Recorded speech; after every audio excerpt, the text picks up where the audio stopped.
Give it more, give it more, give it more right now, right now. Give it more, give it more, give it way more, way more. Yeah, we give it all that we got. Measuring what's in our pockets, then we give it a lot. Cause we've been hustling for years, now we up at the top. And no, it's still not enough, so we ain't gonna stop. Cause that's full throttle, zoom, zoom, hop, skip, jump. About to eat it up, but the goal is lunch. I'm the big goose, so I never duck, duck. Just keep my head up and yeah, we going up, up, but don't call it good luck, luck. Earning what we got, cause all we do is give it more. Yeah, we going up, up, but don't call it good luck, luck. Earning what we got, cause all we do is give it more. Give it more, give it more, give it more right now, right now. Give it more, give it more, give it more, give it way more, way more. Give it more. Give it all we got, we give it all we got. Oh yeah, give it more. Give it all you got. Now they know about our dedication. Not just hard work, it's also patience. Chipped away at it, ignore the hate. And now we big Tom status and it's ours for the take. And we eat, dream about it every time we sleep. Making moves, just look at my feet. Yeah, we bring the heat, we make every situation sweet. Now all we need is yeah, we going up, up, but don't call it good luck, luck. Earning what we got, cause all we do is give it more. Yeah, we going up, up, but don't call it good luck, luck. Earning what we got, cause all we do is give it more. Give it more, give it more, give it more right now, right now. Give it more. Give it more, give it more, give it way more, way more. Give it more. Give it all we got, we give it all we got. Give it more. Oh yeah. Give it more. Give it all you got. Give it more, give it more, give it more right now, right now. Give it more, give it more, give it way more, way more. Give it all we got, we give it all we got. Oh yeah.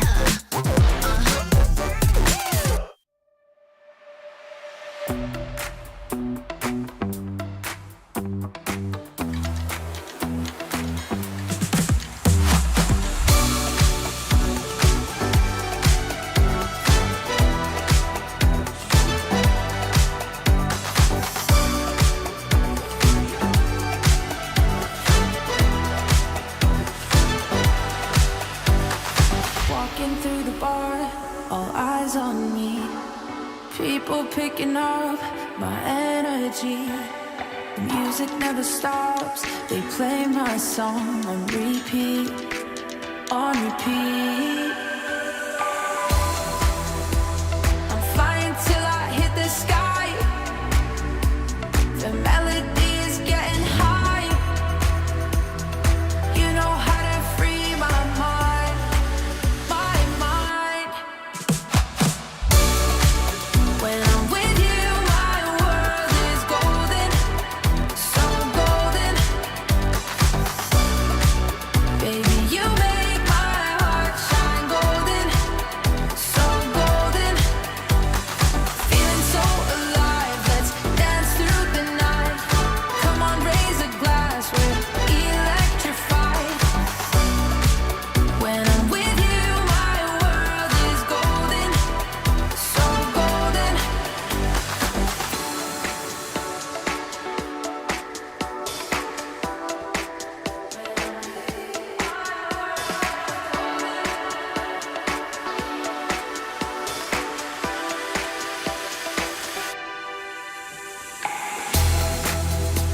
I'm flying till I hit the sky. The melody is getting high. You know how to free my mind, my mind. When I'm with you, my world is golden, so golden. Baby, you make my heart shine golden, so golden. Feeling so alive,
It's better with you.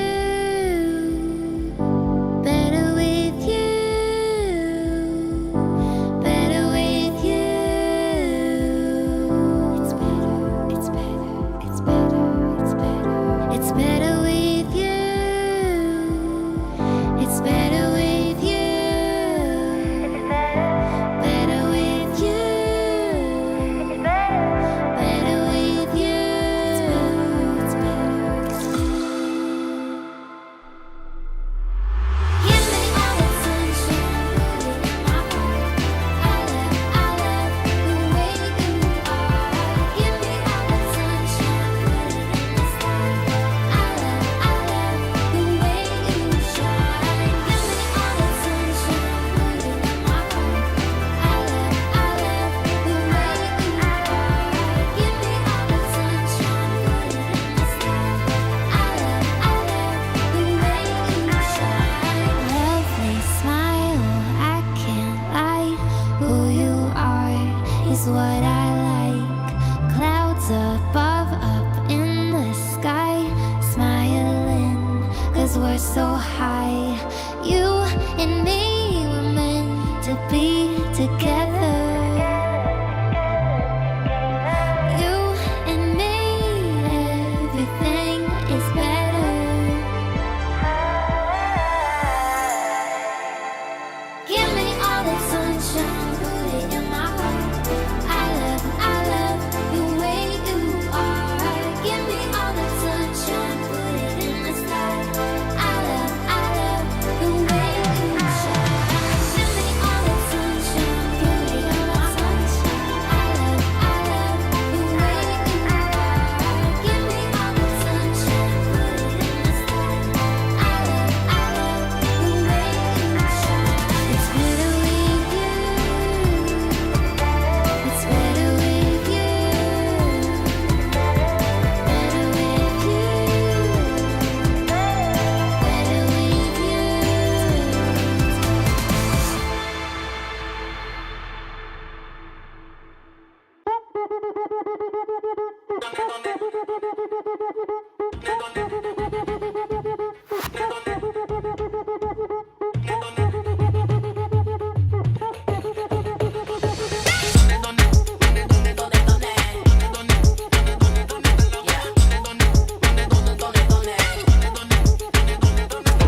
Me and my crew, yeah, we're lawless. Got the man, them thinking that we're flawless. Yeah, mama told you that I'm gorgeous. Got a million tricks, can't deport us. I'm a flame in the star, call me gassed. Back foot slidey, I'm slick to the mass. Calling to the tribe, it's a revolution past. Present in time, no, we can't be masked. So you better rise up, cool up, size up. Shout out loud, down before the time's up. So we better rise up, cool up, size up. Shout out loud, down before the time's up.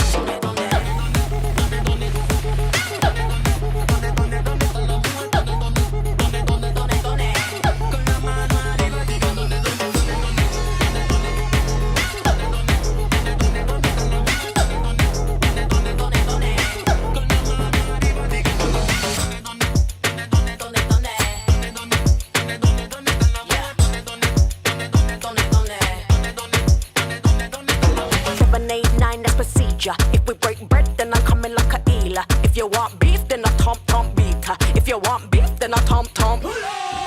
789, that's procedure. If we break bread, then I'm coming like a eeler. If you want beef, then I tomp beater. If you want beef, then I tomp.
The Snapdragon Pro Series is brought to you by Snapdragon Elite Gaming and DHL.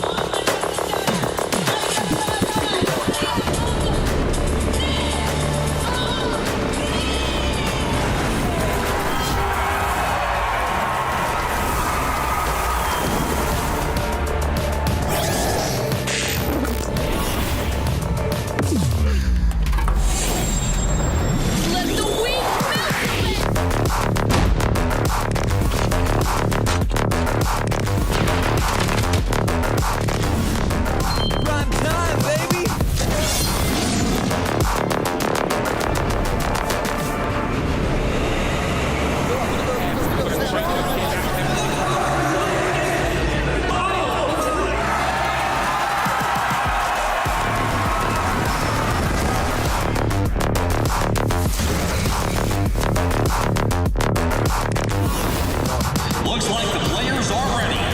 Here we go!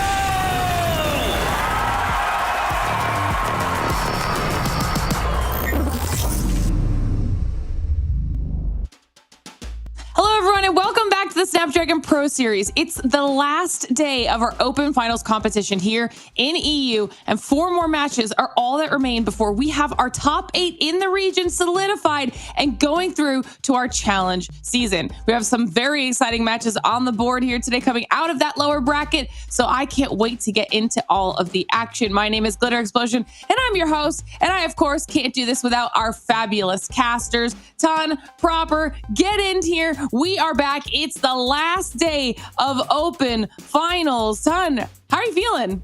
I'm feeling good. I'm really excited to see how these games are going to go down. We have 4 more spots remaining. We'll give them away today. Excited to see who takes them up. Proper, you? I'm doing great. Yeah, I mean, after yesterday, it's going to be hard to follow up with some of the close-knit maps that we did have, but these 4 matches that we do have to get the last 4 matches to be solidified for qualification going into the next stage should be bangers and at least set some different narratives going into the next stage.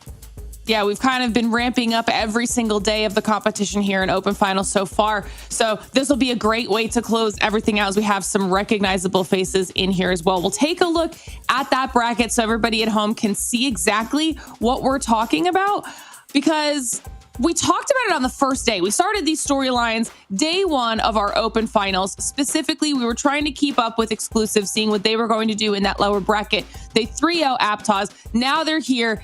1 more match away from qualifying through to the challenge season. They'll be facing off against Troglodyte Tribe, but then above them, we have Queens, who did go down to Animus. Animus looking very strong yesterday. They also were the only 3-0 from yesterday, knocking Queens down to that lower bracket, who will face off against Vanquish. Then we have the last 2 matches towards the bottom as well, and things just get more and more even the farther we go down that lower bracket ton. I mean, it's going to be a good day of matches. Yeah, I think especially those last two, we really don't know what to expect. But I mean, the top two ones, we've got some former teams going up against each other as far as the challenge season goes. Exclusive will be sitting in there licking their lips at the possibility of getting through to the challenge season again, and they will be feeling very confident to do so.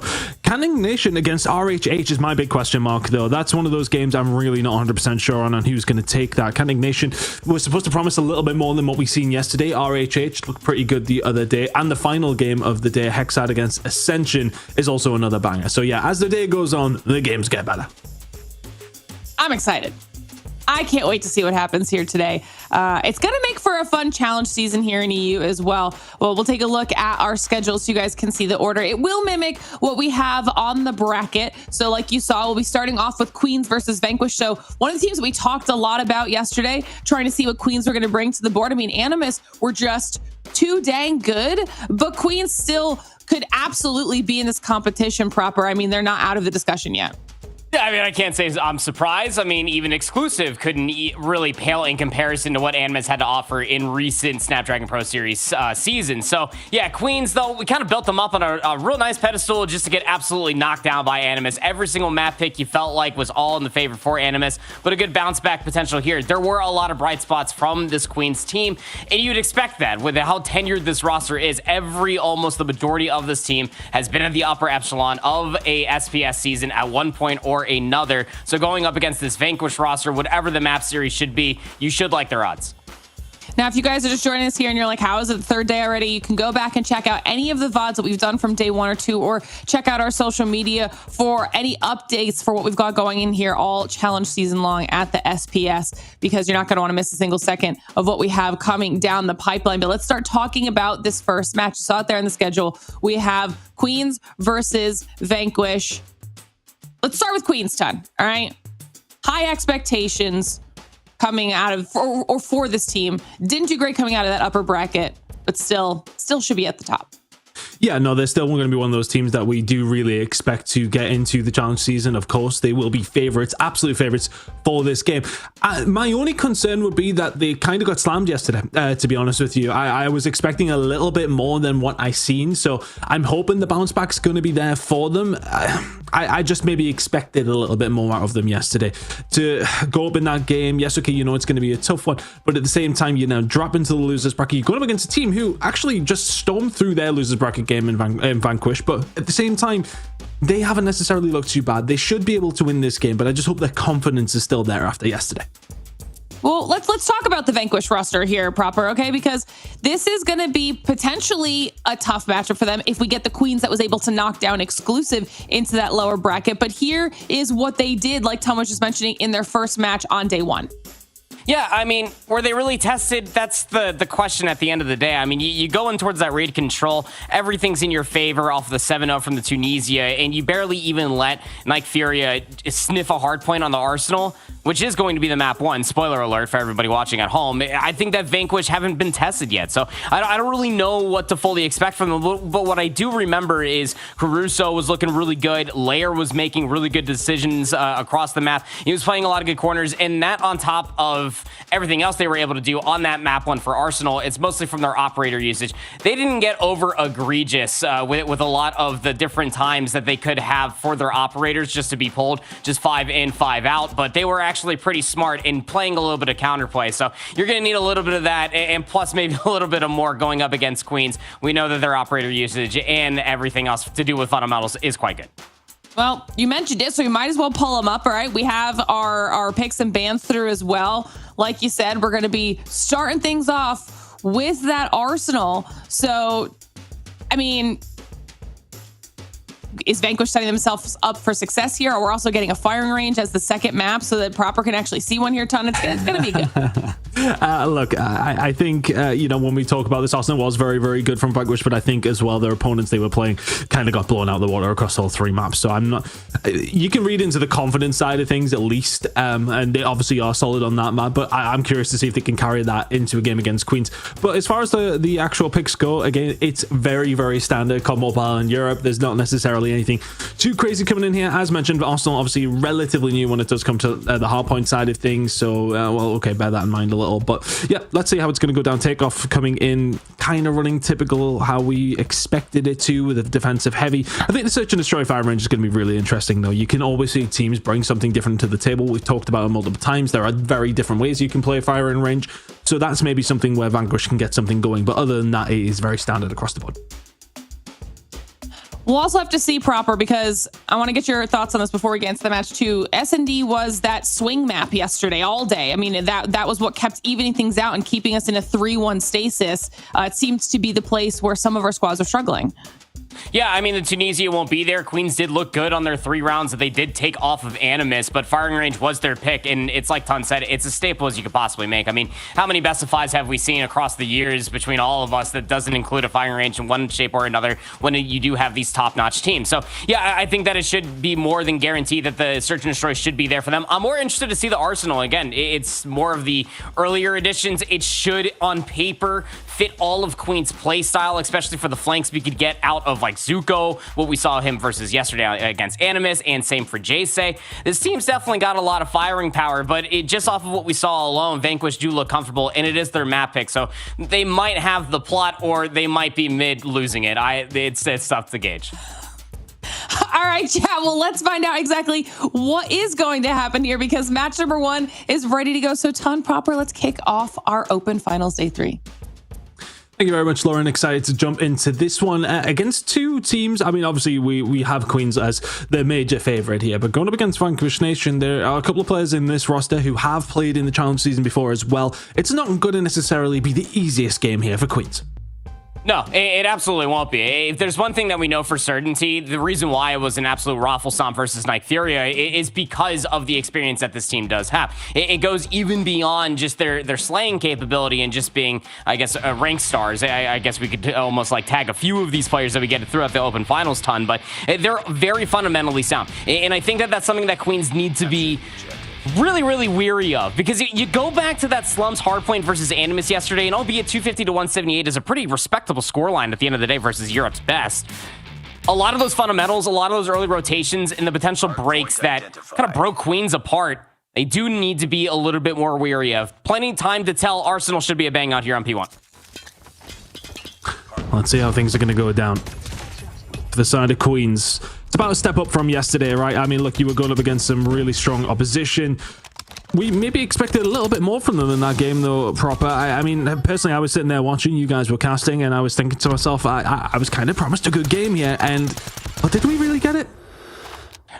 No, I don't really think that we did. Again, I think it's more, could be a modicum of different things. Queens, they started to play up towards Animus's level, sure, but it could also just be how far ahead Animus are, especially in later pickups. This P1's been quite good for them thus far out of Queens. Almost expected to be so. A bounce-back series out of them, especially with Challenge Finals, just kind of dangling right in front of you. So it's as good as you could possibly make it. 10 seconds should be soaked up. They're also thinking about a push through. A flank is starting to be put together by Kirby. He's going to get picked up maybe, but going 1-for-1, not going to be good enough. The rotation is being held by Vanquish at this moment of time. Can they hold the munitions, though? Pressure will be there pretty eminently. Zuko find one through the middle of the map, and now let's find out how resolute Vanquish really are. A lot of pressure coming in from Mbap, actually. Sending 3 players over on the flank. Are you ready for this? If you're Vanquish, I'm going to say probably not. And there's your answer. 3 kills going to come through almost immediately. Kirby will be the only one to find something. Still spawns towards the back momentarily, but they are still holding on their own. Eventually do get taken down. It's an easy break for Queens.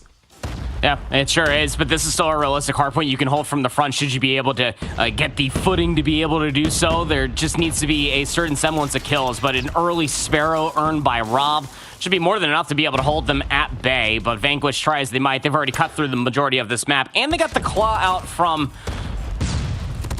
at least one more member of Queen. So, I mean, you're feeling better about it, but not as far as the scoreline is concerned. Like, these are great kills, sure, but Vanquish should at least have an operator advantage should they get their boots on the ground running towards P3, but they're losing the transitional gunfights. It's getting a little bit more disastrous for Vanquish. That says Brian, mate. I was it struggling to comprehend in the brain there for a second? Yeah, no, it was. Yeah, no, that's fair. That is also. I saw the symbols, and I thought that I was reading, like, hieroglyphics, and I thought I was back in grade school. It was freaking me out. Well, Brian did manage to find plenty of kills there himself. Zuko only has 1 to his name, and his team are currently up by 30, so that's a nice way to put it. Rob now trying to push through the front door. He's going to be able to get the push up towards the top of the stairs. Inferno is able to answer back with something as well, but right now Vanquish are holding. Investment coming in from them, maybe a little later than we have seen from Queens already, so they will be somewhat behind that when it does come towards the overall metagame, when it comes down towards these operators. But there you go. Kills coming through. Equalizers working out perfectly. And Vanquish starting to get themselves back into this game. Been a good hold so far, but a lot invested for it. You'd expect such a more or a bigger lead for Queens given the kills that they currently have. I mean, up to 18 for Brian, 16 for Rob. Vanquish is still hanging around. It's like I was saying, you go over towards this rotation, you get that equalizer online, and all it does exactly what the namesake suggests that it would do. Vanquish will be late on this rotation at the very least, but they do have a couple numbers. Should be at least a couple of a 2v2, at least through the inner hallways leading towards P1. And these are great kills for Vanquish. Even spawning on the opposite side of the map. Queen's caught lacking, trying to fight for the old-timer rotation. Good job from Vanquish. Especially with the start that comes through, you know, it can get a little bit scary going up against a team like this who have so many storied names, but right now, Vanquish doing a really, really good job, and we're just seeing some really solid operator usage. We've seen them bringing them in kind of preemptively. It's not necessarily waiting. They are being productive, or proactive, I should say, rather than reactive with them, and it's working out wonderfully. I don't think I've seen a Queens player find a kill in quite some time. Starting to line up some streaks. Vanquish holding it down. 30 seconds to go here. Over towards P4. Queens have not had a sniff. And I might be pulling small ends of strings here, but like go back towards P2 when Brian did pop that claw. Like Rob, that Sparrow was good enough to get the majority of that time, but ever since then, Vanquish, as to your say, was in a resource advantage, and they can be very proactive with their operators. Layer has one online should you need it. On this rotation over towards New, all of Queens do have the favorite side of the map. I think they set up just a little bit here. Done. Yeah, need to find something back here, don't they? They've kind of been put to the sword over the last couple of hills, and they want to just try and steady that ship. Creed will find 2, so the entry for Vanquish will be a little bit further delayed. Rob calling in the Sparrow, Zuko calling in the Annihilator. This is a nice hold so far from Queens, but they have invested plenty for it. Vanquish still in a relatively good position in the grand scheme of things as the score goes, but Queens looking to invest plenty here to pick up every single second, and if they do so, it'll be a pretty close game. They're just waiting for these operators to be depleted, but by then Brian gets a claw online, starts ripping through the front line of Vanquish. Zuko off of the Predator missile is able to find 2, and well, the patience doesn't really work out there in the end for Vanquish, but they still work their way in. Somehow, some way, they are still fighting through. They get these back spawns, and they're able to at least reinforce the numbers towards the tail end. This has been a very back and forth first set of hard points, but going back towards P3, 4 in this break here, Vanquish are right in the lead. Looking phenomenal from the side of Vanquish. And Queens, again, just a little flat, right? And yesterday, we kind of seen it. In our position, obviously, a ridiculously high-level team, but... Inferno has 7 kills, man. Yeah, I know. It's not really... I don't want to say it's not really acceptable, but we've went through a full rotation and only 7 kills to your name. Against a team like Vanquish, you would be expecting a little better. Here we go, though. Queens now trying to get themselves inside the point. 45 seconds remaining here over towards P1. Outside of the first time that we do get there, it is a hill that you can pick up some good time on if you can lock it down. Right now, though, highly contested between these two teams, but that will suit Vanquish, who are 50 points in the lead just nicely. Yep, just keeping it contested as much as possible. This is P1 in a nutshell. They should be able to maintain this lead, and they're calling the bluff for Queens, who need to try to push forward to be able to find these kills, to be able to convert this. But Kirby shows up. You got a War Machine being popped on the other side for Markuda, who was very good versus Nyctheria. And that just keeps all of Queens at bay. The Annihilator should secure the back 10 seconds, but even more, the rotation should be looked at. Already have a couple players trying to threaten over towards munitions. Once the slide door comes through, gone. He's going to see Brian loses the gunfight, but one already got through previously. Dealt with thanks to the Pred. Vanquish are keeping this lead, if anything. They've ever so slightly extended it. Keeping an eye on where the spawns go here. Yeah, I was wondering if Queens are going to get the spawn over towards the backside. We didn't see Vanquish maybe rotate as deep as they could have. Kills are starting to fall their way, though. Lair is just picking them off as they come in off spawn. He's found 3 off cam. He's keeping them there as well. You can see that Queens are going to have to start to answer with something, but Lair pulls out the Sparrow, finds 2 more, and there's 5 in a row. That slowed Queens right down, and now all of a sudden Vanquish have had plenty of time to set themselves up, but here comes their own Sparrow. Rob will already find plenty of value out of that, and there you go, the break will come in. That's for 30 seconds worth of hardpoint time. Vanquish have been forced off, maybe a spawn towards the back can help them, but right now Queens holding solid. You're still going to be sitting at about a whole hardpoint lead over Queens if they still secure the back 20 seconds, but what a good job out of Vanquish. I mean, the Sparrow from Lair on the flank really secured their capability of holding it from the front. They flipped the spawns at the tail end of this hill, and they got players that are spawning all the way on the opposite side of the map. Although Gon does die, he does delay some numbers to get through the middle of the map. Inferno's already pulled out their operator, trying to at least hold this angle. That's where the majority of the push is coming from. Layers spawns in somehow. Nobody's anchoring towards the backside of these stairs, so a pinch might develop. Axis finds 3. Push going to start coming on through now as well, and the equalizers have been so good for him as well. Trying to hold this down, the rest of his team doing their jobs though. Vanquish with some really good time. They can win it here over towards P3. After the first couple of hills, honestly, I thought that Queens may well just be about to run away with the series pretty early on, but it's been a bit of a struggle. Axis now calling in the Hellstone missile. Doesn't find a great deal with it, but the pressure starting to come in now from the side of Queens. 30 seconds to go on this hill. Highly contested. Vanquish are here in numbers as well. War Machine's gonna come through from Arcuda. I mean, trophy systems be damned. Look at all the space it's providing. They're flooding back in towards cafeteria on the stairs. So gets traded. He spawns in towards the back are sticky, but every single second of contested time and just grayed out time is so good for Vanquish. They're just 25 away from calling game 1. You need a good rotation over towards P4 here if you're Queens. This is where Vanquish really started to run away with the game. After a couple of hills, it was a relatively tight one, but Vanquish just extended. They held nearly the full 60 over towards this side. Queens are the first ones here, though. They need to find these entry kills if they can, but they go in the opposite direction. Malkudeku can find 2. Vanquish finding themselves only 20 seconds away. Zuko pulls out the Annihilator, pretty much dealt with immediately. Everybody on Vanquish finding value out of everything that they're doing right now. The break will come through 10 seconds away. Queens, you need a miraculous push yet. Good luck. Any sort of operator use is just going to be blown out of the waters. Kirby's got an Annihilator watching the long lane, and you got to Chow somehow get towards the point. You simply cannot. It was competitive through the first set. I will give you that much for Queens, but Vanquish on their map pick, for a reason, they look damn good. Extremely good and a very, very impressive performance by the side of Vanquish. Axis popping off with the equalizer time and time again. And for me, look, I'm always beating the same drum of that, how important it is to be efficient with your operators. It is a fundamental of being a good team in Call of Duty Mobile. And the way that they were being used, I think, from the side of Vanquish, as I kind of mentioned when we got over towards PR3 or 4, they were being very proactive with them. It wasn't like a case of waiting to have to make a play with them. They were just coming in and say, right, okay, what can you find with it? Let's go with it. And it just seemed to be catching Queens off guard time and time again. Whereas Queens, you see them kind of pull it out where they're like, okay, we're in control. Let's just hold it down. The push is going to be coming from here. Multiple times, Axis will just pull the equalizers out, find 3 or 4 in and around the outside of the hill, and find so much value for it, ease so much pressure. Sensational job from the side of Vanquish to get the job done, and fairly easily, to be honest with you. That was pretty comfortable. Yeah, it really was. I think even beyond that, too, it's like the adaptability that we got to see from Vanquish on Arsenal Hardpoint. Like, I know you're going to feel the same way. I'm going to feel like an old man real quick, like dating back 2019, BO4, 5v5 COD, man. They understood P2. They lost a lot of time, and albeit the operator usage that got earned pretty quickly between 2 players for Queens, you got to tip it, did get blown up towards the tail end in the first P2. That flank from Lair towards the end to make sure that they could hold that from the front.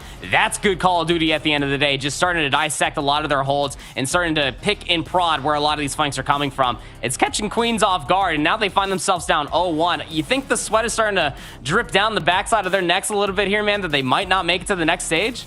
I mean, it could be. Look, you are in a really dangerous position. You have had your first chance to lose a game. You have lost it. Unfortunately for them, the bracket not working out in their favor in that sense. But now you've dropped in. Again, kind of the bracket not working in your favor. You're going up against another team who have been in that challenge season, but it's a team you're expected to beat. Vanquish Nation didn't really pull up any trees in the challenge season whatsoever. Whereas now you're going up against them to just qualify, and you are struggling straight out of the gate. It's not a good position to be in. And I kind of mentioned it again, like for Queens, you kind of got smoked yesterday, and I was wondering whether or not the fact that you are coming into this game off the back of that 3-0 loss, Vanquish are coming in after the back of a 3-0 win, a convincing one as well, kind of where their heads are at in a different kind of position here. I mean, I know the Vanquish game was 2 days ago probably, but last night, of course, for Queens to lose their game, is it a case of maybe playing a bit too early after that one coming up? I don't know, maybe I'm just trying to theorize here, but they all want to 0 down and need to switch it up very, very quickly. That could be some straw grasping. I'm at fault for doing the same thing throughout the entirety of it. But I mean, hey, at the end of the day, like 2 days in between Vanquish's last match and now they got to watch that Animus match yesterday, that desecration that we got to witness, especially on the Hardpoint. But we're going into the firing range search and destroy for the map too. Like this is Queens' pick. This is their first map pick in this best of 5, and they chose to go to Ye Olde Faithful of the firing range map number 2. Feels like we've never left. And to be fair, like, besides a handful of rounds that really got away from them in that Tunisia map 2 and the control, the 2 and the 3 were much better from Queens. So could expect a little bit of a bounce back here. We'll have to see if Vanquish are feeling themselves, and they're just going to start running it down. Let's see how it's going to go down. As mentioned, this is not a map we got to see yesterday between Queens and Animus. So let's see how they're going to fare on this one. Vanquish already a man down. Blair will even those odds. Inferno will send them back over into Queens' favor. Kirby just holding here as best he can. He is going to definitely need some help. But look at the big flank that's going to be coming in here rather quickly from Gon. Can find that kill. Puts so much pressure now on Queens who are on the attacking side. You are stuck in between a rock and a hard place. You could do with getting this bomb down or just finding a kill. There's another one to maybe even the odds. And all of a sudden, okay, you're left on your own if you're gone. Everybody else falls. Queens get the job done, but not without its test. I mean, it just completely fell apart almost. I felt like with like the first blood especially, should have been more of the guarantee, or the trade going back through the dummies should have been at least the guarantee of getting the bomb down, but a little bit of hesitation. The snipers start ringing on true. Inferno, really slow map 1, found the first blood in the last round here. Ton feels right at home with the sniper. Kirby finding an opening and one more as well. There you go. 2 kills on the flank. Make it 3. It's just too easy for Kirby. Vanquish about to find their first round, you like to think, especially with Zuko left in a 1 versus 5. I was actually listening to a bit of 30 Seconds to Mars this morning, probably after our little mention of it yesterday. I can't say we'll be playing the music anytime soon. Definitely not. Did you watch the 8-minute music video, maybe? Well, I didn't. Not whilst driving. Oh, yeah, probably for the best. Probably for the best. Eyes on the road, of course. And eyes on the immediate adaptations coming through from Vanquish. Kind of a little bit of a testament of what we got from the Arsenal, the map number 1. Just some nades over the top to make sure Inferno cannot get inside top wood to be able to contest as early as they did in that round 1. Just little things right now. Queen still on the attacking side, obviously getting very, very aggressive down this time around. The flank has been working over and over again for Vanquish, and Queens are like, yeah, come on in, no problem. Kirby is just playing with them at the moment. 2 kills in this round, 3 in the previous. Looking great for Vanquish right now, who are just flowing very freely at the moment. I love that shoulder throw by Gon. He knows that someone's inside 10, just buying enough time for some assistance to come through. Loses his running mate, and they just good for the old switcheroo as far as positions are concerned. Rob's still hanging around inside a trailer, and he's got the right gunny for it as well. Finally gets pinched up. Zuko's left alive, but that was about to get a little too silly. Vanquish, as you were saying, the flank getting away with highway robbery all the way through Banana. And it's these early nades, again, that is denying Inferno from that initial peak to look past 10 into America. And he's still thinking that he can get a delay hit, but nobody's watching jungle right now. So Queen's looking to rectify that by just 4-man hitting it. Yeah, you can't flank through here if everybody else is pushing through it, right? Rob pushes through. Yeah, I know. It's a bit of a send. Brian can find one. Kirby, well, that's back with another kill. 7 kills in, well, now the 4th round. And there are plenty more up for offer here as well. Inferno left now in a 1 versus 2. At what stage does this start getting absolutely terrifying for Queens? Probably around the round 2 when they started getting flanked, and I'd say it was reprised here. More music references. Yeah, the 4-man hit just didn't work right now. Your lone player is Inferno. A sniper rifle. He's got time to play with, but you'd like to imagine that both Markuda and Kirby not only have a beat on this angle, but have complete awareness that they had bombed down. And it's just some really good utility out of Vanquish. Again, the early nades over top of Wood don't connect, but Kirby sure did. He always throws that nade through Banana to make sure that that push can come through. Once it connects, he just backs on up and he just plays a corner. At what stage do Queens start answering this flank? At what stage? Well, there you go. That answers that question. Gotta be dealt with this time. So there is the somewhat ace in the hole that you have been banking on if your Vanquish been taken down. But Rob pushing forward, shotgun in hand. Yeah, meet my Tundra. Zuko pushing up here as well. Potential for a bomb plant for Queens. Some of the best shotguns could be snipers as we get a trade of those boomsticks in the feed. 4v3, bomb being channeled. Gone, gonna get that elimination, but the bomb's still planted. Clutch still available. Can they find something? Axis. Oh, the shot wasn't far away. Zuko will find it. Queens just methodically try and push themselves up and manage to do it. They got rid of a flanking player in Kirby at the beginning of the round. And then felt like there was nothing to worry about. Push all the way through A, get the bomb down. 3-2 now. The enemy has the bomb. Close game between these two. And you wonder for Vanquish, when Kirby isn't finding all of that value, what's the plan after that? Markuda will find another first blood. Inferno will answer back and kill Kirby again. Oh, this is 4. I just want to keep getting robbed with that shotty inside of the trailer. That was the initial push coming through from Kirby. That's why he got blooded. On the rotation away from trailer, got stunned up, thought he could cross back over. It's being watched. 4v4, bomb recovered now, starting to maneuver its way towards trailer. Markuda's just trying to maybe find some wall bangs. See if he can unearth Rob, but the site's starting to look pretty darn covered. Your biggest concern is going to be Axis on this cross from America. Axis puts the shots down. Doesn't do enough to find the kill. I'll tell you what, that wouldn't have been far away either. Teammates are here to back him up.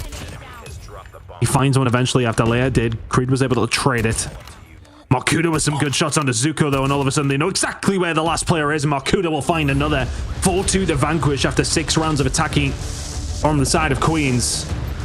Vanquish over towards the attacking side now. I mean, this is not what Queens were expecting heading into this week, right? I mean, look, No. the game yesterday is one thing, but you were 1-0 down in the series. You are 4-2 down in the search and destroy in a game that was, well, tipped by us at least as not necessarily a walk in the park, but maybe a stroll. But here we are, all of a sudden, things not necessarily looking too hot. You have found the first blood in the next round, you're first attacking. Starting to find the push here, though, for the side of Vanquish. Good angle from Axis. He will find it onto Inferno. 4 versus 4 on the site, and it's just exploded. All of a sudden, there's only 2 players left from the side of Queens trying to do something about it. Zuko can find one. Rob should be dead to rights, but he can find a kill. 2 versus 2. Axis will find one. 1 versus 2. Still got bomb. They could wrap on out if they want to, and it seems that that's what Axis is kind of hinting at. Player's just going to hold the angle ever so slightly, and Zuko's not going to have a single sniff that this is happening. Does have a nade. A very late piece of utility to maybe try to cover something, but in the 1v2, Vanquish should be able to move this pretty quickly. Zuko's going to see one on the cross now. He should know. Has the angle, gets the blood. That's the bomb carrier, knows where the next is, but can't win the gunfight. Had every opportunity potentially to be able to clutch that round. It's simply not meant to be. The adaptations and the reactions, the proactivity, more buzz phrases are just so good for Vanquish. We got the bomb. It's just working out so well. It got messy in and around B. Works in their favor. Queens have, by no stretch, been at the races yet. It's been an extremely poor game from them by their standards, and now Vanquish starting to turn the screw. Brian can find one. Kill starting to explode over towards the site, though, and which way they're going to go. In the end, it's actually Markuda left in a 1 versus 4. Can find one. This next kill's big. Oh, and it's just a hit marker on the Zuko. Maybe gets out if he finds that, but doesn't. 5-3 now. There's so much blood on the front door of trailer leading towards the bomb site. Golly, everybody's just trying to fight for trades, trying to fight for control inside the trailer. How pivotal it is when you can get a quick plant at A and you get a shotgun or a USS-9 in that position.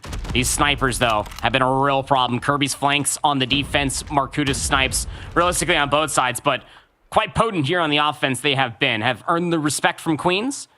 Nades don't really find anything on either side here, Tanez. And have a little bit of a good old firing range standoff. Gonna have to find the information the hard way. Oh, it's a big nade from Axis. Just whittles its way over towards the feet of Brian. He's blown up out of the round all of a sudden. Now opens things up for Vanquish. A bit of mid-map control, but everybody pushing over towards Tin. Inferno will find one on the outset. The second shot is absurd. Kirby is there to find his first kill in what seems like a long time. Vanquish are now in a 3 versus 3, and they do have the bomb down. But what's the info saying? Well, the info is saying over towards America, and Inferno's in it, and my god, do not peek him. Inferno in that clutch spot inside of America. You got the boomstick down. Now you're going up against one more sub of Kirby. You know he's located in trailer, and he's got to keep his head on a swivel. Just not going to happen. It's the same spot, but a different team and a different round. This time it's Inferno. Quite quiet indeed through that map number 1, but with a sniper, we know he is damn accurate, being able to showcase that. Good reads all around, good centering to be able to find those three picks, but more importantly, just the decision making out of Queens, rather than just trying to bull rush their way back in a trailer, just holding on to their numbers. It's going to be a turn of events here as Brian, the nade, gets yeeted all the way from the cross, finds a massive 2-piece. No trophy system for Vanquish on the jungle push. Rob should be dead to rights. Oh, he's just timed that so well. Yeah, Mia's going to find the kill on the Markuda with the nade in hand. Gone now, left in a 1 versus 5. And chances of the round for Vanquish also gone. Queens find that one 5-5 now. Very close one. It feels like Vanquish on the defensive side were playing very fluid. On the attacking side, though, Queens seem to be stifling them, don't they? I mean, it always helps when Brian just yeets a nade over the top. Finds 2. Here it comes again, by the way. That trophy system this time around. We have learned from our mistakes. But that's the info that you need. The trophy system's still there, so you know that this is coming to be. So they need to reinforce this quickly. Kirby for the first blood, and they could just swarm this bomb site now. And we're playing players weak from the side of Vanquish in that scenario, but health back up. Have that advantage. It's a bit of a hard one to hit, though, when there are players lingering around. You kind of need somebody like Markuda to be able to find a pick. Creed's going to find one on the gun, and I just wonder why that angle has even been challenged. When Markuda is here with the sniper, surely that's the one to try and make the pick. They're now in a 3 versus 4. You try to leave? I mean, you got Creed. He's top inside of the 10. He's going to be able to watch that cross all the way through wood if he does have the correct angle on it, but they're electing to stay. They don't have numbers. The rotation between Brian and Zuko were here yesterday ever since that nade did get hit by a trophy and Kirby found that first blood. But we're sub 60 seconds and Inferno gets the confirmation they're still hanging around tires. They still want it. Yeah, I think it's because they know they got Zuko. I mean, why have we not done that 20 minutes ago? Zuko is just being posted up in that corner. There's the shot to Brian. Ridiculous from Markuda. And from what went as a 4 versus 3 in favor of Queens is now a 3 versus 2. The bomb is down. And Vanquish look like they are starting to come back into the search and destroy. It was a fantastic start, pretty mid-middle. But is this now the opportunity? Yeah, Markuda has just sculpted it himself, hasn't he? There's the next one as well. Markuda with a minimum of 4 kills in that round. Vanquish 1 round away from going 2-0 up. It's up to 14 kills with the sniper. It feels just alone with the boomstick. He just forced the issue. That nade was sublime. Allowed them to get further forward. Trophy system again. Nade will be denied. You know they're going to bull rush over towards B just all off of that information at the early get-go. You just have to deny the first blood from Kirby, and that's exactly what you need. Inferno hot off the rotation. Oh, he finds a second. Gunn was able to answer back, though. And now a 4 versus 3.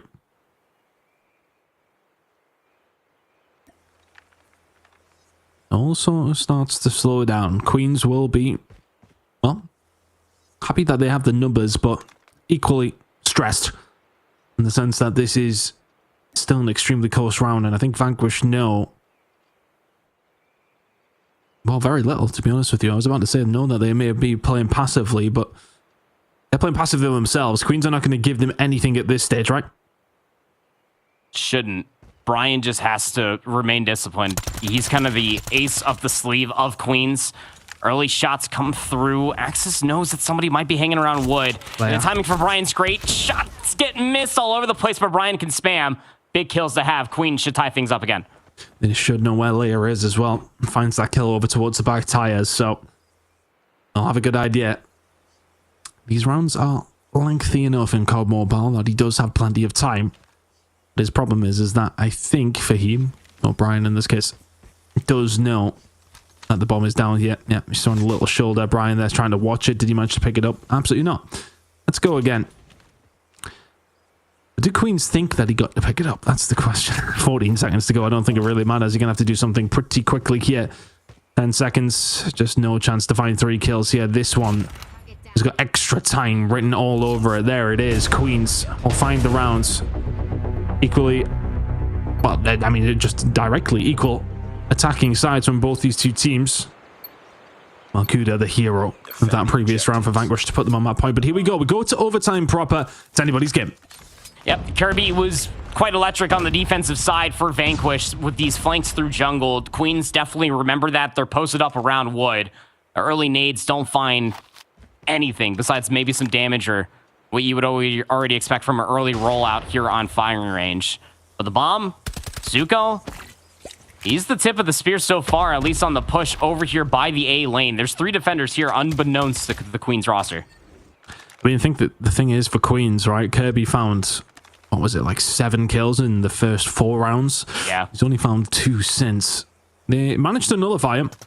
Oh, this is dangerous. Oh my god, no it isn't, because you're Inferno, and that is a ridiculous shot. Leia gets taken down. Marcuda can answer back. 5v5 was now 4v4. Axis can find Inferno. The aggressive push is punished in the end. Fahim will fall. This is looking like a Vanquish round. Oh my word. Inferno might open it up with a ridiculous shot, but this one will be done. Just too many numbers to deal with for Rob. And Vanquish, 1 round away again from finding themselves 2-0 up. First blood be damned, and the offense still a lot of question marks for Queens. It was a 4-2 half. They definitely struggled on that side, but they have a potential here to go extra rounds again. The nades early won't hit a trophy system. So again, the information's there for Queens. They're in a really good position to stop this A onslaught should it happen, but Axis being the bomb carrier seems to always be the one to make the decision, and he finds first blood. Do we go towards B or we bull rush towards A? Kirby's already making an offensive push towards said area. Not a bad position to be in with the USS 9. Just has to be careful of the snipers inside of American. I mean, especially Inferno. He has been that guy over towards his defensive side. I'm ticking down ever so slightly. Every time I hear that little tick at around 1 minute 25, 1 minute 30. Ticking. Yeah. Rob finds one. 4 versus 4.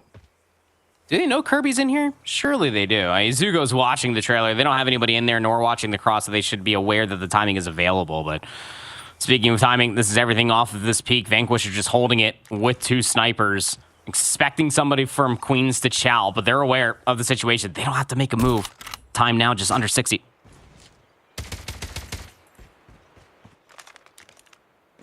Trying to find something, but Queens are offering nothing up. So they shouldn't. Zuko's actually pushed out a little bit here. They might have him locked in. No, they don't. Kirby goes for the pick. Can't find anything. That's a big stretch over towards the bomb for Axis. He'll get it down, but how long will he survive after that happens? Well, he'll do better than that. He'll find Inferno. Zuko gets taken down by Gon. And now all of a sudden it's a 3 versus 2 in favor of Vanquish with bomb down. Fahim can find 1. 2 versus 2. Leia answers back, finds the kill himself. Rob now left in 1 versus 2. And he must find it. Oh, Queens will find themselves 2-0 down. Forward with the Tundra. Has to make something happen. Shots will ring out. It won't be enough. Has to be backed on down. Leia should be there for the pickup, and he is. Queens are being shocked here by Vanquish. 2-0 up in this series, and Queens have got no answer for them proper. It just could never figure out the offensive side besides 2 rounds. I mean, it was Kirby at the early get-go, whatever. They never shut down the flank, but even in a post plant, that probably shouldn't have had existed. I mean, it felt like that Queens had every single pun intended, access covered on the map.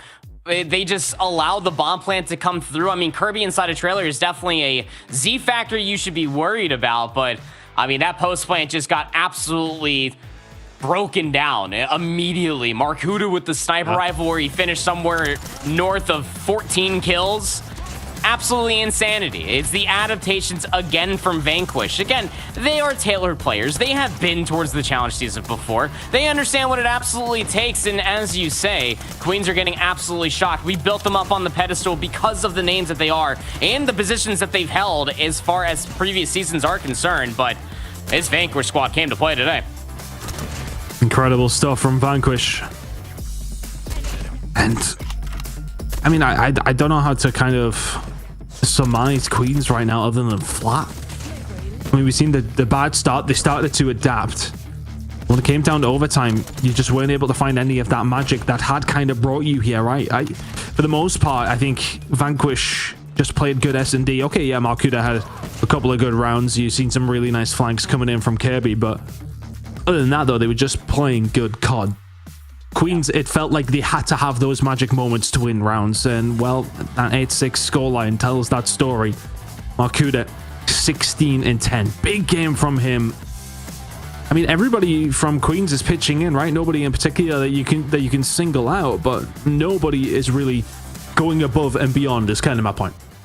Yeah, totally. I mean, and then you look at it on the opposite side, there's just a lack of consistency or a consistent step up coming through from Queens. You know, we got a lot from Brian in that map number 1, and albeit he didn't have the greatest map number 2, it was Inferno's turn to step up, but it shouldn't just be about turn taking. It should be about more consistency, those fundamentals of Call of Duty, of just being able to rely on your role and what you should fulfill on a round to round or a hard point to hard point or even a zone to zone is concerned. So I think if you're Vanquish, you're going to be feeling pretty darn good about yourself, because even if you don't win this map number 3, you still get your Metro map number 5. Should we even get that to go that far in Search and Destroy, at least in recency bias is concerned, looks pretty damn good. Well, here we go to a Control. I mean, Vanquish are a map away from just taking 6 maps to make it back to the challenge season here, and doing it the hard way. I mean, you're going up against this Queens roster who, I mean, a lot of people are kind of pipping this team, all of us included, as one of the teams who are kind of going to be fighting for the title. Look, I mean, we've seen in the game yesterday up against Animus, they didn't deliver whatsoever. Animus looked as beastly as ever, but I don't think anybody really counted on this happening. Vanquish are 2-0 up, and it might not happen yet, but we head over towards a Control, defensively heavy. Vanquish just need to hold the defensive rounds here, and all of a sudden Queens are out of the tournament and not in the challenge season. This was the map 3 versus Animus yesterday. It did go around 5, but some would argue for all the wrong reasons. Some would say that Queens played it brilliantly. I'm not too sure which side of the fence I lay on, but the opening breakoff is just continuously fantastic for Vanquish. Good trades, though, but they're immediately on the speed zone working the first segment. See if they can get something going. He has been shut down. Good job from the side of Queens. They'll continue to find some kills. Inferno now. SKS out. Creed and Co just starting to put that pressure on, or trying to. Markuda will find the gunfight. Axis finds one himself. Vanquish are fighting their way out here. It's not being made easy by Queens, who are currently holding very resolutely. I love the way that Queens played this opening breakoff as well. I mean, the trades were just so easy because they immediately put focus towards that north lane. If you want to get a good spawn trap, it comes through from players that are as accurate as Inferno, just lurking inside Control on those head glitches. Nice shots to at least unearth them from that position, but Vanquish are approaching this almost kind of like a chess match. They're trying to like revert the pressure towards the south side of the map, and they want to try to work this B zone. It just so happens that you're going to have Axis now on the A zone, working up double segment progress. Queen's got to make a decision. Decision has been made over towards A, at least anyway. They've managed to deal with that. Now Kirby pretty much all on his own. So let's just challenge one by one. Creed falls pretty quickly. Rob will be there to pick up the pieces. Thankfully, Markuda will be able to find the kill. Leia finds another as well. B presence still here from the side of Vanquish. And that's not 2 ticks locked in. I can't see if they actually did lock the A tick in. Not quite, I don't think. But B's starting to work up towards it now. Kirby will find another kill.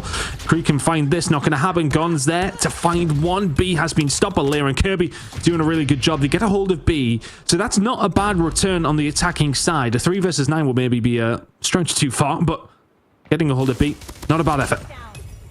Yeah, you imagine that even if you do have this operator for layer, you're not going to pop it. Wouldn't even matter. You are dead. So I'm pretty sure that they did lock in that first segment over at A just off of the solar progress because they saw that the progress over by B was going a lot faster. Obviously, by proxy, you'd imagine that they could depict that there's more players over there. So they traded the 1 for maybe the potential full hold. It just so happens that Vanquish, albeit down in numbers, are still able to get an extra 60 seconds, and they couldn't convert the 3v9. You're still sitting pretty happy whether it's 3 or 4 segments.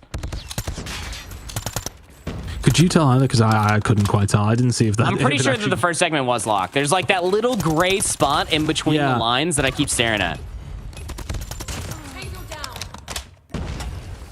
Well, we'll find out, won't we? Let's say it's 3 or 4. Hopefully it doesn't come down to that being the difference maker, because then we'll find out around 5, right?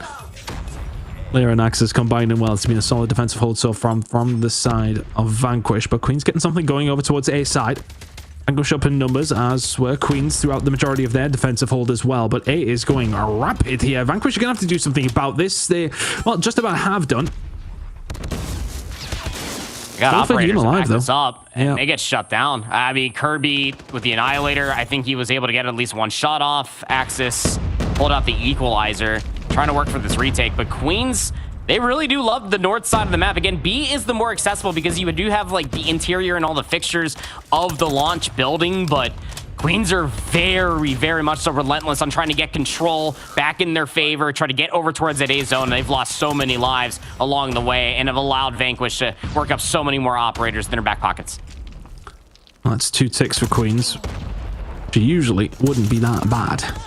But at the same time, Vanquish will say it got 4 in the previous round. Leia just posted up in the middle of the map, just waiting for the push to inevitably come.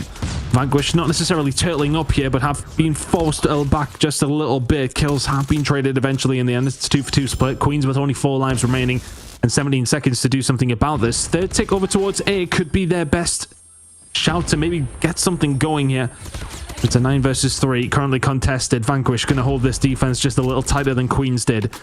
4-2 up in ticks now proper. Barring Inferno managing to go on a ridiculous spree and capture it all on his own, but I don't think that's going to happen. He would have to harness his inner Lucasine with the single tap warrior of the SKS. Can he do it? I mean, if you get this last segment, that'd be dope. Finds a second, but immediately traded afterwards. Not going to happen. And this is what I was talking about, even towards the end. Like, of the last round, they had numbers, and they still allowed all those segments to come through. Could come back to bite them in the rear end should they have to have another round 5 offense, but there are certain things that you could rectify. Currently, what we're witnessing as far as offense and defense is concerned, 2 rounds deep, John Madden comment. Vanquish really love playing through launch. Queens really love playing through the north lane. They really adore that A zone, and it might come back to hurt them as Markuda does pull out that operator. War Machine's going to be a lot of good damage early, and they're using this as an opportunity ton to get some progress on that A zone. They're making good progress as well. Queens being forced back. Markuda and Co. doing a really good job. He's kind of been a bit of one of the standouts. I mean, that Search and Destroy performance was fantastic. Creed's actually going to have to be forced to pull out the War Machine. Only finds 1, and it was just a second away from finding 2. Inferno can find 1 with his, so I don't want to say it's necessarily a waste from Queens, but they find very little with 2 big operators. And now for the side of Vanquish, what can you do with that info? There's 2 more ticks over towards them. They're already up by 2. Make that 4 now. So defensive sided, looking great for the side of Vanquish if we do go to a round number 5, but I don't know if we're going to get there at this stage. They're doing pretty well in this round here, probably. Yeah, it's more the fact that Vanquish kind of overextend once they do initially win that opening breakoff from the War Machine, just to try to get more space inside a lounge, maybe set up a little bit of a spawn trap, and it allows Queens to be able to take down these overextenders. It was just 1 player for Vanquish that was on the A zone from that opening salvo. Otherwise, they probably would have captured it by now. It's allowed Queens to work back in fully. Kirby's good for 2 on the zone. Stack's starting to come through, but Live's just dead even. Zuko finding 2. Might slow things down. Queens eventually slowing it down. Yeah, they've done well here to force them back. Rob keeping them at bay as well. Vanquish out. They were very resolute, and he has the investment from the Sparrow that's working just so well. Will eventually drop. Axis now just trying to pick something apart here. I think the positive, though, for the side of Vanquish right now is, I mean, I'm not too sure about all this investment from the side of Queens. It feels maybe a little OTT towards the end. They get the round done. Invested a lot. Will be 2-1 up. Now moving on towards the attacking side. That was another 2 ticks for Vanquish. There were 2 ticks up on the attacking side. So they just have to prevent pretty much, what, 5 ticks coming through here from the side of Queens. And they will almost have got that defense for third round segment 5. today, by the way. Did you see that paper plane that came flying on in to at least stop that in a moment? I don't know who threw that hunter-killer drone. But we were moments away from having a round 1 reprise and an extra 60 seconds getting added on towards the board for no reason whatsoever. Claw to start off for Bryant. Also got an Annihilator on the opposite side in response, and Axis also has the equalizers. They want to make sure that they win this so outright that there's not even a consideration on where the round 5 is going to go. Axis actually walking into the spawn there with the equalizers, and you can see the claw came out as well, so an opportunity for Queens maybe. Couple of operators used from Vanquish that, well, it doesn't really find you a great deal, but they're in a good spot in this round of Relevant. 5 kills up at this moment in time. Not really too much to write home about as far as this attack goes from Queens. They've got 1 tick going on over towards A. Can't get much further than that though. Vanquish looking good here to tie things up, and they're just wanting to make sure. And just to remind you guys at home, if it stays this way as far as rounds and ticks go, Vanquish will have that defensive side for round number 5, which could be crucial. So 7 life lead Vanquish have on the defensive side. First segment locked at A, but that's all they're able to find. It's just the constant pincer. If you can revert the pressure through launch, chances are Vanquish already have that pressure through control, and it's a constant pinch. Creed feeling the pressure. Really would love to be able to lock in some segments. Has to pull the War Machine. Doable. Finds good damage, and yeah, it sure is. You got some space going forward a little bit here now as well. Rob starting to beam. Rob's starting to show up in the kill feed continuously, but there's nobody on the zones. They're working the second segment today, but nobody was at B. 3v6. 3v5. Fahim will find 2.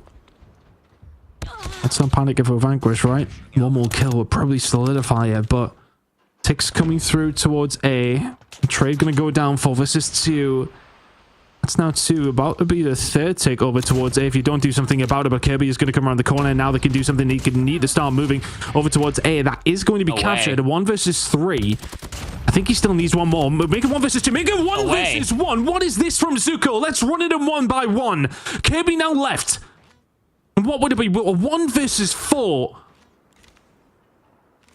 Shot's going to go down. Kirby will back on down. Zuko is the one that has to make the move, but has he read this one perfectly? Kirby waiting for the push. It's going to come down. And this 1v1 gunfight. Zuko gets it done and pulls Queens out of the fire. Oh, that is it. Oh, I mean, how do you let that happen? Why'd you let that happen? It's like he said, why are they just challenging them 1 by 1? They allow the segment to come through. At that point, even if Vanquish somehow win, they're going to have to be on the offense. Get a little bit too eager, Mr. Beaver, I guess, and they just keep sprinting at him for no reason whatsoever. Zuko in the SMG 1v1 gets the read. The slide comes through from Kirby, who, again, has had a fantastic series. Not that many slip-ups have come through on those clutch 1v1 moments versus another sub, but when push came to shove, Kirby cannot deliver, and Zuko lived. What was that, a full-on 1v4 plus the last segment at A? Absolute insanity. And now Queens are back in towards this series in a position that Vanquish probably are not happy to find themselves in, especially with the Apocalypse Hardpoint coming up. That's going to be Queen's map pick, but brilliance being exemplified on both ends, sometimes for some good reasons, sometimes for some wrong reasons, but I gotta say, that was a very fun map of takeoff control. We got to see both sides of the map exert a lot of different pressure, a lot of good trades from Queens to flip when Vanquish did have those operators being pulled at the beginning of the round. Really showcases their understanding of how to manipulate that map even when you don't have the resources available. That is a fumble, if I ever did see one. I think especially with the fact that, you know, I think if Vanquish are trying to make that push and sort of saying to themselves, right, okay, well, we need to stop this from capturing A, and they get 1v3 because they all kind of push 1v1. I can almost accept that a little bit if they had to stop him capturing A to make sure they solidified the defensive round. But you're in a 1 versus 4. You just need to unalive him. That's it. you have defense for round number 5. Like, you and all just push together, find it, and then you got defense for round number 5. And I mean, I'd like to put your chances at winning the game at that stage at a solid 70-80%, right? I mean, I don't think, have we even seen an attacking round in between a decently well contested game? I don't think we've seen an attacking round for any of these teams yet. When it does come down to Takeoff control, all of a sudden we're heading towards Hardpoint and Apocalypse, and I think I know which camp I'd rather be in right now, because if I'm Vanquish, I am tilted off the face of the planet. Yeah, absolutely, and this is Queen's pick, man. Hey, this is the best opportunity for Queens to really start kind of initiate this reverse sweep here on the Apocalypse Hardpoint. Inferno has been showing up in a much better way. These longer lines of sight here, Ton, should play into their favor. Vanquish do start off on the favorite side of the map, but it's got mobile at the end of the day. Does that really matter when there's so much time on P1? It's one of those things we've seen time and time again, right? Especially yesterday. Teams just giving up a plethora of time over towards P1 to lock in the P2 spawns, and then we'll do nothing with it as well. So for both these two teams' sake, let's hope that doesn't happen. It's still a game, their final game to solidify their spot in the challenge season. And man, I mean, I think both these two teams need a good start to this map, because things could start to spiral if you don't. Right now, though, Vanquish on the right side of the map to get this P2 rotation, get some decent time over towards P1 as well. Queens looking to answer back and trying to rotate those hills if they can. Once Zuko continuously get activated off of that round 4 clutch, man. You're gonna need a little bit of that. He's got the USS-9, and he's gonna be able to couple that along with a couple of shots from Brian, but gonna need a little bit of that plus a little bit more to start really forcing your way towards P2. They don't really have that much space. You got to play your top maps, and they're hoping to play off of this cross, but Queen's waiting for set numbers before they start really forcing their way all the way into the backside of the ruins. They're allowing Vanquish to set up on the time because they know how important these spawns are. Haven't been able to do anything with it so far if you're Queens, as you start to push your way through over towards P2, and there you go, you're going to be getting the close spawns now. Vanquish going to be spawning out. You need to win these gunfights if you are Vanquish, but Creed can find 2. 40 seconds to go on this hill, and now Queens are starting to push themselves forward, but have been kind of forced back here, and that's the thing with these P2 spawns. Yeah, okay, they're closer, but you need to win a couple of unfavorable gunfights if you get forced this far back. Yep, still fighting for the back pal spawns as well. That's a very, very difficult thing to try to unearth. Pretty sure Inferno, with their operator being pulled, is just seeing a handful of blue members just spawn inside of the temple, but this has been a great turn of events for Queens. Again, they got the majority of time off of P1, so they did have that luxury, right, Ton, to be able to fight for those P2 spawns. And Vanquish is still getting some rogue spawns in towards the back, thanks for all the space that Creed was able to develop past the broken down chopper, then being picked up by Inferno with his SKS. Quite brilliant with it in that map number 3, but it's just a skirmish across the board. Both these two teams might as well be dead even. It's a close one so far. Equalizers out here for Axis. So didn't spot the player behind them, but did they manage to pick him up? No, they didn't. Oh, well, he turns and burns on him anyway. We'll give Rob the benefit of the doubt. The fact that he's up against an Equalizer, it's not a fair fight. Now Axis can push forward. Inferno, he's not going to be dealt with, eventually takes him down. So that's 3 kills underneath Vanquish's belt just from the Equalizer. Beam now pulling out the claw as well. You flip them around. You've got Vanquish pretty much where you need them. Queens have done well with the spawns here, momentarily holding it down. Yeah, the claw gets shut down, though. Now Gone has a claw of their own. They're trying to push us a little bit further forward. Vanquish back in possession of the time, and they know that all the Queens are spawning back useless still, so it's mostly the cross off of the coup. Do you have any more operators you want to invest if you are Queens? Because you're already on the better spot for this rotation, but you're losing your numbers in the more crucial buildings ahead of the Stonehead rotation. And Vanquish all off of that break, shutting down a handful of operators along the way, and now built their lead up to 20. All about the fight for the spawns over towards this backside. Queens keeping Vanquish at bay for now as we do head over towards P4. But they've got a bit of a pinch set up here. Spawns out towards Tomb, and now you can start to make the push, and now you can already see where Leia is as well. And well, they're all dead. Never mind. Really well held by Queens. They have invested the Annihilator. They are holding it down. Let's see what Vanquish have got to play with. They've got 2 operators to their name, and I'd imagine they're going to start coming in as I say it. There it is, the Sparrow out from Leia. He can find 1. Everybody else now starting to find a push off the back of that as well. Kirby finds 3 with the SMG. It's back and forth, this one, proper. It's a great top-down view we got to see there of the P4. Great capture from our observers, because the way that Vanquish just played that, right? We were talking about how Queens did have those back spawns, at least for the moment, they did have those numbers, but Vanquish just dissected it. They got inside a coop, they got inside Useless, and they just pinched it, but Queens just brute forced their way back through. Inferno with the operator does find a handful and plus some damage, but it's still just about to be dead even. I mean, Vanquish, there's only 8 seconds left in the first set of hills. You might as well just hit it at this point in time. Spawns towards P2 are already under threat, but there's only 2 seconds that separate these two teams going in towards the second set of hills. There is nothing between them. Literally nothing. Nothing at all. I think when if we talk about that first rotation, who would probably feel the happier, maybe Queens, just for the fact that they didn't have the spawns over towards P2. It's felt like they've not really been in control, and yet they have themselves a very, very close game. So, Slaying side of things, pretty even across the board. Maybe ever so slightly in Vanquish's favor, if that. Such a close game. We're splitting hairs here. Leia Marcuda holding well over towards P1, got those P2 spawns. Keep an eye on other side of the map. It was Creed who managed to find one, eventually does get taken down. P2 spawns have now flipped for Queens though. If they can get some time over towards P1, this is perfect. Yeah, I mean, Queens just kind of waltz their way through the hole, through the palace and in towards the tomb area. But they're giving up a lot of time from Vanquish, who already popped the War Machine to be able to accrue a lot of time off of P1. But this is the go for broke play. I mean, if you are Queens, you gave up, what would you reckon, about 30 seconds on P1?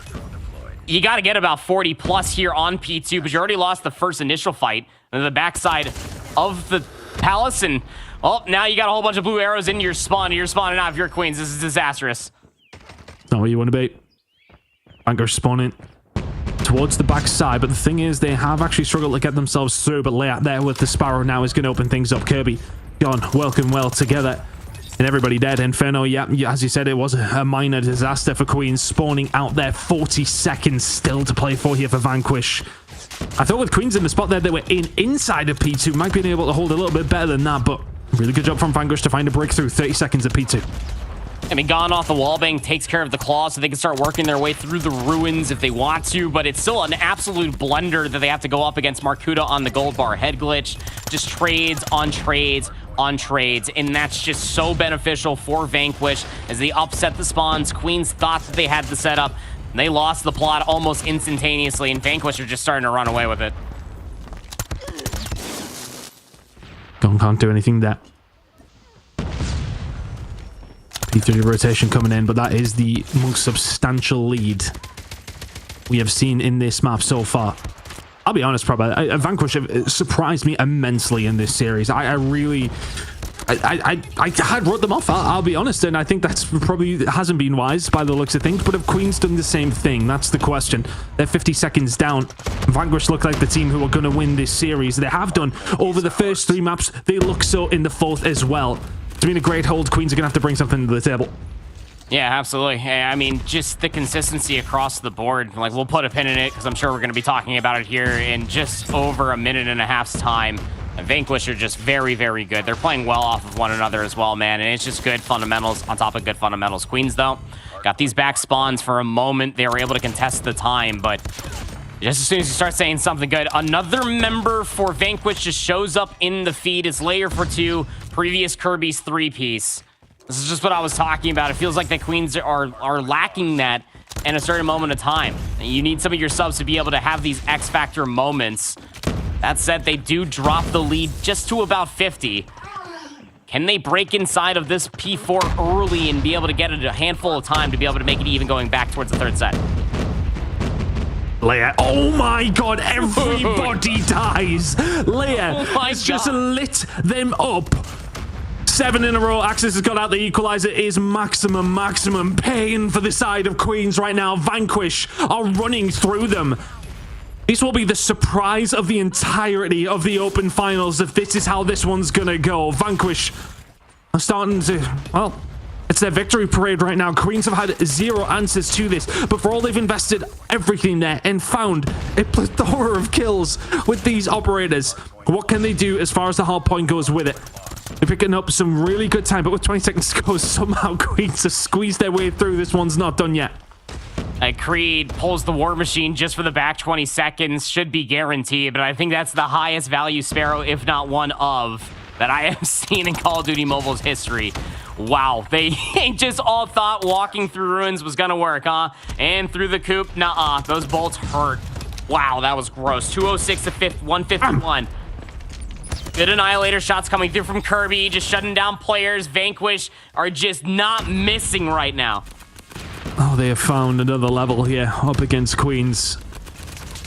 And hey, if they're going to win this, does it throw their hat into some sort of ring over towards the top side of things in the challenge season? This is ridiculous play from Vanquish right now.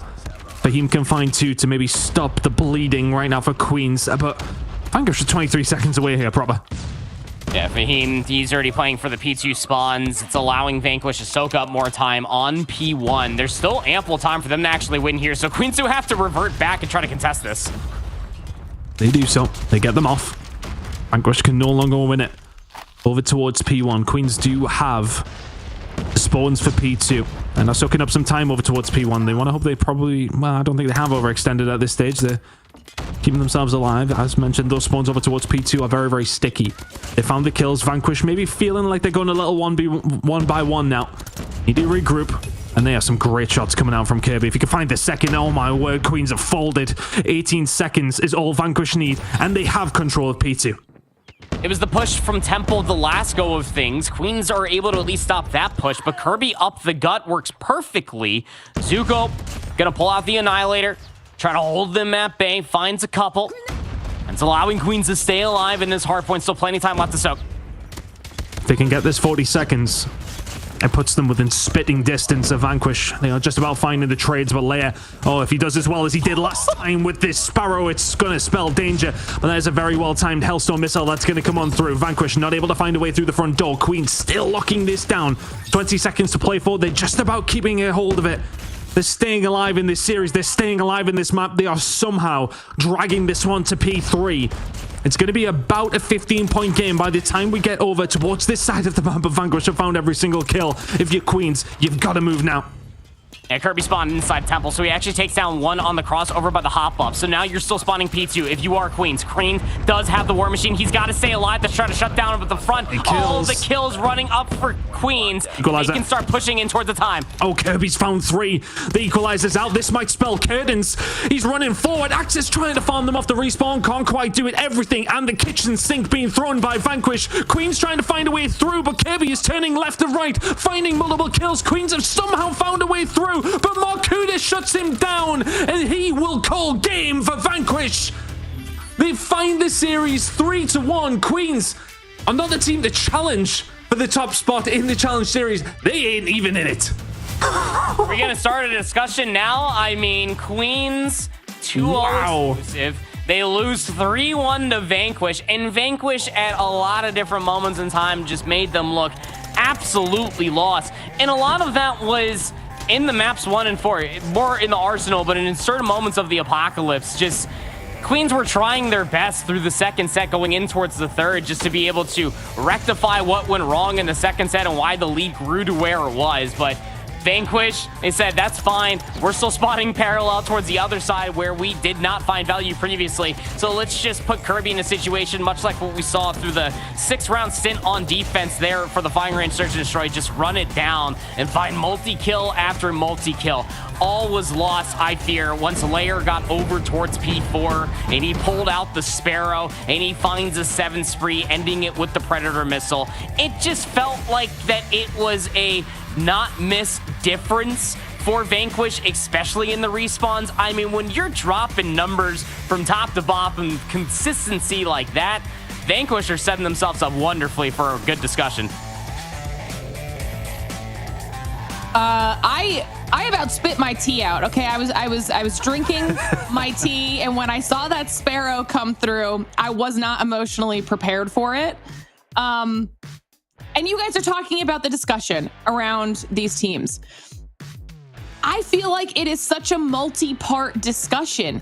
Is obviously have to give Vanquish their props, right? They did really well in this series and took out a team that we were still questioning the ability of, but we were questioning their ability because they knocked exclusive into the lower bracket. Is that more reflective of exclusive? Or is it more reflective of what Queens is truly capable of? Or is Vanquish then above all of them? I don't know. That was an insane series of really strong performance on behalf of Vanquish 10. I mean, look, both the Hardpoints, I don't want to say the second one was comfortable, but, it's a reasonable game for them to win. They won it pretty comfortably. Yeah, Search and Destroy is pretty close. But let's remember, they arguably fumbled the control as well. This could have been 3-0 very, very easily. So I think for Queens, I don't kind of know where to put them. I mean, they're not even in the challenge season now. So how can I put them anywhere? That is a disaster. Look, I will give them some respect in the sense of that they had to go up against Animus. That's unfortunate that you kind of get pulled out there, because I think, if they, well, in theory, if they had any other of those winners bracket games or any other of those opponents, you would like to think that they would be able to advance forward. But then based on that game up against Vanquish, who we clearly didn't respect enough based on their performance in the previous losers bracket game, well, they've gained my respect now. Queens not enough at the table whatsoever. And I wonder if they kind of had the same mentality as we did. I mean, look, I'll be candid. We were discussing before the show and be like, okay, well, we're expecting here 3-0, 3-0, 1 or something for Queens. Well, I'll not discuss what was necessarily said about the rest of the games coming up. We'll leave that for the pre-show and before them. But at the same time, that is kind of our theory. We thought that that's how it was going to go. Did Queens think the same thing and have come in cold? I don't know. There's a lot of big questions to be asked about themselves internally on that one, because the fact that they haven't made the challenge season is insane. Yeah, I agree. And I think one of the other prongs of that discussion is what's Exclusive going to bring to the table now? Well, they are our next match right around the corner. Match number 2 will be, as you saw on that bracket, between Troglodyte and Exclusive. So now I'm excited to see what they can do here. And will we be getting any surprises, or will Exclusive come through? We're going to talk about all of that and more after the short break. Don't go anywhere.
All right, everybody, welcome back to Snapdragon Pro Series. Match number 1 for the day is in the books, and Vanquish, in a dominant fashion, claim the 5th spot in our challenge season here. Congratulations to them, and commiserations to Queens, who are now knocked out of the competition, as we move into match number 2 between Troglodyte Tribe versus Exclusive. Another match we have been looking forward to here today, to see what these teams can bring to the table and see if Exclusive can live up to some of the hype that we've been giving them, because I don't know if we're cursed at this point proper. But what we thought was going to happen in some of these matches over the last 2 days is not necessarily the case. Yeah, I mean, we keep talking about how there's unfortunate disasters happening across the bracket and the RNG that comes along with it in between the last series, having to go up against Animus if you are Queens, and then dropping down to a very, very ready Vanquish roster. Tough draw for you. But for Troglodyte Tribe, you couldn't have asked for a more worse situation, because now Exclusive, their demons are gone. They're playing with everything on the table. They're ready for the grand finals at that point. Their eyes are only set on Animus. This is a tough battle for the Troglodyte Tribe. Yeah, I'm interested to see if they can apply anything they've learned. I know it's in these specific weekends, it's only a day less, you know, so a few hours that they can really work with here. But we'll see what Troglodyte Tribe's able to do up against a previous season juggernaut in Exclusive. I think it will boil down to if they were able to maybe get some maps going in their favor here, Ton, that could work well for them, or if they just get a little bit lucky. Yeah, I think it is going to be really tough. We know Exclusive are a joke of a team. I mean, how many times have we seen them at the very top end of Europe? I mean, so many different battles with teams like Kings, Omniscient, and the seasons gone by. They're a very, very solid lineup. So let's see how it's going to go, though, for the side, for the opposition, because I mean, look, we expected Vanquish to really have a solid, a really hard time, I should say, in their previous series, and they just won it 3-1 pretty comfortably. So at this stage, who knows? But I love to be pleasantly surprised with a very, very good series between these two. But all eyes point towards Exclusive right now. And we'll pull up their picks and bans right now, see what they've got going on here before we dive into the series. Starting things off here with a Summit Hardpoint proper. Yeah, and the Summit's going to be interesting, right? Troglodyte Tribe did lose that to Underdogs, who did qualify in the upper bracket, but if you go back to it, there's not a whole lot of data to really justify the strengths nor weaknesses for Troglodyte Tribe on the respawns. They lost it by a combined 13 points in between the 1 and 4, so I am happy to at least see those back in the rotation for them in this best of 5. Could be a good step forward. They are at least having some reps in recent time versus an already challenged finals team. Fire Range Search and Destroy, it's COD Mobile. We love to see that. Takeoff, we're probably going to see that every single best of 5 series going forward. Crossfire is still kind of the wild west when it comes out of control, and not a lot of people are feeling the square up for the raid. So Takeoff is probably going to be where we're more often than not. But I feel like if you are Exclusive, having the Summit in the firing range map 2 is one of your best bets. We're talking about map mode combinations that have been in Call of Duty Mobile since they've been competing as a team and even as individuals. So this should be their best foot forward to be able to take an early lead here in this best of 5 series and continue to make a statement in their lower bracket run. Well, it's time for us to send another team through to our challenge season. Which team will be? We're about to find out. Match number 2 is ready to get underway. Let's do it. Thank you very much, Lauren. I've been itching to talk about those vetoes there, proper. So for me, I see those first 2 maps and I absolutely agree with you. That they are great picks for Exclusive. But for Troglodyte in this scenario is that they're going up against one of the best teams in the game, in Europe specifically, I should say, that have always notoriously been a good roster, but they will not have had too much of a chance to play this map 3, 4, 5. We went to 3 brand new maps. Is it a case of maybe trying things out for the side of Exclusive here? But I'm not 100% sure. I think this would have been something I would have pointed towards for the side of Troglodyte Tribe, is that, well, realistically speaking, if we're going to make it difficult for them, let's put them on maps they haven't played that much.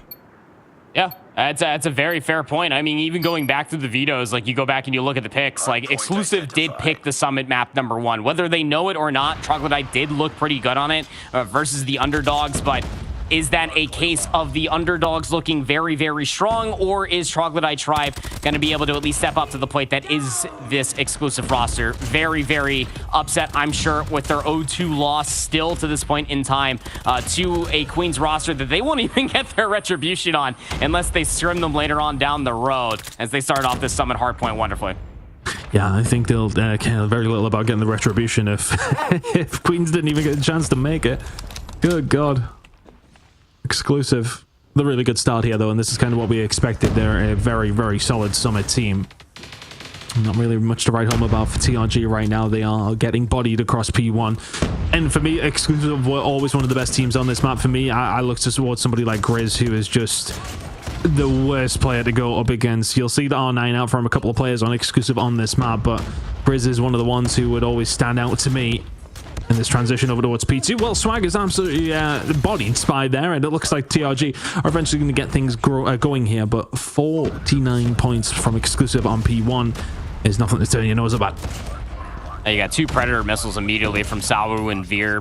Immediately just call in the one from Veer off of their very electric start. I mean, getting 50 seconds off of one hardpoint P1 exclusively is one thing, but the desecration soon to follow is another, and Veer's going to have a War Machine early on. Does get shut down, but that is just kind of like the tip of the cap of just how well Exclusive are playing. Just good, fundamentally sound. They're playing for the high ground. Every single checkbox on the laundry list is being checked. Even Veer's fighting popcorn 2 pieces with grenades. Oh. Dude. No, ridiculous shots. I mean, it's just so crispy. Everything working out in Exclusive's favor here. Now, I'm not saying this is remotely how I expected game 1 to go in Queens' favor, but this is dominant from Exclusive right now. As mentioned, they really did have a tough run of things in the winners bracket side of things when they did, of course, go up against Queens. But I mean, right now this is just dominant from Exclusive, right? I mean, there's nothing to write home about for TRG whatsoever. We are onto our 3rd hill, and they have 5 seconds in the hill. Equalizer's going to get popped here, and good God. Really good operator usage coming through. Spy finds 3 with the Equalizer. Half of that time still left. 24 bullets in the clip. Probably good for another 2. Slides out to 3, but doesn't really matter whatsoever. Death Machine's going to be called for TRG off of the break. Neil has one on the flank. And although TRG are able to break back in, nobody turns around to deal with Neil, and he just turns around to deal with Mr. Milan. Golly.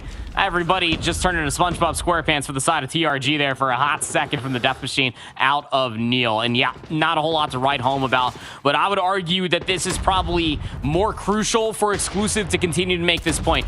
They are and should be the number 2 team. And ever since that 0-2 loss, question marks have been around them. Are they dropping off? Are they still the real deal? I think this is absolutely crucial for the rest of the European Call of Duty mobile community to understand that they very much so are a force. Predator missile inbound. It's been impressive so far from Exclusive. We're over towards the 4th hill. And TRG only have 12 points to their name. Exclusive are really putting them to task here. Well, it was a bit of a longer series in series number 1. I wonder if we're going to make up some time here based on what we're seeing. Or is Jimmy and Co going to be able to find something? TRG, 25 points to their name. Starting to get a little bit of time underneath their belts. 40 seconds to go here.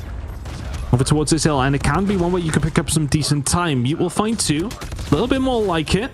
Kills starting to come on the board now for TRG. They may well find themselves around 110 points behind, but a good hold here may well just give them a little bit of onus to try and get back into this game. Gravity Vortex gun out of Zul'jin, gets caught with the gloves, can't get the gunny up in time. The contest around the back spawns flip. But TRG are still hanging around. I mean, this is good time that they are getting. Still a massive lead that Exclusive had built for themselves, even with the breakover by P2. Early contests, the flip came through for TRG on P3, but the Death Machine was realistically the superhero of the P3, and why Exclusive are probably sitting with the 110-point lead still, going back towards the center of the map. You got some operators ready. Swag does have one to response. Should Exclusive start tapping on into it, it will be the Sparrow from Sawu to start things off as the kill feed still continues to bleed yellow. I mean, objectively speaking, it was a pretty decent hold by TRG over towards P4, right? It's just a shame about the 3 before that. But here we are.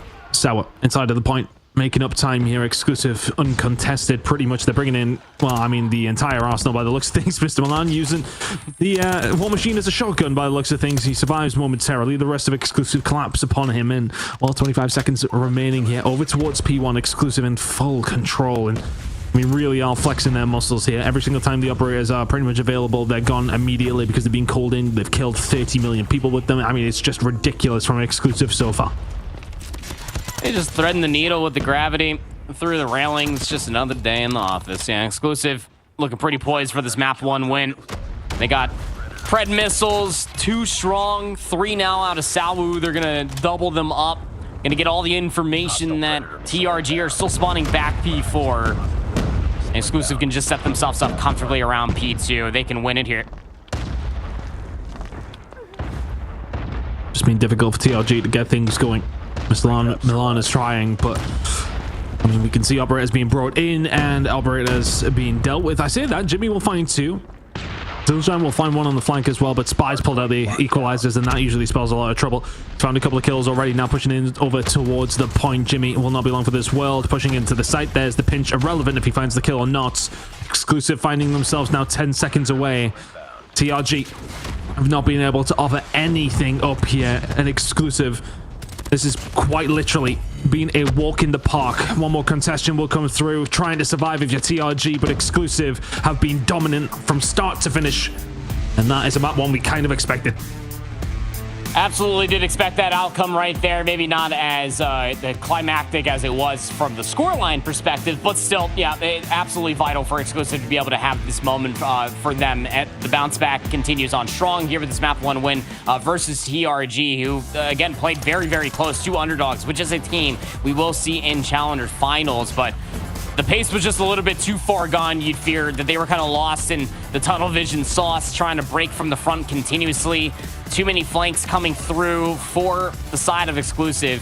And TRG's playmakers, the ones that really did keep them alive in the maps 1 and 4 versus the underdogs, were just immediately suppressed. I mean, there was little to no development coming through from Swag. Jimmy was struggling to try to find these openings. It was mostly their ARs just cutting down or at least finding the trades when all of Exclusive were done frolicking through their backline. It's a hard one to analyze, right? When games are like that, it's difficult to really figure out what TRG could have done better other than, well, just not be playing Exclusive. Sadly for them. Really good performance from the Exclusive side, though. If we focus on the positives here, that was dominant in every which way possible. Everybody pushing on the double positive route, apart from the 2 towards the bottom and Sour and Grizz, but they got their job done. Sour soaking up the time, and well, there you go. That's map number 1 out of the way as we head into a map number 2 on firing range. Wow, why were words so difficult then? That was strange. But we're going to be heading over towards that. Then we're going to have a map number 3 in Takeoff. Is the heading route back in here? I mean, the Search and Destroy is always the potential one if you are TRG, but I mean, Exclusive are a well-rounded team. This will not be a map they let slip. No, I mean, it's a staple. Again, like there's a reason why maps 1 and 2, albeit the firing range, will be TRG's pick. Summit was Exclusive's pick. Doesn't really mean a damn thing. These are map mode combinations that all of Exclusive have been playing. The core of this team have been playing together for quite a long time at this point in time. So it's a wild card pick, in my opinion, from TRG's perspective, but we always call this out when it comes down to teams that haven't necessarily found their way into Challengers Finals or the upper echelon. You just got to play maps that you're most comfortable on, and that very much so could be firing range. Look, top teams get caught off guard in the 2 and the 5 all the time because they're playing a little bit too orthodox. TRG have a really good opportunity to play a little more unorthodox. You go back to that firing range map 2 that we have between Queens and Vanquish, and there was a lot of unorthodox breakoffs, and it really continuously caught Queens off guard, and probably the reason why they lost it in the end. Well, here we go into map number 2. Honestly, when I did see the Summit, I winced a little bit for the thought of what TRG are going to have to go through, and well, that was something that rang true in the end. Grizz, no doubt aggressive. Find a second as well. Really good job from the side of Exclusive. Now 3 versus 2 in their favor. Winnable for TRG. A little bit more difficult when Swag's just had his head taken off. Zildjian left alive all on his own.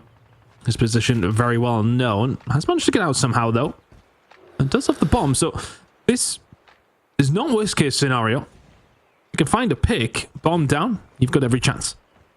Doesn't have a good weapon to be able to challenge long, though. The USS-9 is a laser beam, but got to be pretty accurate for a long time at this distance, and he's going up against a sniper rifle, AR, and an SMG. Gonna have at least the one catches Sawu off guard inside a trailer. And these last 2 players from Exclusive are kind of isolated. Got one with the snipe all the way over inside a jungle, but Spy's got the angle covered there over by the training dummies.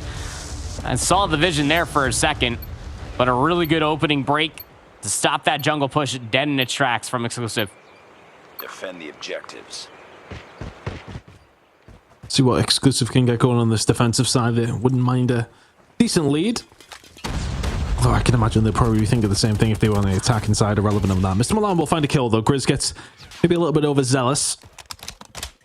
They got plenty of map control, though. After that aggression comes out, Neil will find the shot on the Mr. Milan, and even the odds 4 versus 4 now.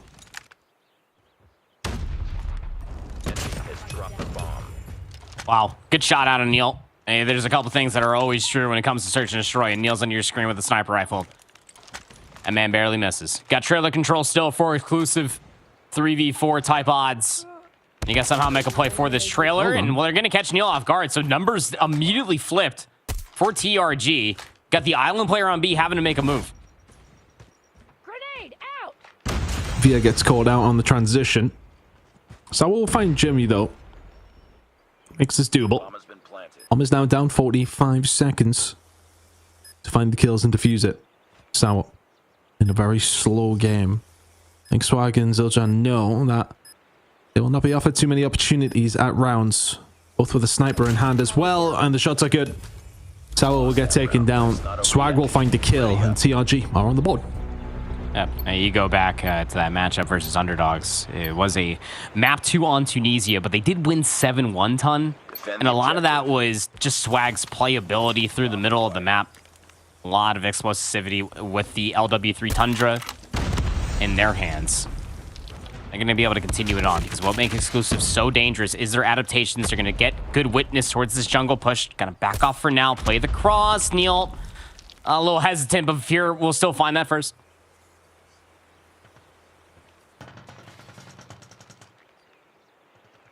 Jimmy taken down. Good shots from Milan again, though. Oh, doesn't find the second. Vieira is able to pick it up. And Sawa is there to find a few more. Yeah, finds the weakness of Milan. Zildjian next on the board. Wow. Big plays from Sawa. That's 3 kills out of nothing. One of them was very, very weak. But finding the kill anyway, really, really good job coming through from Sawa. That's a bit more like it from him. I think he was... I don't want to say he was left by the wayside by any stretch of the imagination in map number 1, but... As far as everybody else was going, though, they were pushing 40. He wasn't quite there, was he? But it's a bit more like it. 5 in the search and destroy already. I feel like I'm really picking on him a little bit there. Getting activated as a submachine gun on a firing and search and destroy comparatively to a summit. I mean, one is more easier than the next, I guess. Especially when you got the coverage from one of your snipers over top of you. Not this time around. He's just playing the head glitch. He gets overwhelmed, but the trades, again, for Exclusive are just so good. And when Spy's good for 2 enough, that's a job of good in 2v3. Oh, Neil over the top from Neil. And the second as well. Exclusive running away with this one now. Not necessarily a minor scare with the round that did go over towards TRG, but other than that, Exclusive have dominated their rounds. 3-1 to the good here. 1-0 up in the series. And looking to make short work of TRG. And they are succeeding so far. Let's see if TRG B push just hasn't worked out, right? Yeah, no. Exclusive are fully aware of this. They're just going to flip the pressure, just rush towards A, and it's not going to work out. It was cute while it lasted, but they might still clutch it. Great shots from Sawa. Second of the round falls his way. 7 kills in the search now. Kind of caught out a little bit here, though. They attack and push over towards this A side. I mean, they're choosing just to try and squeeze over towards the back, and they will find the kills there. Via was not actually in a terrible position whatsoever. I actually thought that TRG hadn't necessarily trolled by just turning back around. I mean, they could have just pushed towards the side, got the bomb down, and waited for them to come, but get aggressive, and it does work out. They will find the kills. The TRG doing a good job to get themselves still within touching distance of Exclusive, but they still do hold the lead. That was just a really weird round to search and destroy. It was. To the smoke, mute. Gonna take down Spy. Thought he was gonna get the better of him. Numbers through the training dummies push very quickly. That favoring of TRG. They could even up this half. They got numbers to do so. Bomb has been planted. Dreaded kill. Via now left 1 versus 3, and TRG should be able to find this one. Some really nice kills coming through over towards the A side. Bomb down. Nice proactive play. And Via may well be talented with the Tundra in hand, but this is a tough scenario. See, TRG are just offering nothing. Never mind. Zildjian will offer himself up to be quick scoped. Oh, when the angle was there. Mr. Milan just a little bit quicker to the trigger. 3-3 now. Out of nothing, TRG find 2 rounds in a row. All right. So it's a 3-3 dead even half towards exclusive offense, and albeit cute to try to bull rush their way over towards A, TRG just go back-to-back rounds, standardize, catch exclusive overextending, and they're going to keep things interesting. The bomb is lurking inside a wood for exclusive's opening offense. They're trying to get some space, trying to figure out where some of these defenders are located at.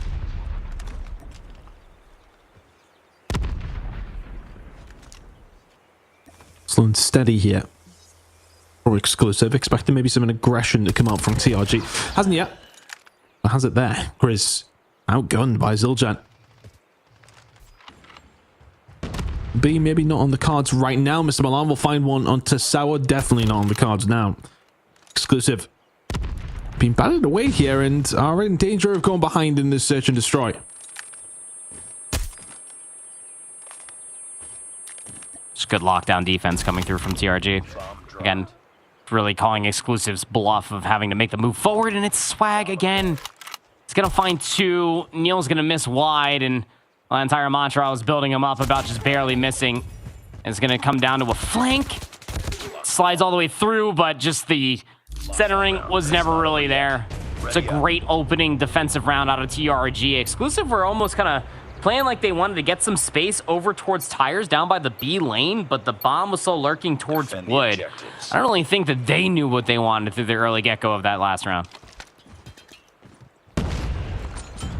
Big push over towards the B side coming in from exclusive, looking to try and right the wrongs of these last 3 rounds, which have all went over towards TRG. First couple of gunfights go their way. Yeah, feels like they've leaned forward maybe just a little bit. Good shots coming in from Sao. Spy, well, they're trying to get it down, but equally as good shots from Jimmy, who finds 3. I don't know if I've ever called a big play from someone called Jimmy, but irrelevant of that, the play does come through, and he will find 3. Great snap from Sao. Now left in a 1 versus 2. If you missed Milan, make it a 1 versus 1. Sniper versus Grizz. He's got the close range spam weapon. Uh-oh. He gives away the shot. Just Milan, hello? Didn't hear it? Hey, all right. Headphones in. Turn off the speaker. Sure. Playing out the Bluetooth speaker that's still stuck in the bathroom from this morning. But, you know, it's look, it's just one of those things that exclusive in that previous round, just the no hesitation. They were setting up for a B push. They follow through with it. You're going to need all of that. These are ceremonious nades over top of A, setting themselves up, and the execute is good. First 2 kills quickly for exclusive. Plenty of control over towards this A side, but not enough to warrant a plant. Zildjian will find 1 in the middle. He might well find a second because Grizz is butted up, but will manage to get himself out. He'll hold him down the middle. Zildjian will find another. Grizz does eventually fall, so now a 2 versus 2. We've turned this one around rather quickly, and to be honest, Vier is in a bit of an awkward spot. Zildjian is going to attempt it, puts the shots in, challenges, needs some help from your teammate as soon as possible. Zildjian will find Vier. Oh, and Neil is looking at the wrong thing, or missing bullets. I would, well, hazard a guess that missing because he was there to help and didn't.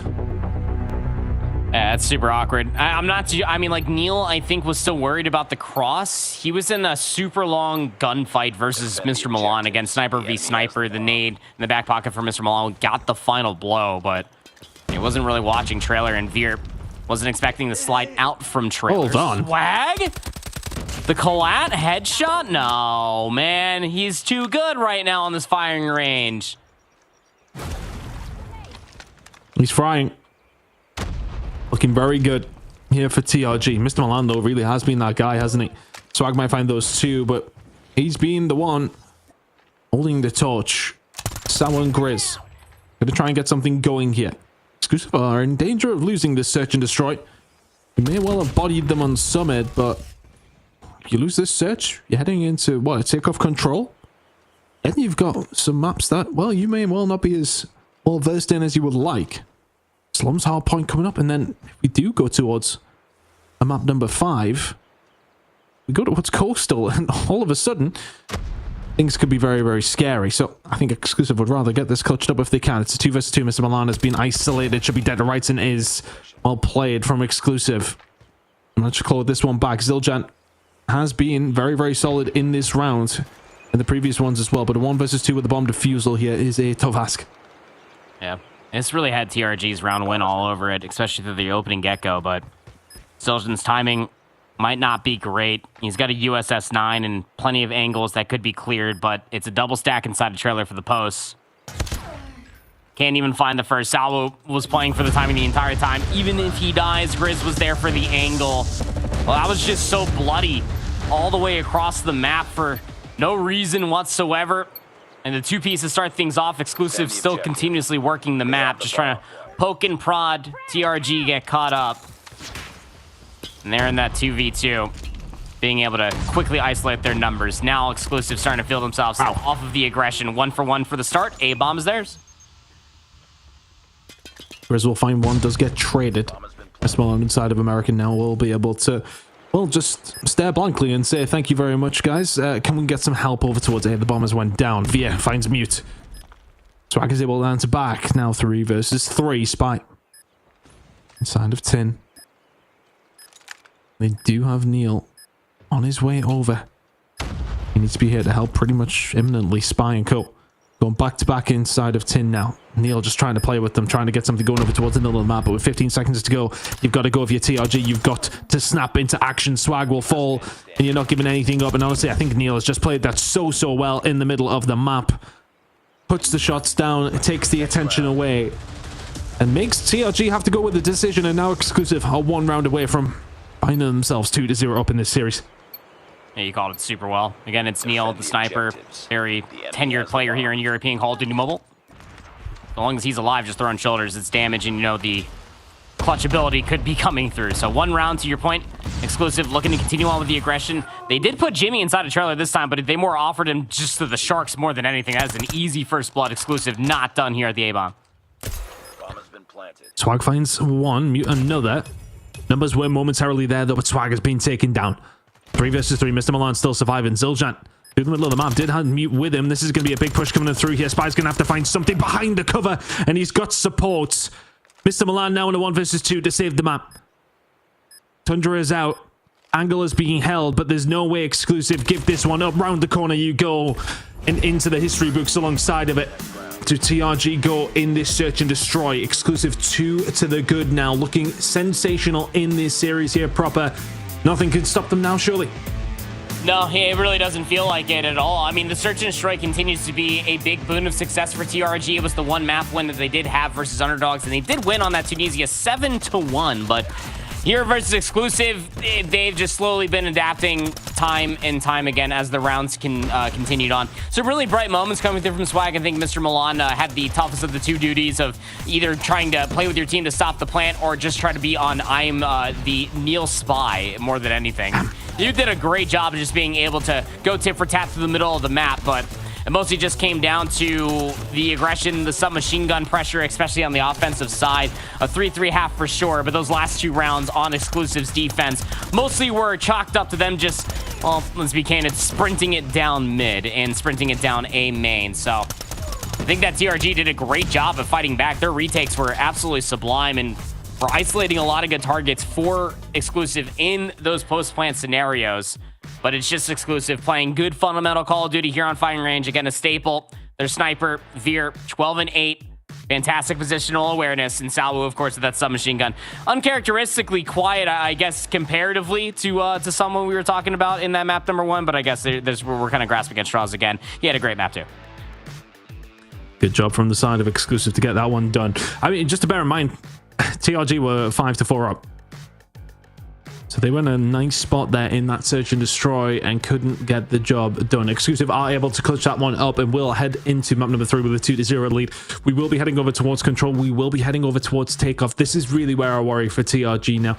The search and destroy felt like your chance, and maybe you could catch them off guard on a slums hardpoint to force that map number 5. Now we're at this point where you're 2-0 down, heading into takeoff. I don't know how good I feel about their chances here, probably. I don't feel good about it either. I mean, like, even off of that 7-1 win for the map, too, they went into a raid control versus underdogs, and I don't know if y'all watched that, but they didn't score a single round. They got absolutely desecrated on that map number 3. Takeoff control was the map 3 between Exclusive and Aptos, and, well, I guess take this for what it's worth, but it was a complete shutout. Full hold for Exclusive. They win the back-to-back, they win the offense, and then another full hold to win 3-0 versus Aptos, but there's a certain amount of you need to show the hell up right now in a respawn if you are TRG. Otherwise, your open finals is coming to a dead halt and an ending here with a 3-0 versus one of EU's best. Well, let's see if Exclusive are going to try and work on this spawn trap rather quickly. I'd imagine they are. To be honest, I was impressed from TRG's perspective as far as the search and destroy goes with the ability to find picks. The problem is, are they going to be able to keep up with the ability of Exclusive as far as pace being set here in this takeoff? Grizz just finds 3. One by one, they challenge him, and one by one, they die. There's another one potentially on the board. Not going to happen. Zoljan, he has probably been one of the more impressive players, I want to say, from TRG. Mr. Milan hasn't looked bad either. Swagger, of course, has found his moments in the search and destroy with the sniper, but it's been a tough watch. If you are a TRG fan, Exclusive are in the lead as far as kills go, but only by the 5. They have put the pressure on, but haven't been able to necessarily find the control they want. Yeah, I mean, if there's one thing that you are missing from TRG in this best of 5 series that we got to see versus underdog, it's just that X Factor superstar X player, right? You got a couple players for Exclusive that are stepping up monumentally through the early get-go, and it's Spy and Grizz. I just good SMG presence all the way across the map of Takeoff, not allowing TRG to move, and it's not just corner after corner, it's just how proactive they are across the map, just working with their ARs. Just good fundamentals again from Exclusive from the early breakoff. Now TRG, no respawns remaining with just 5 on the clock. Yeah, those lives have turned pretty quickly. Wasn't looking too bad, and now Exclusive just turned the screw. 12 versus 2. Just not doable. No touches. No segments. Exclusive, a dominant defensive round. You can see plenty of defensive wins all teams' way, though. I think the real tell here is going to be for TRG if they can hold their own. Exclusive looking to try and find this round as quickly as they can. If they can do, they're in such a commanding position, as they are in the series right now. 2-0 up, 1 up in the control. Looking to put the pressure on over towards B pretty much immediately. One player drops 4 of them over towards this B side. This could be going quick. Oh, utility just yeeted through the window there at scaffolding and then just ball rush over towards B. It didn't really feel like that TRG were ready for it. Just 2 players over there by B, but your biggest concerns got to be number 3 in blue. It's Grizz in your base. Pulls out the gravity vortex gun. Wants this to be the one that sticks over by B, but trades come through. And second segment's not locked over at B. Our trading efforts, though, as Sawu starts picking things back up over by the terminals. And you do well to at least get a 4-life lead, but I was almost expecting more segments to come off of that push. You would have thought they got a bit more. Rather than that, they're getting plenty in the kills department, aren't they? Spy. As the equalizer's out, Mr. Milan has already found 2 kills with the sniper. Not going to find a third. Sawo, though, comes around and just picks up the pieces. Weren't able to get much value out of the push over towards B last time, but I don't think it matters if nobody from TRG is left alive, because that could be the case very, very quickly. Spy finds 4 in a row. In the absolute blink of an eye, Exclusive just absolutely dominating here. 19 versus 4. This one might be over before it's even begun. Hey, you can see here on Takeoff, the spawn trap not as egregious as Arsenal. At least you do have a handful of spawns to choose from, but it doesn't even matter. Not with the opening breakout that we got to see. Jimmy does find 2, but it's 16v1. And that second segment's going to get worked up on. Here comes the third player for the maximum stack. For the third segment, Jimmy's just hoping to die before it comes through, but it doesn't even matter, does it, son? I mean, 5 segments total. The opening breakoff had them about a maybe 5-life lead, but once you got an equalizer in your spawn, and Spy was just having his way up to 18 eliminations through 2 rounds, ton. And it becomes pretty much a non-conversation starter. Exclusive looking pretty darn poised for a 3-0. TRG, what can you bring to the table? Maybe we can find a round out of something. 1 good push, 1 good operator usage, and well, I am trying to sow the seed of a comeback here, but I don't even think I believe it, to be honest with you. This is looking sensational for Exclusive. They pretty much have every operator in, and if you are TRG, you'll be lucky if you spawn in for more than 0.5 seconds. Look at the pressure that's coming in for Exclusive. Neil will find another. Swag is the only one who can answer back, but the pressure, the map control, and the raw slaying ability right now on full shot. Zildjian will find something with the gravity vortex gun just to maybe ease that pressure, but you just walk into more lines of fire right now. TRG being farmed off their spawn. They just keep trying to touch this A zone, and they're walking into a crossfire after a crossfire, and if it's not immediate damage, they're softened up by hunter-killer drones that are earned life after life for Exclusive. It's an 11 life lead, and TRG, try as they might, any operator try to rally behind gets shut down immediately. The crossfire here at A is just so oppressive from Exclusive.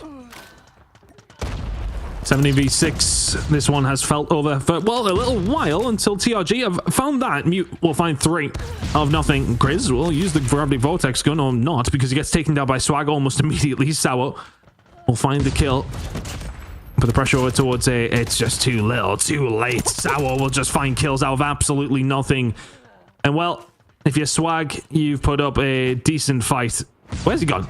There, they found him anyway. The boxing glove to the back of the head will finish the job. Exclusive do what they set out to do and re-qualify for the challenge season, and in what kind of fashion? A 3-0, 3-0 in the losers bracket when they needed to. They got sent down early proper, but it proved to not be any sort of problem for Exclusive whatsoever. They find themselves in the challenge season once again. They'll be looking for that title.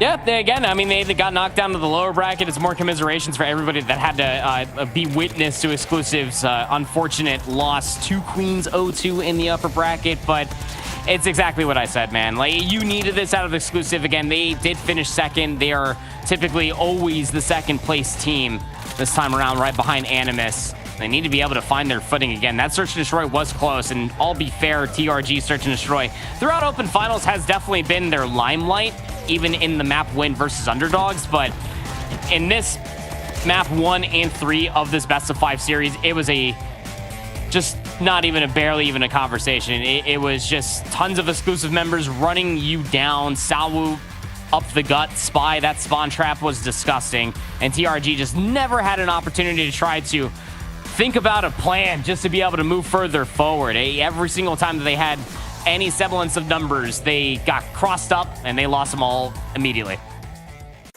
Definitely saw what we wanted there out of Exclusive. They are now the 6th out of 8 teams into our challenge season, so that means there's only 2 more matches and 2 more squads that can qualify left to go. Already halfway through the day. And that was a brutal 3-0. I mean, to be fair, we're not really surprised when it comes to Exclusive. I think everyone was shocked that we can down in the lower bracket to begin with. Potentially a little bit of a hiccup on that day for them. Now they have an opportunity to redeem themselves in the challenge season and show why they're constantly at the top of the region. Yeah, well, at least they won't have to go up against the team that beat them in the winners bracket to send them down here, right? I mean, that's a positive. So at least for Exclusive, that's not a worry. But look, I don't think I was ever concerned about them making it through. We kind of knew when they go down the losers bracket, they'd be a bit of a shock down here. That kind of has proven to be the case. Unfortunately for these teams, they do run into them. For TRG, if you maybe had a different game against a different opponent, then possibly something could have got going. But I mean, if that was an indication of how your challenge season would have went up against a team like Exclusive, I don't know if you would have wanted that pain every week. So here we are. Exclusive, I managed to get the win, but as kind of expected, in the fashion that we did expect. We get to see that reflected here in the bracket. 3-1 to start off the day. If you guys missed that between Vanquish and Queens, a dominating performance out of Vanquish. Are 3-0 in favor of Exclusive, so those 2 squads are now good to go, and we'll be seeing them back here next week alongside those 4 squads out of our upper bracket. Now we are on the second half of our lower bracket, which means around the corner we'll be seeing that matchup between Cantic Nation and RHH. I think we're getting into these matches now where they're starting to be, or the upcoming matches will be a little bit more even here, Proper. Yeah, no, I mean, everything to be expected to be a little bit more competitive, especially in the RHH Cantic Nation matchup, mostly just because we don't really know what to expect. But even in that last series of a night, I'm going to be all eyes peeled, on the edge of my seat, more buzz phrases again, just because I want to see what Hexad has to offer. It should be a banger in that final one.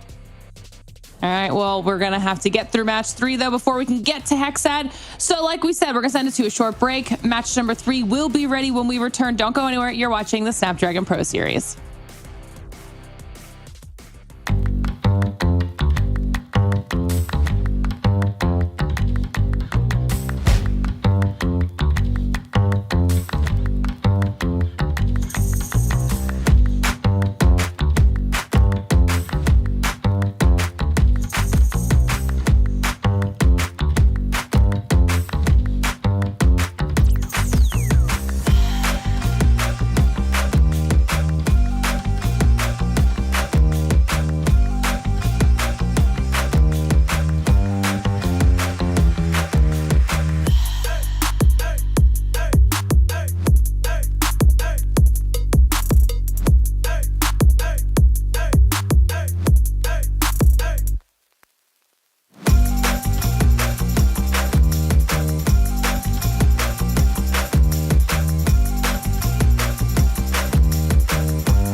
The Snapdragon Pro Series is brought to you by Snapdragon Elite Gaming and DHL.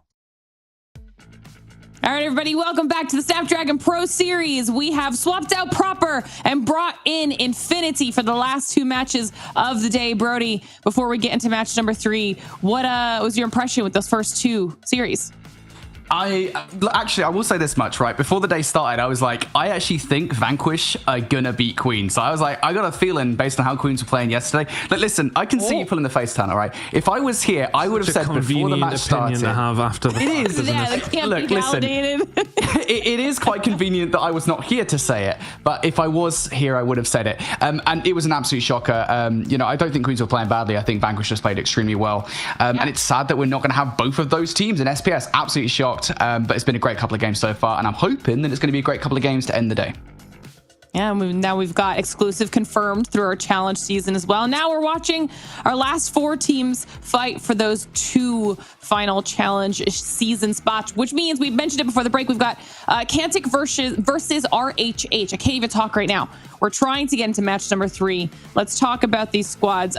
We saw their performances over the last couple days, and it's going to be a little bit more of an even battle this time around, Ton. Yeah, look, I think for Cantic Nation, we maybe expected a little bit more in their game yesterday in the winners bracket side of things. We thought they would maybe be the ones to take that one away based on what we'd seen in previous tournaments. I mean, no, Brody, you were talking to me about Cantic Nation, about being a very, very solid outfit, but they really didn't show up yesterday in their winners bracket game. But thankfully for them, they do have 2 opportunities to try and get this done. But I think this is a bit of an unknown. Look, we know some of RHH from previous seasons as far as what they're able to do, which is qualify for the challenge season and kind of be middle to bottom of the road, if you want to put it that way. But realistically speaking, we don't know how they're going to compare to Cantic Nation. So I think this is a really interesting game to go into. We kind of said before we got, or before we started the show, that this was going to be a potentially very, very solid game. But it really could be one-sided in one direction. We just don't know what the barometer is for both these 2 teams. We haven't seen them up against a big challenge quite yet to solidify what we think. We'll pull up their picks and bans, see where we're going to be playing for this series as far as the map selection goes, and see if that affects anything.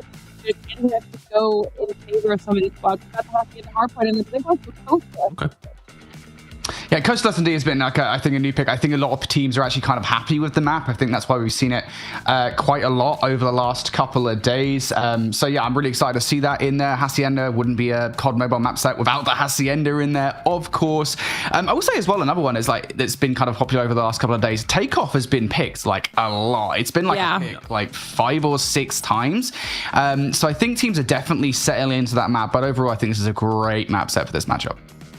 I mean, one day, I think once they're more comfortable with it, we'll start seeing the crossfire like you want, Brody. I know you're polling for that over there. I really want it. We'll get it through in the series eventually. For now, these squads just have to do what they know they can do well on, because for everyone at home, we've gotten to the point where if you're losing, you're out. You will not make it to the challenge season. Your competitive run will end here. So these teams are fighting tooth and nail to try and live on as far as the next stage of SPS goes, which means that's exactly what's going to happen here. Who will be the next squad to qualify through? Will it be Cantic Nation or will it be RHH? I can't wait to find out. Ton, Birdie, let's get into match 3. Well, here we go then, into match 3, as Lawrence said, and into one of the more interesting ones of the day as far as what our expectations are. I mean, Birdie, I'm not going to ask for predictions, but as far as what you think as these teams go and their performances so far, are you leaning in any direction here? I'm really struggling to split them. Yeah, it is difficult, I think, at this stage of the competition, right? I think Cantic yesterday kind of had an unlucky draw, if you will, versus X-Guns. They played relatively well. Just a couple of players maybe didn't turn up necessarily in the hard points. Of course, they kind of had that break off in the round 4 offense and take off control. X-Gun, they played that extremely well. So there's just moments where if Cantic can step up, they can definitely beat RHH, but it's hard to deny the talent on this RHH roster. They've brought HBC in today, so I wonder if things will change things. I know I haven't exactly given you an answer there. I've kind of dodged around giving you what you were looking for, which is a prediction, and I'm not going to give that to you, mate. Oh no, I really actually didn't need one. I was just curious on which way we thought that it could lean, because for me, I just don't know if we've got like too much to really base it on, but hey, we'll see. We'll let the gameplay kind of do its own talking, right? HBC and Sushi trying to get something going here for RHH. Rotation over towards P2 is obviously the crucial thing. But at least we're on a map where both teams will know this one inside out. I know I certainly do at this stage. I feel like I've casted Hacienda Hardpoint about 5 billion times in the last 6 months, never mind the last 10 years or however long. Yeah, there's been a lot. There's been a lot of Hacienda Hardpoint. I actually don't blame you for saying that, mate. Yeah, it's a really popular map. Again, I think it's like I did a percentage pickage on last season, and I think it was picked like 90% of the Hardpoint maps that we saw, like 9% of the series, excuse me, that we saw had a Hacienda in it or something ridiculous like that. Which, considering there's like 5 Hardpoint maps, is quite the achievement. It is popular for a reason, and it's one of those maps that definitely does kind of force players and teams to rotate from one side of the map to the other for those key rotations. We're seeing that here from RHH off the start. They've rotated towards P2. They get away with gunfights in their favor, but you've got to be really careful on this hill ton about those wayward spawns around the side coming through. Yeah, it's just one of those maps that doesn't offer up any surprises, right? I mean, everybody knows exactly what they should be doing on it, right? By the time we are getting around to it in this stage of the season. RHH are the first ones to get over towards P2, though, showing they know exactly what they're doing on this map in particular. I know you watched a bit of Kantic in another cup before we did actually get towards the stage. Was there anything missing from their performance yesterday, or is it just coming in a bit flat? Because right now, they're not necessarily pulling up any trees. 20 seconds to go here at P2, and RHH is still in control. Yeah, I mean, like I said, you know, it was map number 1. I think it was actually Hacienda Hardpoint versus X-Guns yesterday. You had a couple of players that back in UEC were playing pretty well. Noe, I think it's Noe is the pronunciation, because I think this roster's French, I want to say. And Max, both of which, I mean, just did not turn up yesterday. So they're effectively playing the matchup 3 versus 5. But because I actually texted you about it, I was like, you know, one of the players you've got to be watching out for is Nox, right? He's a player that I think was definitely the best player on Kantic back in UEC Season 1. So if he turns up, they should be all right anyway. Right now, not having maybe the best start. But again, if you're not missing players, maybe you'll actually do well. Right now, though, they absolutely are not. They're down 50 points or so. RHH looking pretty spicy, and this is the point in the game where you start to see those war machines coming out to play. Oh, is he finding, well, now 3 with the war machine. So that's a little bit better from Kantic Nation, and I mean, we can see games really turned based on these operators being used well by both these two teams, but RHH may well have been pushed back by the war machine, but just assume control once again. 25 seconds remaining on this hill. Obviously with a nice gunfight went up against Sushi, but has it already been kind of ran here for Kantic Nation? Maybe not quite. Rikia can find one, does get taken down at 82 to 20. Okay, Kantic Nation may well get some decent time, some decent scrap time over towards P3. It's not necessarily what they kind of wanted to take away from when they headed over there. Over towards P4 now. It was, of course, RHH with control, but Kantic Nation doing a good job here.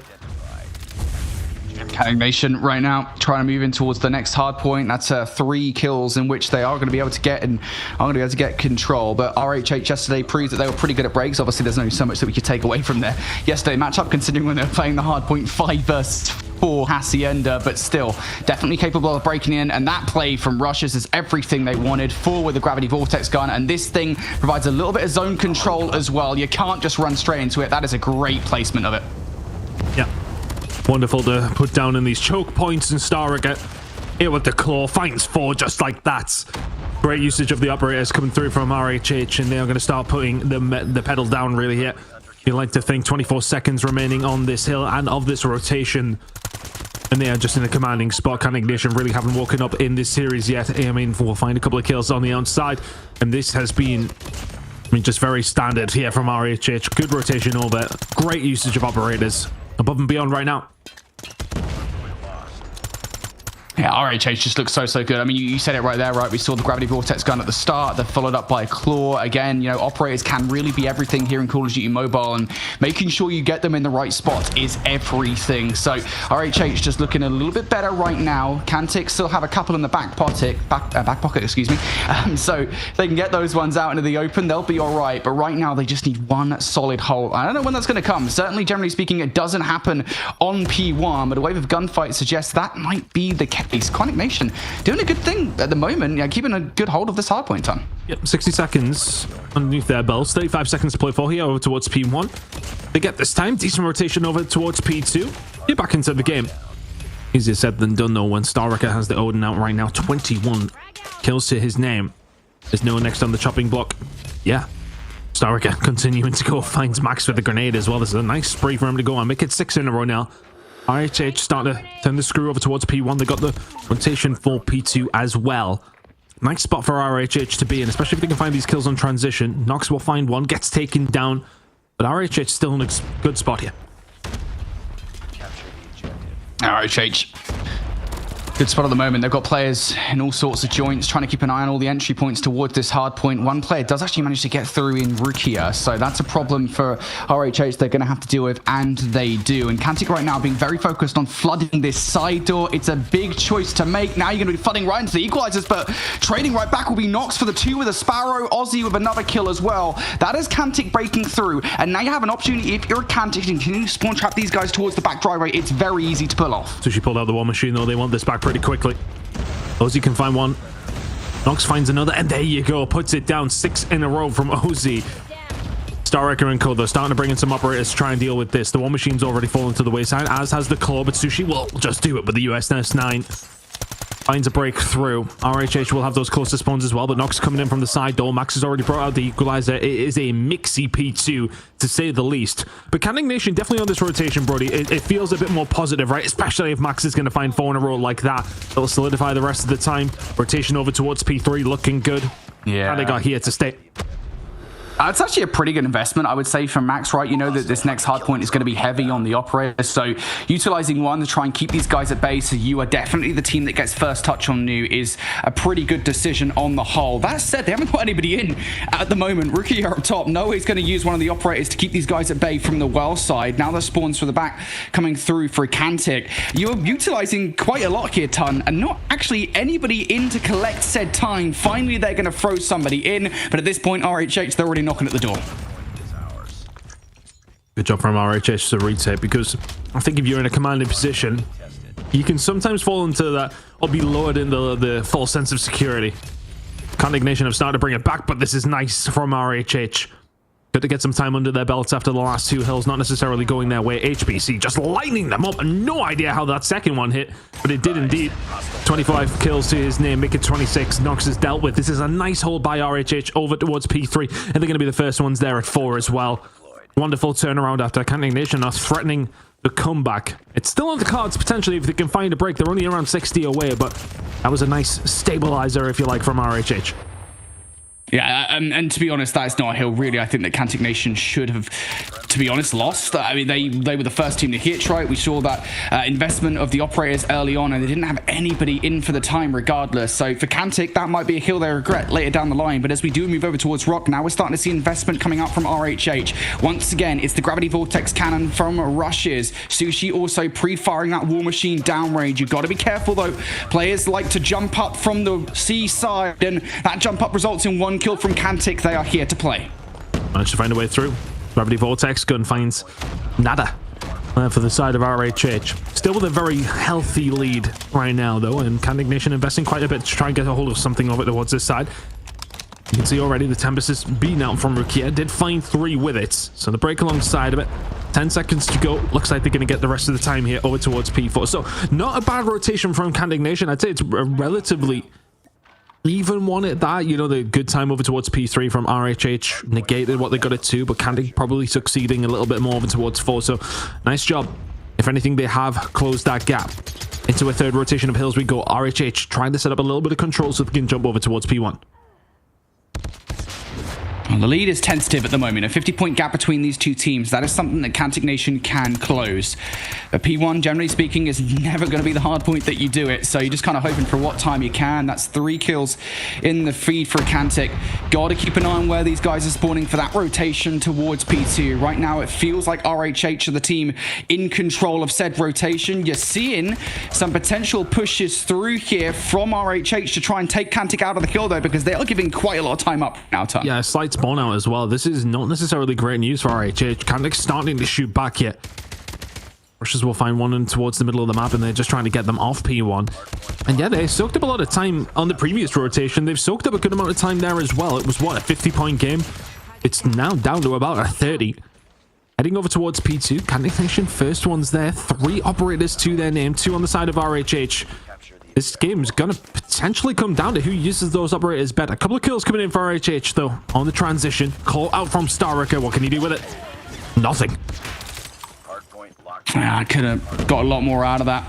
Now you're in a situation where RHH are in control of the kill, but tentatively, Kantic Nation are starting to push the front.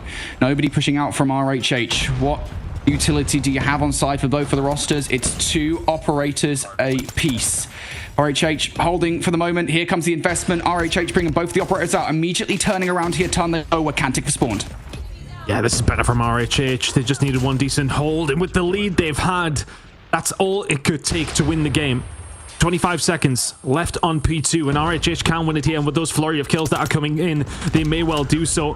Underkiller in HPC with 3, and that might just be the final nail in the coffin here on map number 1. 10 seconds to go. Condignation need to find a way through if they can, but HPC has taken over. He'll eventually fall to no, but here we go. War Machine in from Sushi, 3 seconds to go. And through the fire and the flames would have been the route for Condignation. They can't quite make it. RHH just turned the screw, stepped on the gas, flexed their muscles, whatever you want to kind of put down for that one, towards the end there, Brody, and get the job done. And just, I mean, for me, at least we've seen something out of Condignation. After the first couple of hills, I was a little worried that it was going to be very, very lopsided, but in the end, a competitive hard point in map number 1, one that will be taken away by RHH. Yeah, and it is just a couple of hills, right, where the decisions maybe could have been better from Kantic, and things would have looked totally different. Again, I kind of mentioned it in the middle of the game, right? There was one hard point in particular from Kantic. It was the rotation towards P3. And granted, fences is never really a hard point where you're supposed to get a lot of time. It's just by the very nature of the hard point, that's not a hill in which you get it. But I think you look over towards the investment that they made into that hard point and how little time they got out of it. And I think that just happened too often there for Kantic to actually make any noticeable positive difference in the end. You know, we always talk about kind of the fundamentals of COD Mobile, making sure you get some good investment of your operators. We saw that in there from their opposition. We saw that from RHH, and it just resulted in much more hardpoint time. Everything they seem to invest brought some brilliant returns. Good job from the side of RHH. I mean, HBC, I think these went 45 and 25, and I'd say they've only won by that. They held a full 60 over towards P2, which got them the job done, but that's a big game from HBC. Puts RHH in the driving seat. And for Condignation, well, okay, there are still routes back into this game, but it's a nice start for RHH now. Steadies the ship. Condignation's come back through the mid-game though, Brody. I mean, how do we kind of feel about that? Because is that going to give them hope throughout the rest of it? It is just a hard point, a hacienda. It is only just a couple of hills, but shows they can at least hang with RHH, right? Yeah, I mean, this is the thing, right? Kantic are not a bad team by any stretch of the imagination. Like, you can see moments where they look like a competent roster. They know what they're doing. I think it's just, again, it's solving kind of the problems of going all the way, right? Because this is something that I guess was a problem yesterday versus X-Guns in the hard points, where it just felt like, hey, you're doing good on some hard points and some other hard points you're just not showing up whatsoever. So there are still positives, I think, to take away for Condignation. I think that's especially true going into the Search and Destroy.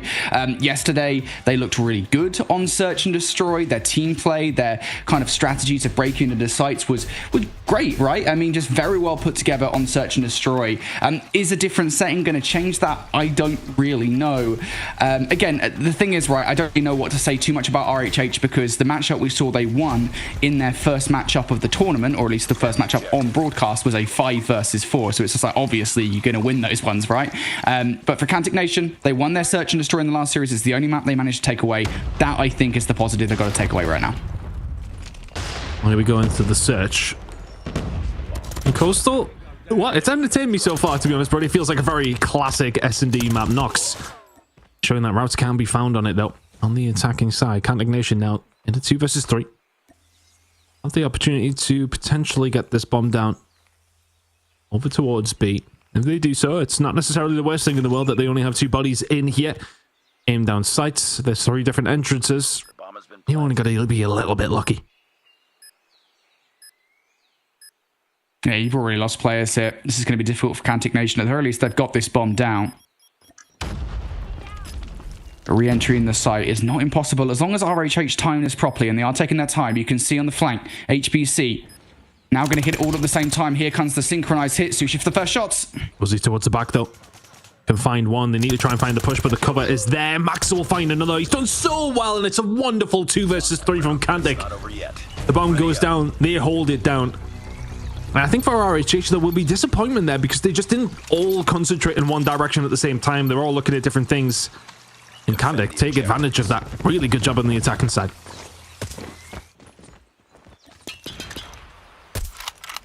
Oh, Cantic Nation. Right now, here on the offense, they got into one site already. That is a brilliant start from them. That's going to make RHH a little bit more confused. I will say what's probably going to make them even more confused is the fact that Cantic have left the bomb in the spawn. Not entirely sure how or why they've done that. They're going to draw first blood regardless, but that's going to take a little bit more time than they otherwise would have off this round done.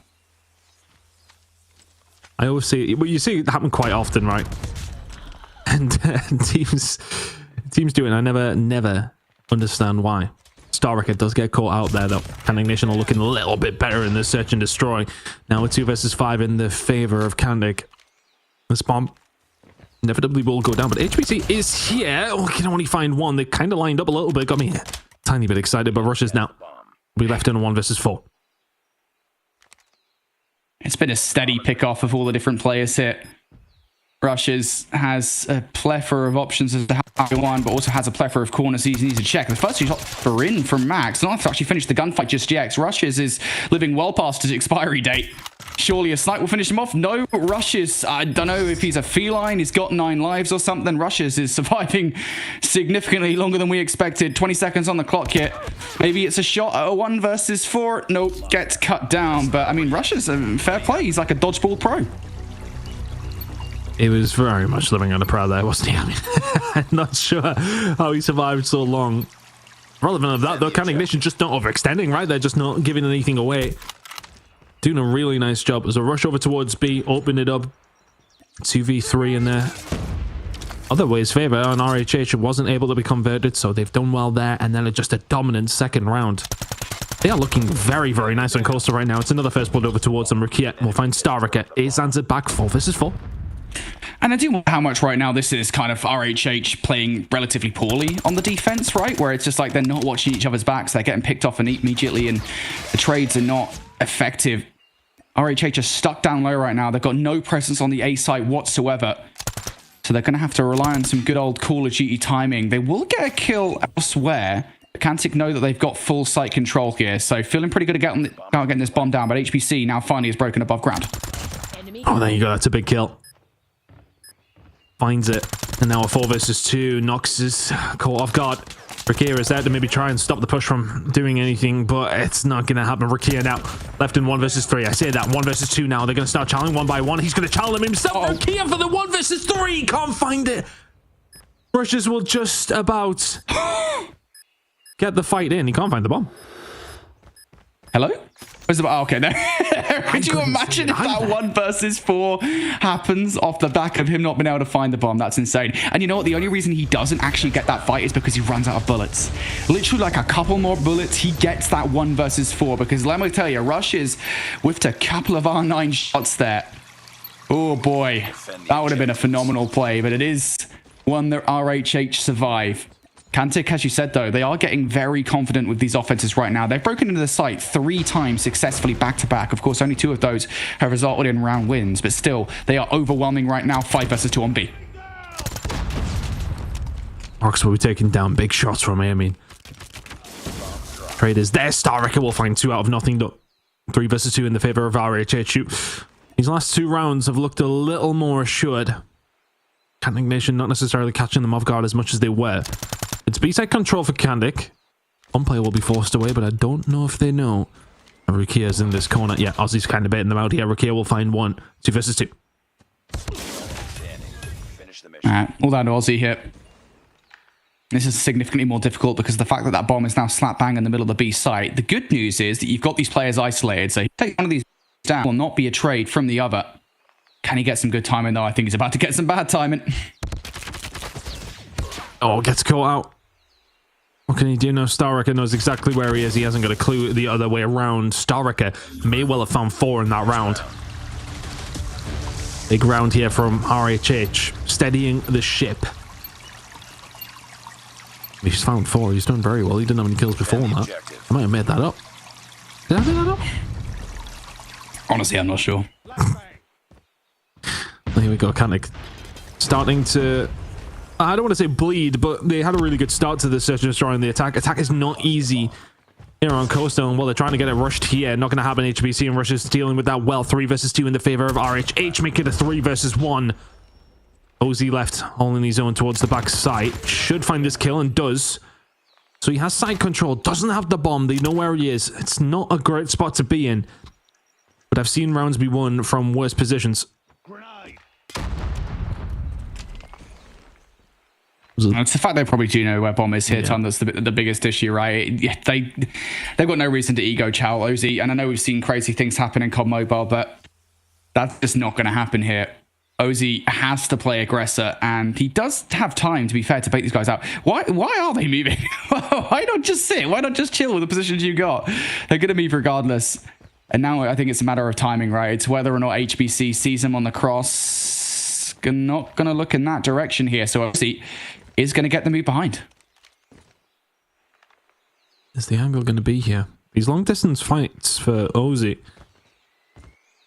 will not be a big problem with the MK2. And the USS-9 up close and personal? Not the worst position to be in. Have they just got some terrible timing? Maybe not. HBC may well challenge around the corner here. They've got him weak. He's got the call. He moves. He finds the kill. It's 3 rounds in a row for RHH. Kantic promised so much in the first 2 rounds that... Well, I don't want to say they're being picked apart now, but RHH definitely have stepped it up. And the thing is as well, it's not like RHH are doing anything revolutionary, right? They're playing these rounds just in such a standard fashion. They are now just winning the opening fights in a way that they were not before. Again, going back to those first couple of rounds, you could see the way Kantic were kind of picking off RHH with very little trades. And now that's just not happening. Same thing once again. Look at down that right street. HBC picks up Max. Now back off does Noe. Fights towards a site as well, not going in Kantic's favor. They do have site control, but they don't have the numbers. I think they kind of want that before they slap that rock down. Yeah, Sushi found himself in a really good position. Gets the call out to help his teammates out. Starrocket is here. They've got a trophy to help them cover the push as well. 3 players now going to push in over towards the site. First gunfight goes their way. Sushi finds Rakia. Ozzy can find 1. Ozzy can find 2. Yeah, I'm going to need other teammates to help you with that trade. 4-2 will be the score at the halfway point. RHH holding 4 of their defensive rounds. I think that's kind of par for the course, right? I mean, look, attack does seem a little bit more difficult. The more we see Coastal, the more we can kind of quantify that it is not the easiest map to attack on. I think Kantic Nation will maybe a little bit disappointed based on the fact they found 2 of the first 2. And then RHH 4 rounds in a row on the defensive side. Ozzy trying to get an angle if he can down this left-hand side. He's seen a couple of players and, well, probably does the right thing by backing down, going for the gunfight against rushes. Has to be careful not to be picked off here, but RHH being very aggressive down his side.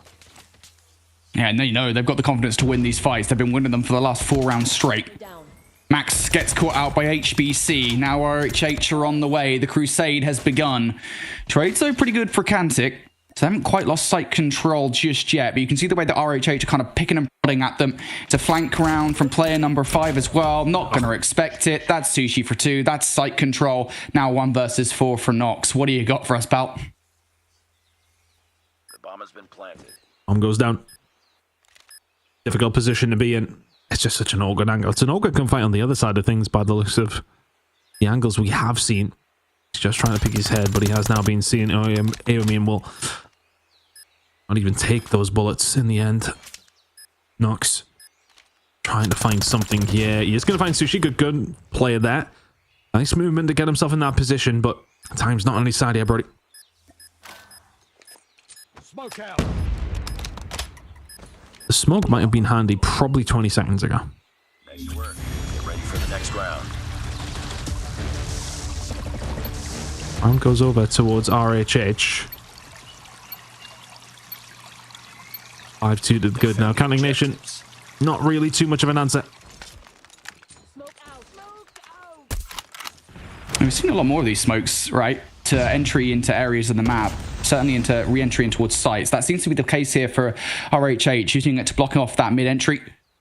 Max gets blown up at the start of the round. They don't check left, though. Nox is able to find some freebies here. Only converts for a 1, though.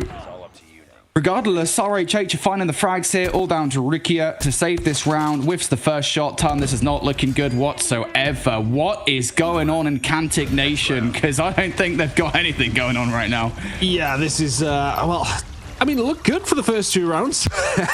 Since then, well, maybe not so hot. RHH really stemming the foot down now. Attacking round.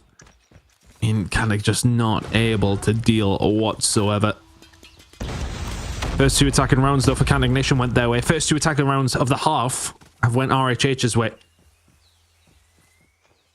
Seeing the comebacks can kind of happen, but when you're under so much pressure like this, you are one round away from losing the search and destroy. It's not quite as easy to have that flexibility. No, though, he's going to find himself here flanked from behind. HBC can find one. Max is just about going to find the pickup. Russia should be there for the trade and is now 3 versus 3. 2 players on the flank, though, may be able to cause issue.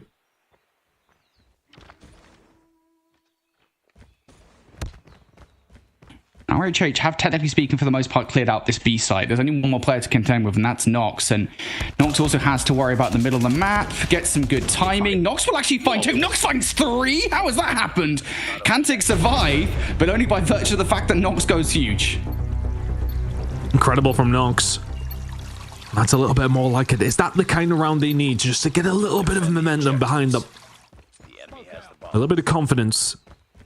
Nox calls game in that round in particular.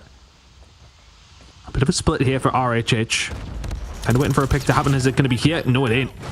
Rukia walks through HBC. Rush is going to find the push and will find himself dead as well. 2 kills for Rukia's way. Now for RHH, this is a hard one to get out of. You split across the map as far as an attacking positioning goes. Lose the first 2 gunfights and just have 0 real estate to work with.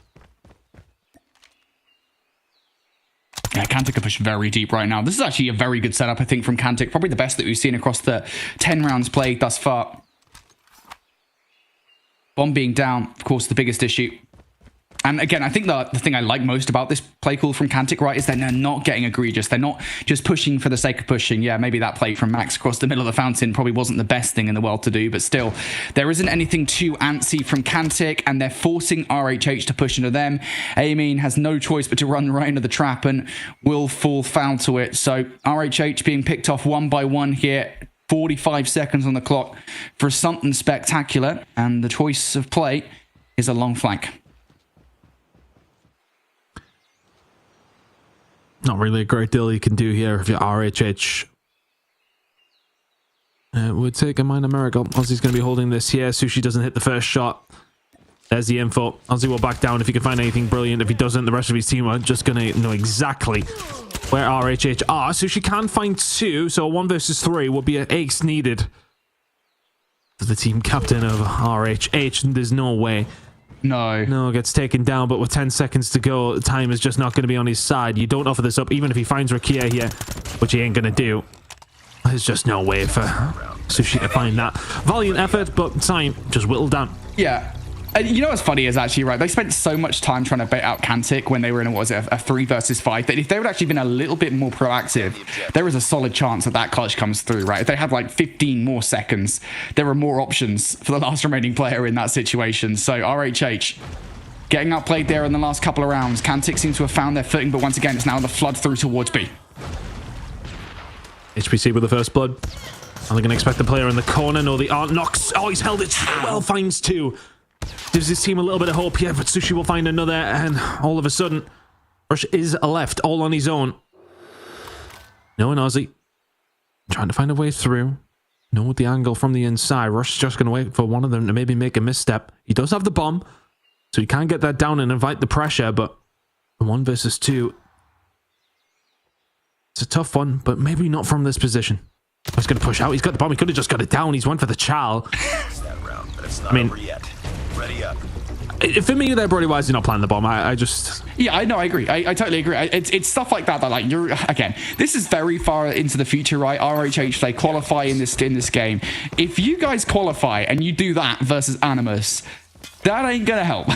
Like, just things like that are gonna get punished significantly more. You certainly didn't help him get away with it there.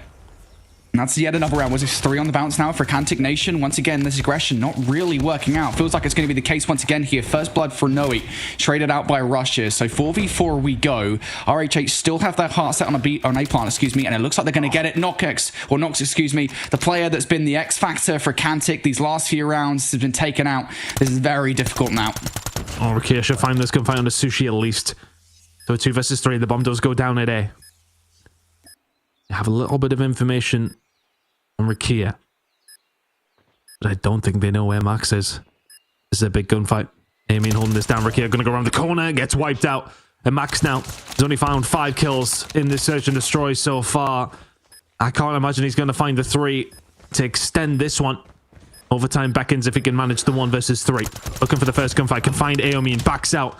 No trade's going to come on through. He'll take the 1v1. No problem whatsoever. Star Wrecker should be there. Finds it, but Rushes is there to pick up the pieces. And RHH will find themselves 2-0 up in this series. Well, deservedly so. A fantastic start to it.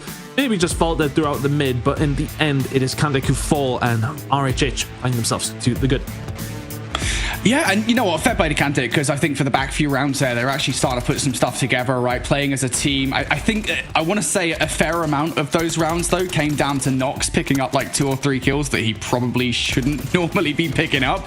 But, you know, for the most part, I think just we saw situations there where Kantik were just getting outplayed by RHH time and time again, especially through those first 6 rounds where Kantik started strong in the first 2. As soon as we saw those adaptations where, hey, RHH had actually trading out now on the defense and playing as a team where they weren't through the first couple of rounds, we saw much better play out of them. Again, fair play to Count. We saw a few rounds towards the end where they were maybe putting things together, but beyond that, it felt like RHH's S&D all the way through.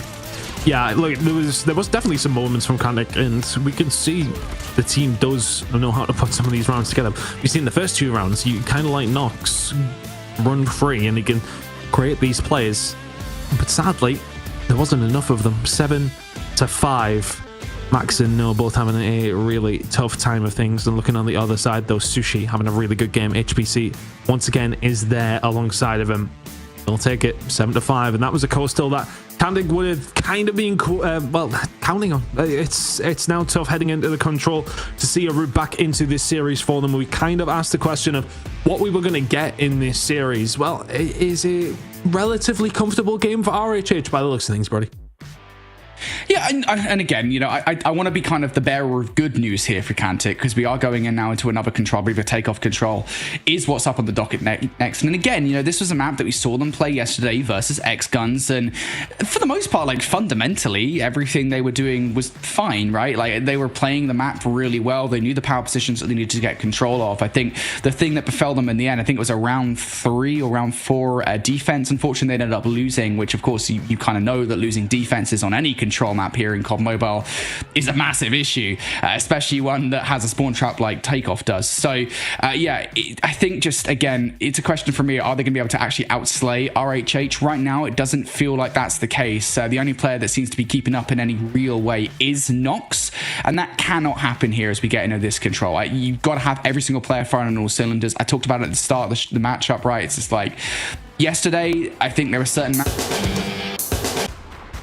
everyone can start to show up here, they'll be perfectly fine, but that feels like a big if at this point. RHH just seem overwhelming. Well, here we are into what could potentially be the final map of the series and Kandik's open finals.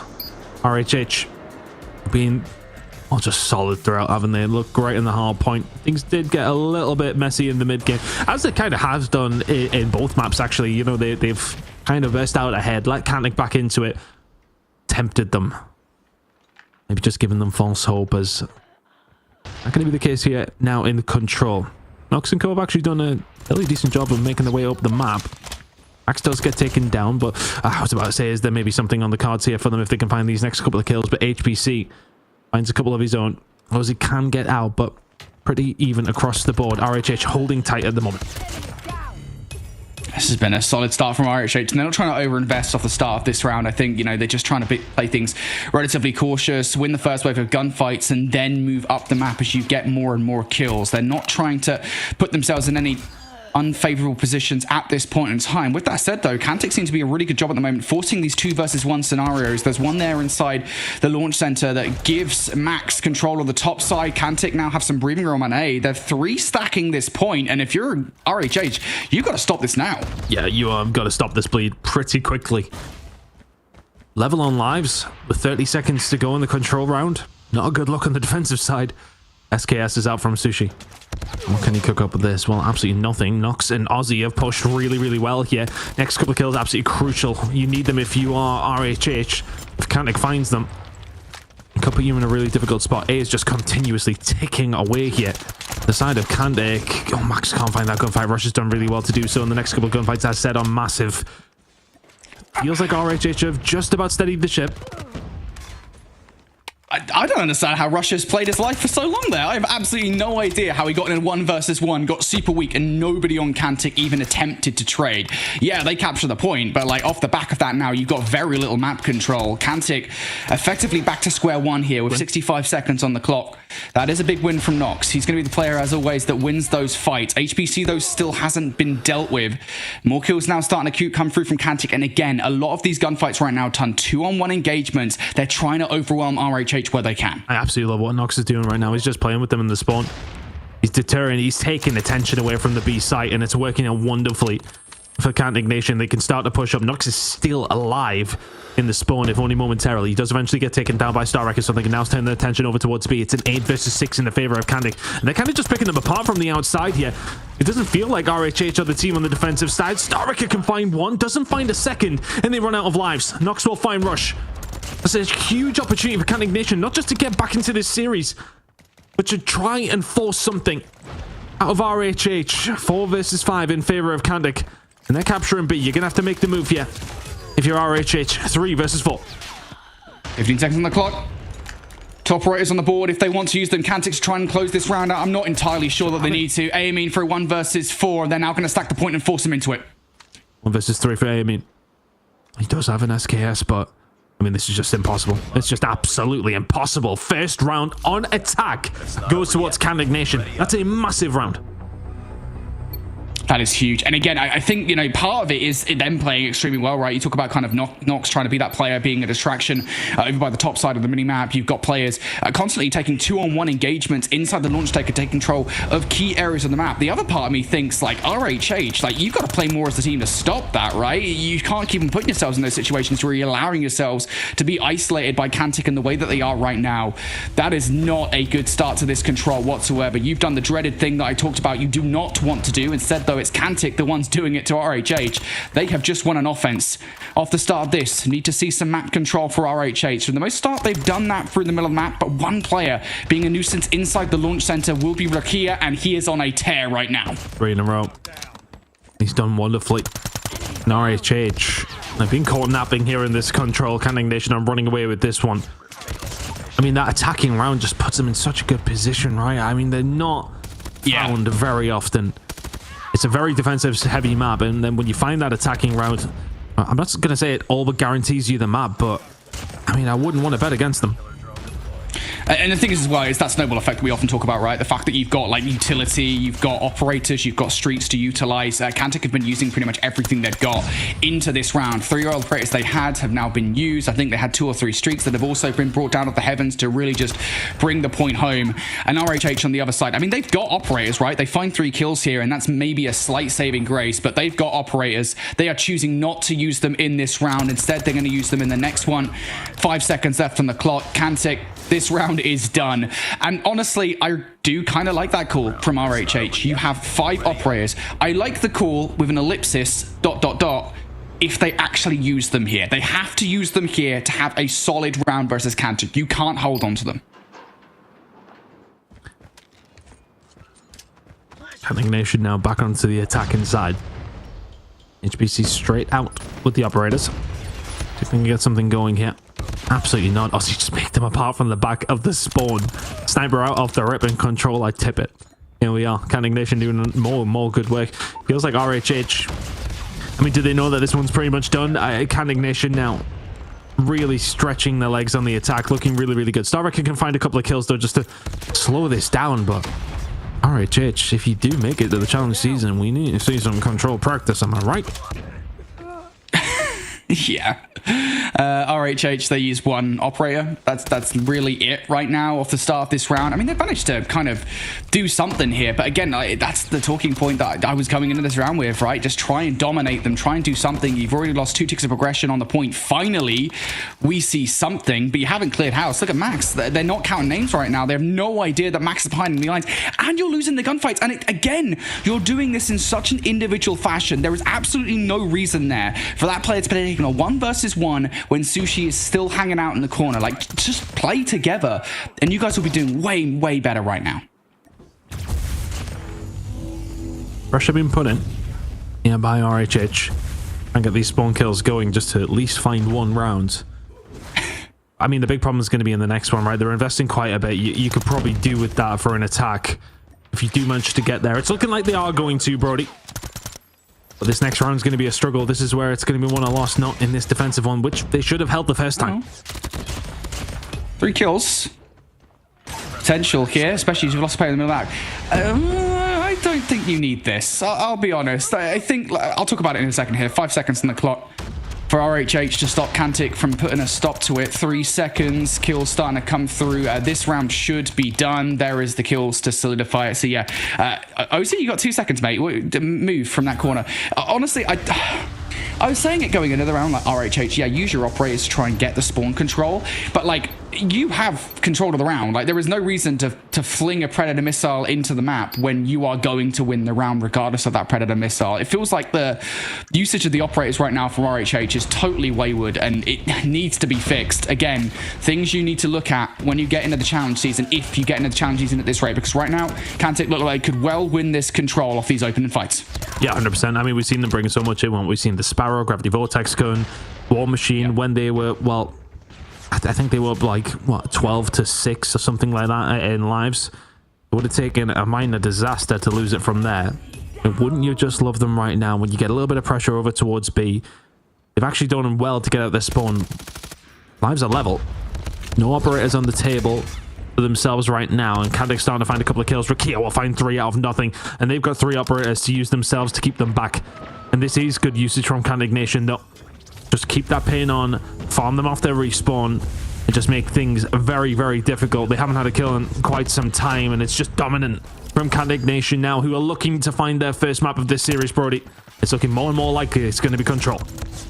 Yeah, this feels like it's done. Yeah, the spawn trap now in effect. You've got to turn your attention to Rukia, who sat at the back of the map, and also deal with the players look staring you down from the front. Here comes those operators, though. It feels like a bit of a kind of Hail Mary play from HBC and Starrika. Starrika is finding value with the claw, but as you said, I mean, it's already a 6 versus 18. That's some great shots through the smoke, by the way. These guys are beaming right now, but it might be too late at this stage. 14 seconds on the clock. You've got to perfectly stack one of these points and play your lives at the same time. That's not happening. You're now losing the numbers. Ton, feels like we're going on map 4. Yeah, I'm not too sure a 3 versus 16's on the cards here. That would take something. Maybe a couple operators would help with that, but no, okay, here we are. Yeah, HBC, funny, yeah. Can find a couple of kills, but the inevitable is incoming. HBC, quality player on his day, not somebody who's going to find a 1 versus 14. Kantic Nation will find themselves a map and extend this series, but I mean, that one was kind of lost in round number 1. We seen straight from the get-go Kantic Nation find that attack in, I think it was a 3 versus 1 in the end that they managed to hold it down from. It's just, I think it's, you know, we have our frustrations with the RHH there because there was potentially a moment you could have done something in that 4th round. You see the lives are pretty even after a minute or so. Just those operator usages in round number 3 just feels like a massive, massive waste. Yeah, it's such a minor point in the grand scheme of things, right? Because, like, I mean, there are way more things that happened in that map, such as Kantic just playing the spawn trap way better. I don't think we even really saw, I don't think we maybe see one moment at the end of round 3 where the spawn trap comes through, and that is because of the fact that they're investing the operators into it. But yeah, like, it's such a minor moment in the grand scheme of things. There are other things, there are other reasons why RHH lose that map, but it is a big thing to me in that it's the fundamentals of Control, and it's something we've been talking about for so long here on the SPS broadcast, which is that if you're going to have operators going into the start of a round, and it's a very clear concerted effort, by the way, from them at the end of the round number 2 to hold their operators. Like, they've got 5 operators. There's, I mean, all the chance in the world you could bring 1 or 2 out to try and salvage the round. They choose not to, with the very clear intent of using them in the next, and then to immediately kind of open up the round and not use them.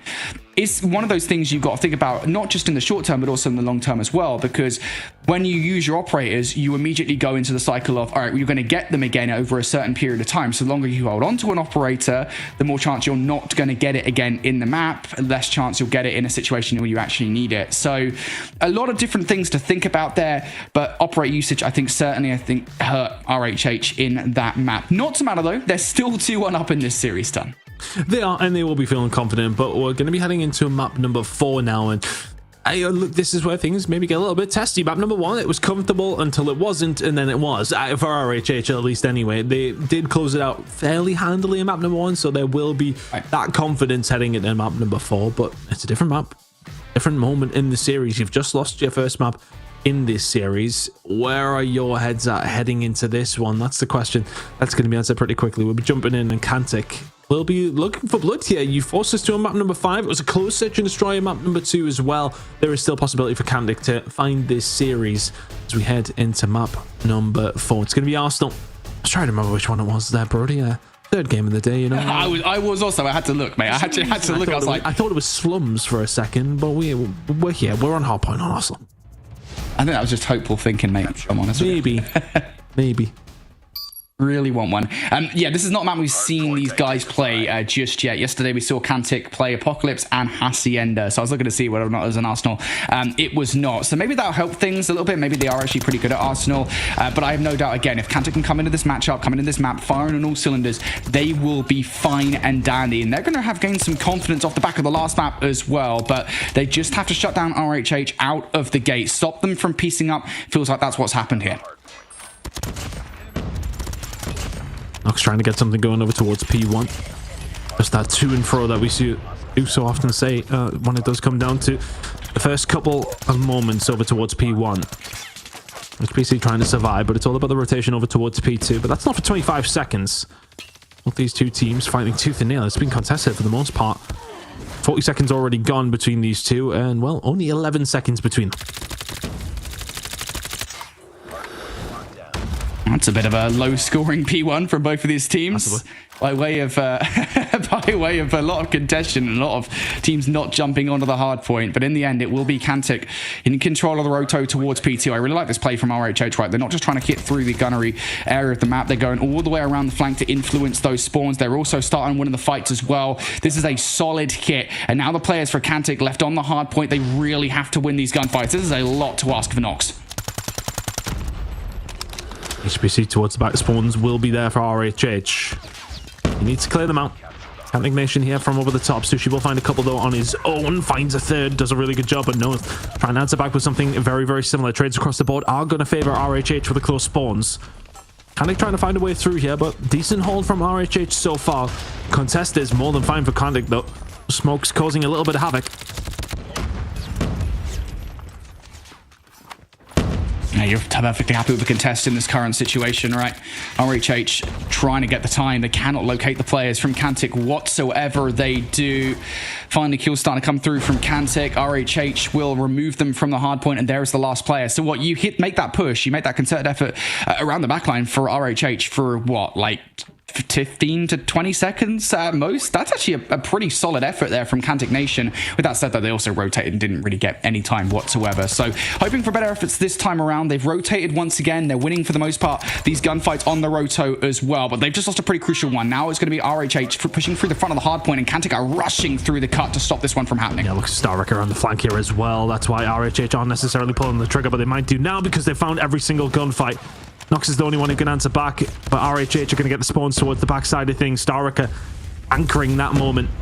Didn't really help his teammates out whatsoever on the point, but they get the job done 4 versus 5. Now they're in complete control. Got Kantic Nation where they want them, and a couple of operators to help them hold it down. HBC pulling his out. We can already see the Gravity Vortex gun is out as well. Starwrecker there to help. Oh my god, rushes.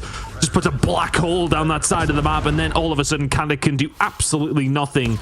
It's a wonderful break. It's a wonderful rotation, and a great hold by RHH. And I think they know at this stage of the game, right, that RHH, you've got a massive advantage. You're currently putting Kantic Nation into the dirt. Throwing a couple of operators in there as well is really helpful to solidify all of that time. Make sure that you garner a lead that is untouchable. And even more so here, I have no idea how they get all that time and then also move over towards the rotation. Kantic Nation just don't feel like they're locked in at the moment. They have to start right here, right now. You've got 4 operators. I need to see them come out. Need to see something. Sushi will find to nothing. Oh my word. That's 2 just gone in the blink of an eye. You're being gunned now. Of course, you do have the Sparrow. Nox is a little bit weak. Kind of being forced away. He's trying to get around the corner. He has managed to do so. Killing himself in the process, though. So, I mean, what, they've used 3 operators. Found 1 kill. Max still has his available, but hasn't been able to get it in a position where he wants to actually pull it in. Okay, Cantic Nation do get a little bit of a toehold in it, but RHH very much still here.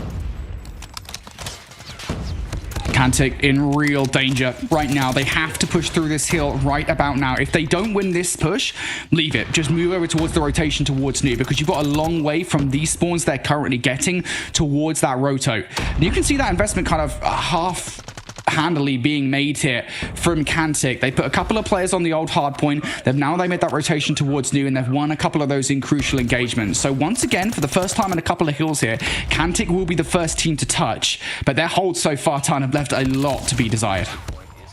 It's not necessarily been great, has it?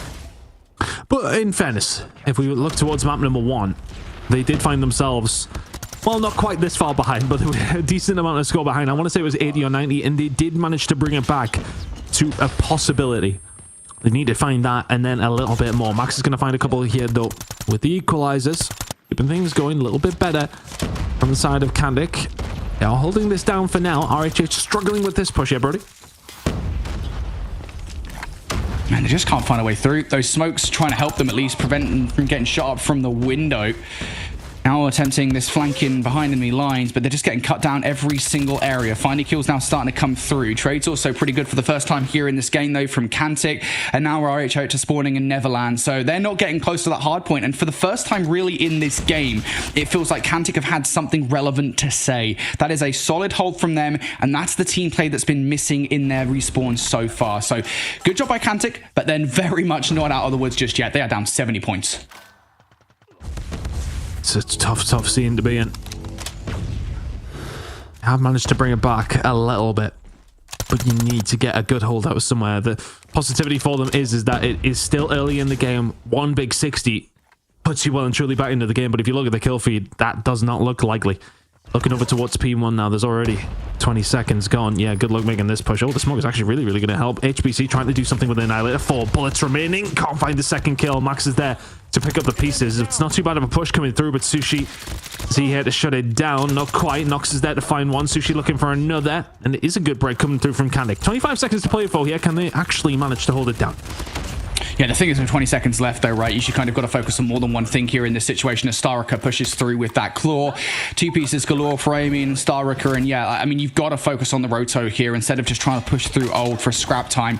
They are now stuck in the exact same position they were previously. This time around, though, RHH are going to be the first team to touch, and they have been so good on these setups. They've got players pushed out of the kill at key points, but they've just lost one of them in HBCs. For Cantic here, a couple more kills, and they are right back in the conversation, and that is just so not helpful. Max, you have to win that gunfight, my friend. Cantic desperately trying to contest. They are able to. They got a rogue spawn towards the backside. HBC was able to deal with it. Now he needs to deal with everybody else in front of it. I think if I was to pick an MVP of this series, it is 100% being HBC. Guy's been just cropping up and causing so many problems. Oh, and then moments like that. OC has the war machine now, just flinging it about, not seeing Starricker towards the back, wipes him out. Sushi on the other side, he finds 2, spins around, knows exactly what's going on, just trying to keep them off the spawn. Can only find those 2 though. The information is gained. They flip them out where they want them. RHH may well not be in control of the spawn, but with 20 seconds to go, they don't mind that. RHH can give this up, and that's kind of the positive, right, of the leader's advantage that we always talk about here. You know, you have a, what is it, 110-point deficit to come back from if you're a Cantic Nation. Like, you have to suck up every single second, and that's going to split your attention as you move over towards this rotation. But so far, so good. Once again, you're taking key players out of the power position, but you can't just do it once, you got to do it twice. You didn't quite fully clear things out. Sushi continues to be a nuisance, and those back spawns are still locked here for RHH. It's tough. Can't wait to get back into it. But those 2 kills with the Gravity Vortex gun are, well, gonna pretty much just turn into nothing. Oh, it's been tough for Cantic Nation. They have closed that gap, Brody. They've kind of kept it the same over this rotation, but it's really just not looking likely, is it? RHH continue to hold it down. It has been better from Cantic, but it's the same story. Look, you put yourself 100 points behind. It's so difficult to come back from against a team like RHH. They've got challenge season experience. They have players who can find quality moments. Haven't been able to do it this time though. Ozzy can find 3 out of nothing, and then all of a sudden 15 seconds remaining on this for Cantic. A good rotation. Looks like they might be the first ones there, Brody, and all of a sudden this game becomes very doable. Hardpoint is ours. And Cantic have slowly kind of crawled back at least into relevancy here in this game. But again, it is a massive difference between these two teams right now. 70 points to the good are RHH. That is a tire, Hardpoint, and Change. And now Rukia comes through and blows it wide open. 2 big kills there. That is a good investment with the Tempest. And now RHH are in the same position that Cantic were previously, right? They're spawning on the other side of this Hardpoint. They've got to push through this hill to not just get time, but the rotation towards next. And they find it. They've started this comeback, but right now they are kind of being farmed a little bit. RHH did smell, well, maybe their own blood in the water, and a couple of operators come out and they push them back. Aussie with the War Machine, we haven't seen really any good value from it. We do get some there, though. And there's the potential break. 30 seconds to play for Cantic Nation. Not in a terrible spot setup-wise here either. This 20 seconds goes their way. I mean, it was a 100-point difference at the end of the first rotation. It's going to be about 40 points if they can hold this down. And they've got 1 player in on that rotation as well. That is a huge fight for the Roto if Rukia can win it, and they do. So big gunfights happening, not just on the scrap, but on the rotation as well. Rukia has a hell of a lot more to do here and is desperately trying to play his life. Currently just wasting time for the rest of the team to make their way over. Investment from Nox comes out with the Predator missile. RHH are being dealt with. Rukia has played his life to perfection, and somehow, some way, Cantic is still in the conversation. Forces equalizers out of AME now. RHH now having to invest the hold this time. Is it something you want to force out? Well, apparently it is. Goes for the long-range gunfight, gets a little bit of information, but also a couple of bullets to the face. Cantic Nation very much seeing a way back into this game. It's a good War Machine coming out from Sushi. Yasuki will die, but he finds 2. Keeps them at bay for just a second. Operator-wise, nothing to play with. RHH 20 seconds away. Cantic Nation, you need to find a push right now. It's around the back line. OZ and Noe trying to get it done. You've got to be quicker than this, though. You can't afford to stumble your way in towards the back of the hard point. They're desperately trying. It doesn't look like it's gonna happen. It's a yellow kill feed. It's all RHH as they're looking to qualify. 1 player gets through Rukia for a double, but that is the only positive you take away towards the final moments of that game for Cantic as they fall out of this season of the Snapdragon Pro Series. Same old story though, right? I mean, both Hardpoints, kind of similar thing. You go down around 90 to 100 points. It always makes your game very, very difficult late on. It's all very well having a bit of a comeback towards that side of things, but realistically speaking, you have to have a better start than that. Yeah. RHH, yeah, look, they've done their job. A really, really nice start from them. The shoe on the other foot, you know, you've got to give them a lot of credit. We're fantastic through P2 to P3 on that first rotation of hills, giving themselves that lead. And from there, I think it's a massive uphill fight, right? Because, I mean, you know yourself, you find yourself that far behind. It happened to me plenty of times in ranked play, don't you get me wrong.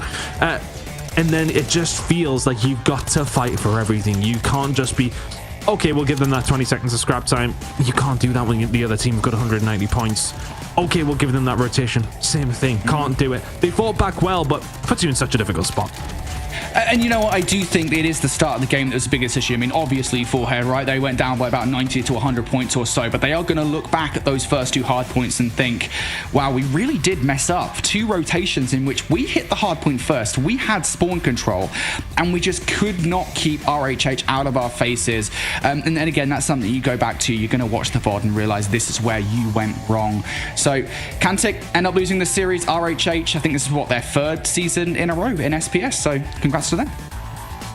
Big congrats to them, as they are now the 2nd to last team to claim a spot in our challenge season here for EU. That means we only have 1 more matchup and 1 more squad that can continue on in the competition. This was definitely a little bit closer here. It seems that these controls now is S&D swinging things yesterday. Today it's the controls that are swinging things back and forth in the favor of these 2 squads, keeping the series alive here. But at the end of it all, RHH were superior, and now they're gonna have to see what they can do over the next week, knowing that they're going into a season with the likes of the exclusives and the Animus tons. Now, you know, it only gets harder from here. Yeah, I mean, that's a tall order, especially when we have seen them over these last few seasons. They are able to make it, but I'm curious what they can do to try and find themselves over towards that next level. I think, you know, some teams are happy to get into the league and then I mean, from there, I want to see them have maybe a little bit more ambition, put that extra time in. Let's see that from RHH this season. As Brody said, this is their 3rd season in a row now. We want to see them step up and find a little bit more. There's always that potential with them. They always show that kind of level of play, that level of understanding that is high level. I just want to see them convert it into some decent results. Let's see if we can push those top 4 guys. But, well, a little bit more of a problematic season. We'll get to take a look at the bracket here as we see how everything has shaken out over the last 3 days of competition here for our open finals in EU. We've got one more match down there at the bottom of our lower bracket with RHH qualifying. We are now looking at Ascension and Hexad to see how these two can fight for the last spot, really. I know that we were kind of talking about this earlier on in the day, Brody. This one should be a good way to close things out. Yeah, definitely. I think both of these rosters are pretty good, right? Ascension proved themselves to be a pretty underrated roster yesterday. Unfortunately, they didn't end up losing that matchup. But as we'll get into the matchup, I think there are certain things that they can fix to actually end up winning this qualification matchup. On the other side, you've got a Hexad roster that I think just kind of had a really difficult draw, and they ended up winning that matchup anyway. So both of these teams looking pretty good. Only one of them can make it into SPS, though. All right, well, let's get them ready to go. We have match number 4 still up on the docket. Before we get into that, though, we're going to send it to our final break for the day, so don't go anywhere. We'll be right back. You got me thinking things I didn't mean to. You got me wanting things I never wanted. Is this the way you always get what you want? Alright, alright. You got me right inside of my head. You got me so, so close on the tip of your tongue. This is the way you always get what you want. Alright, alright. Let's do and say that we're done. Let's do, I know that you want to. Let's do and say that we're done. Say that we're done. Let's do and say that we're done. Let's do. You got me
This should be fun. Oh, was I muted? Okay, I'm sorry. We'll redo it.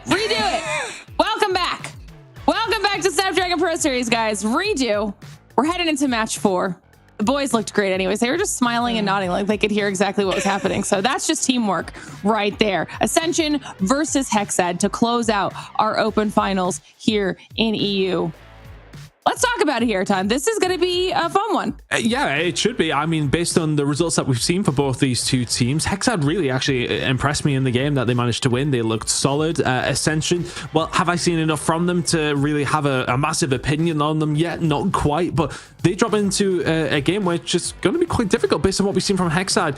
But again, we haven't seen enough from either one of these two teams to have a really good opinion on who's going to win it, which usually sets us up for a really nice game. We love having some close matches here to close out the day. We also do have our picks and bans through here as well. So we're just going to start talking about them. We'll get the rosters up on the screen. We know some of these players, but we did get to take a look at those before we went to that break, Brody. And it seems like everything is pretty par for the course here, which we've kind of seen across the board with all of our series. Nobody's doing anything too crazy yet before we get into the challenge season. These teams really just kind of want to nail down their win and continue on.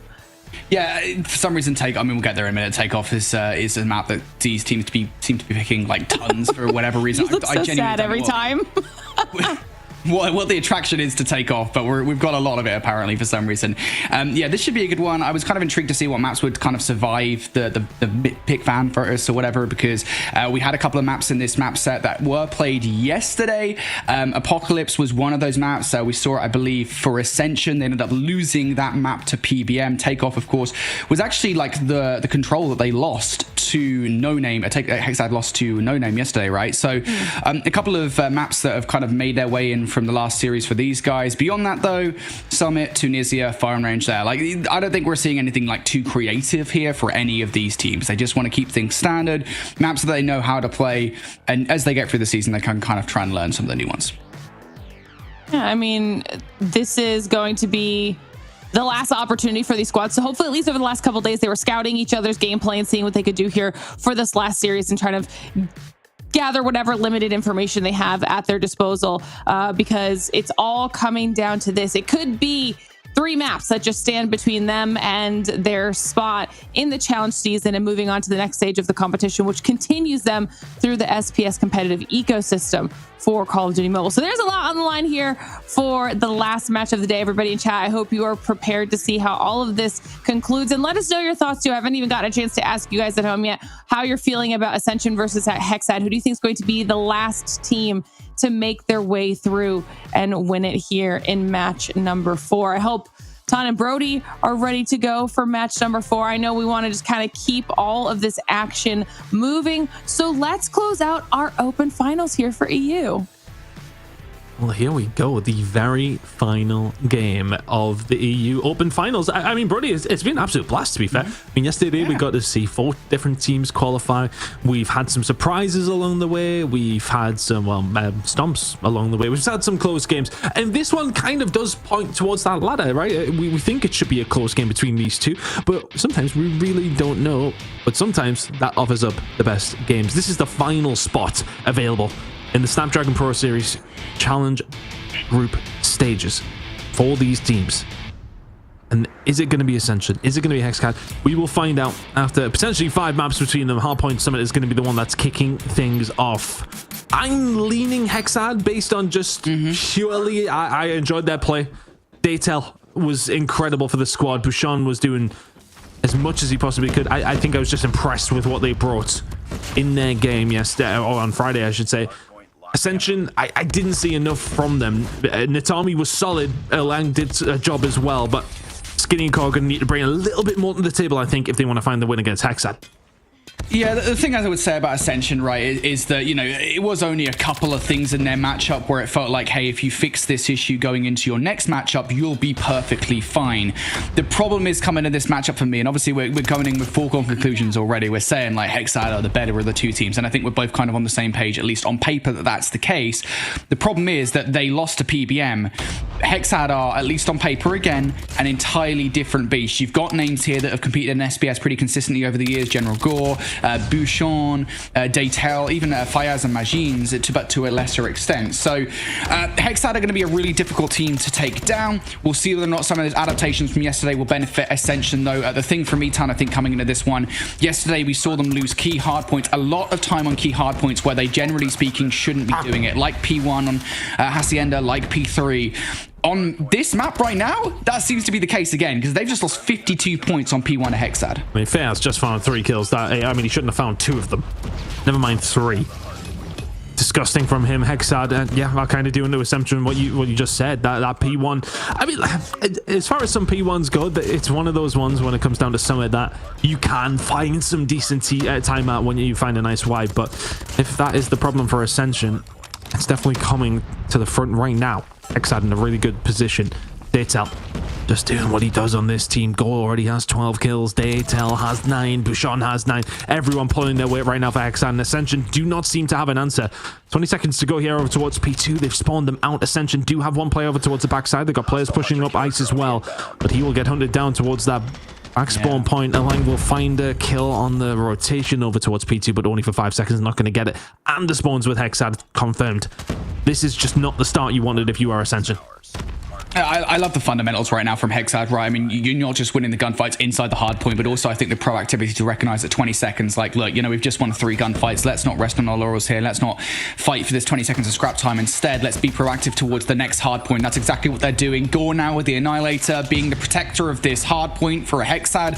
They're about to cross the 100-point threshold on P3, and Gore is piecing them up with the Annihilator. Ascension cannot get through the front of the hard point right now. They are getting slaughtered, Tunt. Oh, go on. He could have found a couple more there down Ice if it wasn't for a good gunfight win by Hekatari.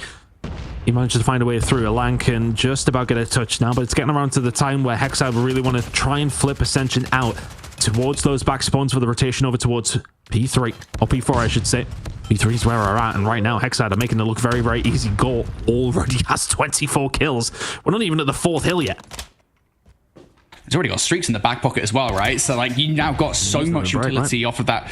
I mean, yeah, that's what I'm saying, right? I mean, you use those pretty much now to break these back spawns, break Ascension out of this hard point. I will say, though, Ascension do have a fair amount to work with as well. So if I'm Ascension, I'm investing at least 2 or 3 of these operators to hold onto this hill and get foothold in this game. But back player has now been taken out. That should influence these spawns here. Hexad now on their way to try and break this hill as well. Investment from Majins doesn't go well. Skinny inside will find 2 with the Gravity Vortex gun. And yeah, I mean, this is what I wanted to see, right? A couple of operators from Ascension, they're able to hold. And it can sometimes give teams just that onus. Give them that motivation. You find a good hold over towards P4, which can be done. Then all of a sudden, oh, maybe your luck is up. But Natami will actually find 2 when it didn't look like they would be able to even find anything. And all of a sudden, Hexad will find a way through. Good hold from Ascension, and they're not in a terrible spot to try and retake it. Alang, Garud finding kills. Are they going to find another? Looks that way. Yep, break comes back through. 20 seconds still to play for. Nice hold from Ascension. Nicely done from Ascension. But 100 points down still. You've got a ways to go before you're even in the conversation here in this game. This is one of those investments that I'm not entirely sure of, to be honest. I'm not too sure how long, to be fair. We saw those equalizers out from Erlang, but you've got a really powerful operator. Don't use it for like 15 to 20 seconds of time on Old Hill. Like, keep that one for the next. Doesn't matter too much though in the grand scheme of things. You now have control of the new hard point. It's about now picking up some kills to continue to hold it. Hekatari has the War Machine only out for a moment. Nade is a bright spot in a very dark hill right now though for Ascension, because Hexad have once again broken through. Yeah, Fayaz finding 3 up top. Spelling a lot of trouble. He's actually pulled out the equalizers as well. So good luck getting anywhere. I say that, good luck getting anywhere near him. I didn't even look at the kill feed. He's already been killed. Never mind, but the rest of the team doing their job. 3 or 4 kills found only to 1 for Ascension. Hekatari does seem to be the one that is at least finding some trades, or at least finding some moments here and there where they'll win a gunfight. But other than that, it has been a bit of a struggle for Ascension in that department. Still finding themselves 100 points down. Frankly, it could have been worse than this though. A really good hold over towards P4 is all you really have to write home about at the moment, because Hexad have dominated you on every other corner of the map. Hexad, I mean, this is so much time that you're giving away on P1. This is exactly what I was talking about before in their last series versus PBM on that Hacienda Hardpoint, where you are just giving up time. And I know you said that Summit P1 is one of those hardpoints, right, where like, yeah, you'll get more time on a Summit P1 than you would on, say, a Hacienda P1, but you still shouldn't be giving up 40 to 50 seconds. And now Ascension fighting on the back foot pretty consistently, having to kind of use operators almost as soon as you get them to stay above water. And it's not really amounting to all that much. Hekataru, the last remaining player inside the hill, and is currently unbothered because Hexad are more concerned with the players coming off the spawn, just cutting off that support for the last remaining player. As the last remaining player gets removed as well, Hexad can now pick up that time. Yeah, Hexad really showing levels to the game at the moment. I've been really impressed with them, to be honest with you. We've seen them in their game on Friday. I can't remember exactly who they were playing against, but I believe it was at least against a team who had previously had... Yeah, well, so, I mean, No Name had some previous Challenger experience as well, I want to say. Yeah. It's like, you know, it's been impressive. It's been very impressive, and this is just following suit as well. Fair has 26 kills to his name, nearly from the 27th. Rotation over towards P3, flawless again. I think the only sort of blot on what has been a sensational hardpoint on Summit so far from Hexad has been that rotation over towards P4. Central with their first, brought out a lot of operators, held it down. Other than that, though, I mean, this has just been a wonderful, wonderful performance. And we're over towards P3, and they are finding themselves 45 seconds away from the win. Well, last time around, Hexad were able to control this hill down to the fact that they had Gore watching the front of it. And Ascension, I think, kind of made the mistake of really just hitting through the front and not really doing much of anything else. And even players around the back aren't really finding any value whatsoever. Investment of the operators now. Hexad pushing through the middle of the map. Fires is on the hunt for kills. That will end up being a thing that befalls him, but Hexad could well finish things here. One more wave of gunfights done. This game is done. Just 15 seconds required. Yeah, you see Skinny pull out the Gravity Vortex gun and immediately runs into fires with the operator out on the other side of things. The job has kind of been done from Hexad across the entirety of this map. It is being a one-way show. Farouk can find two towards the back. That might just deter them from winning it here. Over towards P3. 2 seconds away, though. Not deter them enough, will it? Hexad stick Ascension into the 100-point club to kick off the series for what is the qualification match for both of these two teams. Hexad with a statement of intent in map number 1. That was very, very one-sided. Look, if Ascension don't get that one good hold over towards P4, that is a whitewash.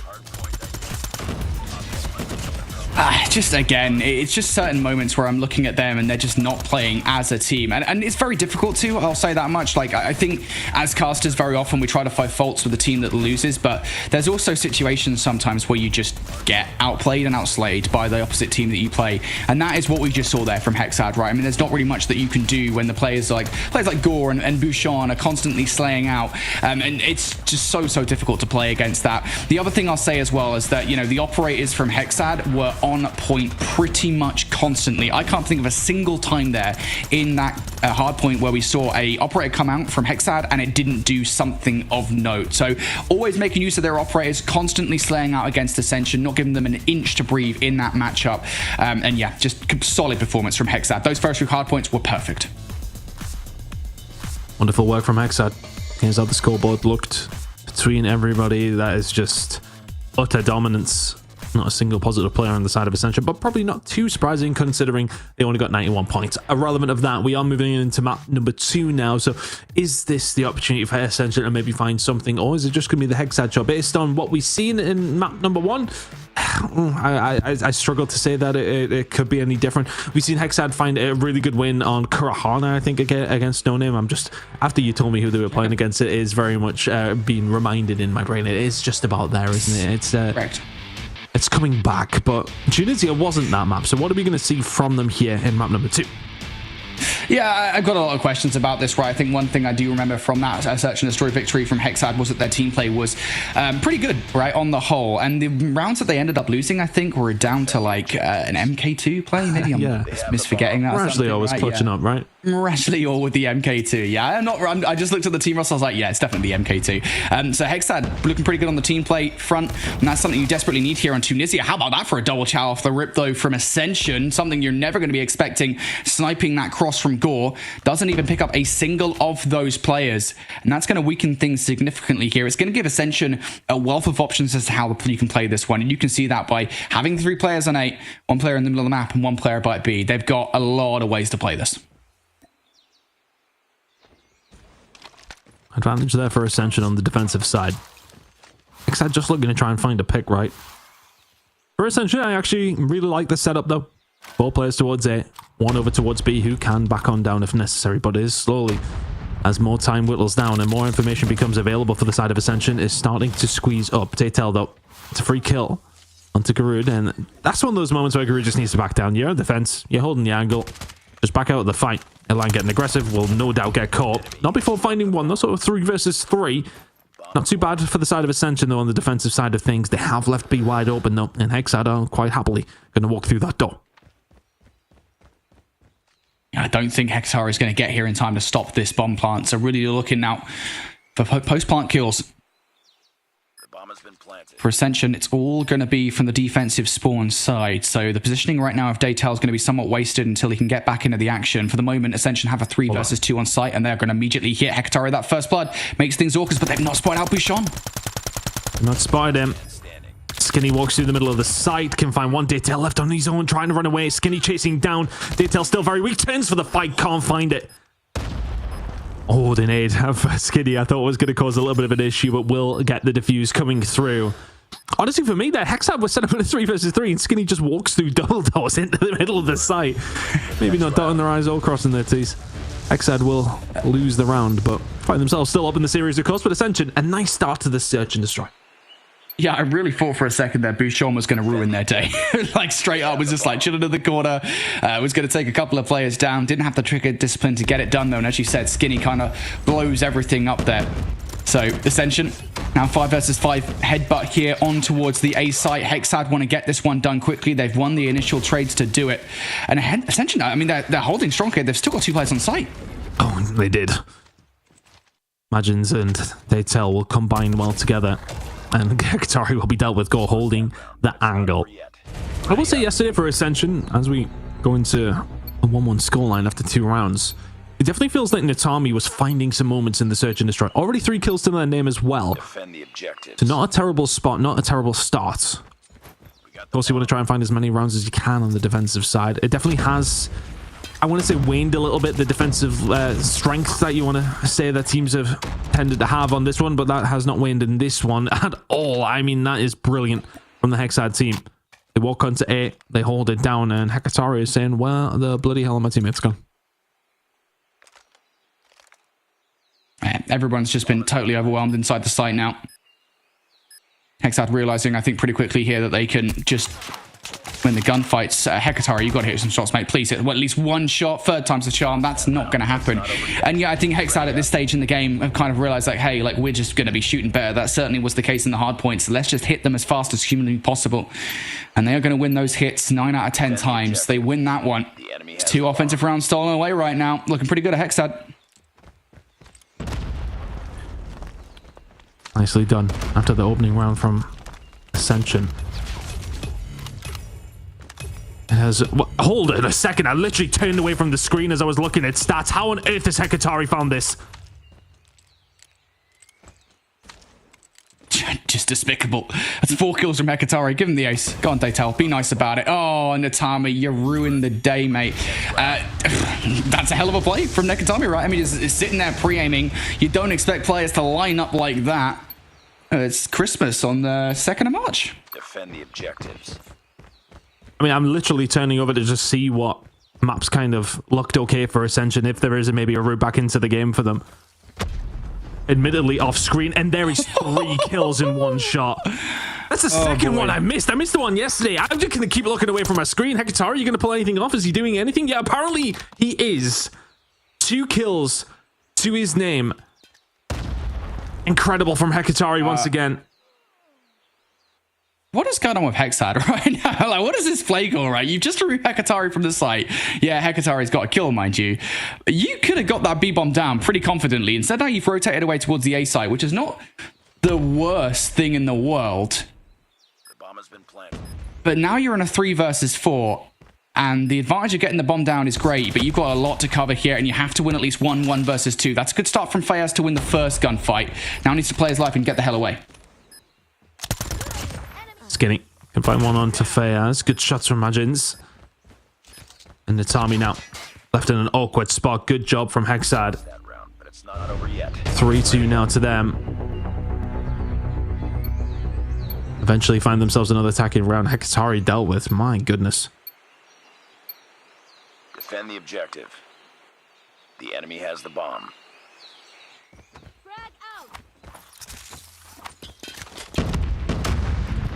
We're now trying to hold it down. Bushon and Go working well on this attacking side of things as well. Go will find another.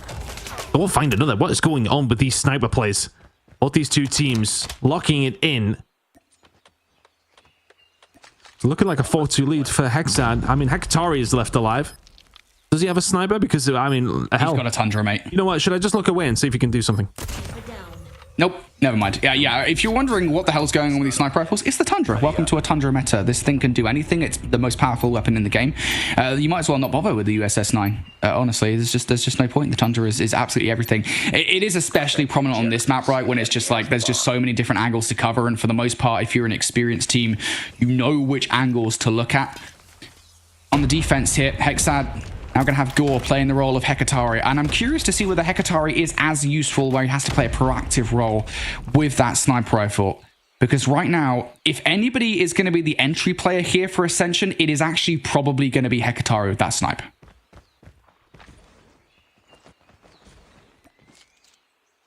Skinny and Co trying to find a route through. Hexad are still in the commanding position despite Hekatari's heroics. Now, of course, Hexad on the defensive side. So Ascension trying to find a way through. Just holding very tight here, Hexad. Sniper rifle, well, for Go. Oh, not able to find the fight and actually takes a bullet as well. Hekatari backs him down, but Daytel finds Natami on the entry over towards the A side. Not going to happen for them in this instance. Trying to find something through the middle of the map, though. You can see this stack from Ascension. Need to find a pick if they want this to happen. And no dice right now for Ascension on these hits. You already lost first blood. Now you're starting to face the wrath of these players just peeking you out. The information is there for Hexad. They are just peeking and poking at Ascension in the middle of the map. Garu or Garu Dixai? I have no idea which way to pronounce that. Is going to find one kill on the trade. 2 versus 4 though. These guys are still stuck in the middle of the map and they're still up for the grabs for Hexad. All you got to do, find this last kill against Skinny, and Gore is just totally unaware that the last player could be coming from the middle of the map. Not entirely sure why, but there's the trade. There's the round for Hexad. Maybe he was looking at what I was looking at when Hekatari got the 3. That's where you were looking, was it? Oh my. I can't believe I missed 2 in a row, like in 2 different days. Well, I've looked away from my screen. And we found somebody's just found a triple collide. I mean, genuinely, what are the chances? Go, do you want one? I'll look away. Hold on. Yeah. Oh, mate, were you looking? I think you might have been looking, mate. I'll be honest. Go down for the count. That's bomb down going for Ascension now. And this is really awkward for Hexad because there's always just so much pressure on keeping that sniper player alive at the back. Now Hexad have to kind of hold hands here and hit the site. Skinny in a good spot here. Yeah, they're going to catch anybody coming in. Fires will find Erlang in the middle of it here, but Bushon able to do very little from there. And somebody who will probably not be able to do much either is Magins here. 5-3 now. Essential will find an attacking round. I mean, that's just a much more aggressive, isn't it? Down the B side instead of through the middle of the map and just trying to pick them apart. Get aggressive. Hexad don't find the shots on entry. And Ascension can just waltz onto the side, get the bomb down, and have their merry way with them. Hexad still in the lead here, but there is threat of bleeding rounds on this defensive side for them, isn't there? Hekatari will find one in Bushon. You've got to find something for your fairs. You're staying alive, but the information is gained. Ascension have a little bit of a hold here on the side. Garud will get taken down. Big gunfight. Skinny will find it. Gore is able to find Hekatari, though. It is a 3 versus 3. Yeah, and Hexad now been building it out of the site, so going to have to find a way to re-entry here in a 3 versus 3. And again, you've still got your key sniper player alive. Gore's going to find that trade. Brilliantly done. Bomb not down as well. Ascension would have really wanted that to up the ante here, but now again, they need to be getting out of cover and getting the bomb down. Here comes the double chow. Skinny can only find one, gets traded. Natami going up against Gore. Oh, the shot with the sniper hits, but Natami survives. Behind the site, it's not a fight you want to take against Gore. He has found that all day long. Finds 2 from that angle. And Ascension get picked apart from the outside. Gore's got 10. Hexad need one more round. Defend the objective. And how many of these rounds have been down to Gore winning key snipes? Again, it's Tunisia. That's going to be the case, but he's been pivotal to so many moments for Hexad. He's not going to do anything in this round. Okay, Hecatari is going to win the initial against Daytel. Doesn't have Gore to worry about just yet. You take down Fayas here. That is everything as well. I got to imagine there's going to be a flood of Ascension players towards one of these sites pretty damn soon. I think the thing is, they may have all pushed out over towards A, but Hecatari's found a little bit of room over towards the B site and is probably calming that. Gunfight going on here. 2 leading snipers in the lobby. Hecatari wants a little bit of a Gore. Should be dead to rights from somebody. Gets taken down without anybody on Ascension losing their lives. 5 versus 2 now. This should be an Ascension round. There'll be some comeback in this round in particular if Bouchon imagines can find this, but well played from Ascension. As mentioned, Hecatari was over towards the B side. Said there was plenty of room. Everybody rotated over, even after finding the kills over towards the A side. A 2 versus 5 now. Just seems impossible. Opening snipe's pretty good from Garu. Tommy takes down Bouchon. Yeah, this is definitely a round for Ascension. There is absolutely no chance of Majin's winning a 1 versus 5 with 15 seconds on the clock. He'll give it a good shake, a couple of kills. Good look from the last remaining player there, but Ascension, another round on the board. I've got to say, that is a ballsy move, by the way, for Ascension, to pick up 2 kills on the A site and go and chow Gore, of all people, by B for site control. I'll tell you what, Ascension got to be feeling themselves at the moment, and they are just about trailing by 2 rounds here, Ton. So this is far from over right now. It's far from over, but the disadvantage they're at is that they're still on attack, right? There's going to be 2 more rounds of it. And they need to find 2 attacks to stay in this search and destroy. And that be the problem. Not look too bad on them, though. Kind of went even. So let's see if they can continue to find these rounds. A lot more passive from them this time. And Hexad haven't offered up any opportunity for them to find a first blood. See the aggression coming out from Fayaz over towards that B side. A little bit of a different angle. We haven't got the sniper over there, so is that going to play with Ascension's plans?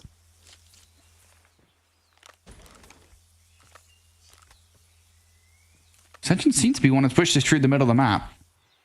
They will have to face Majins if they want to get it done. Just waiting for Hexad to make that first push. Got to come from Gore. Big player to take if you can get it. Yeah, Gore's just going to get the hell out of dodge. Absolutely no reason, but Majins goes down. That might be the opening they needed here, Ton. Bouchon will find up with another one. Daytel takes down Erlang as well.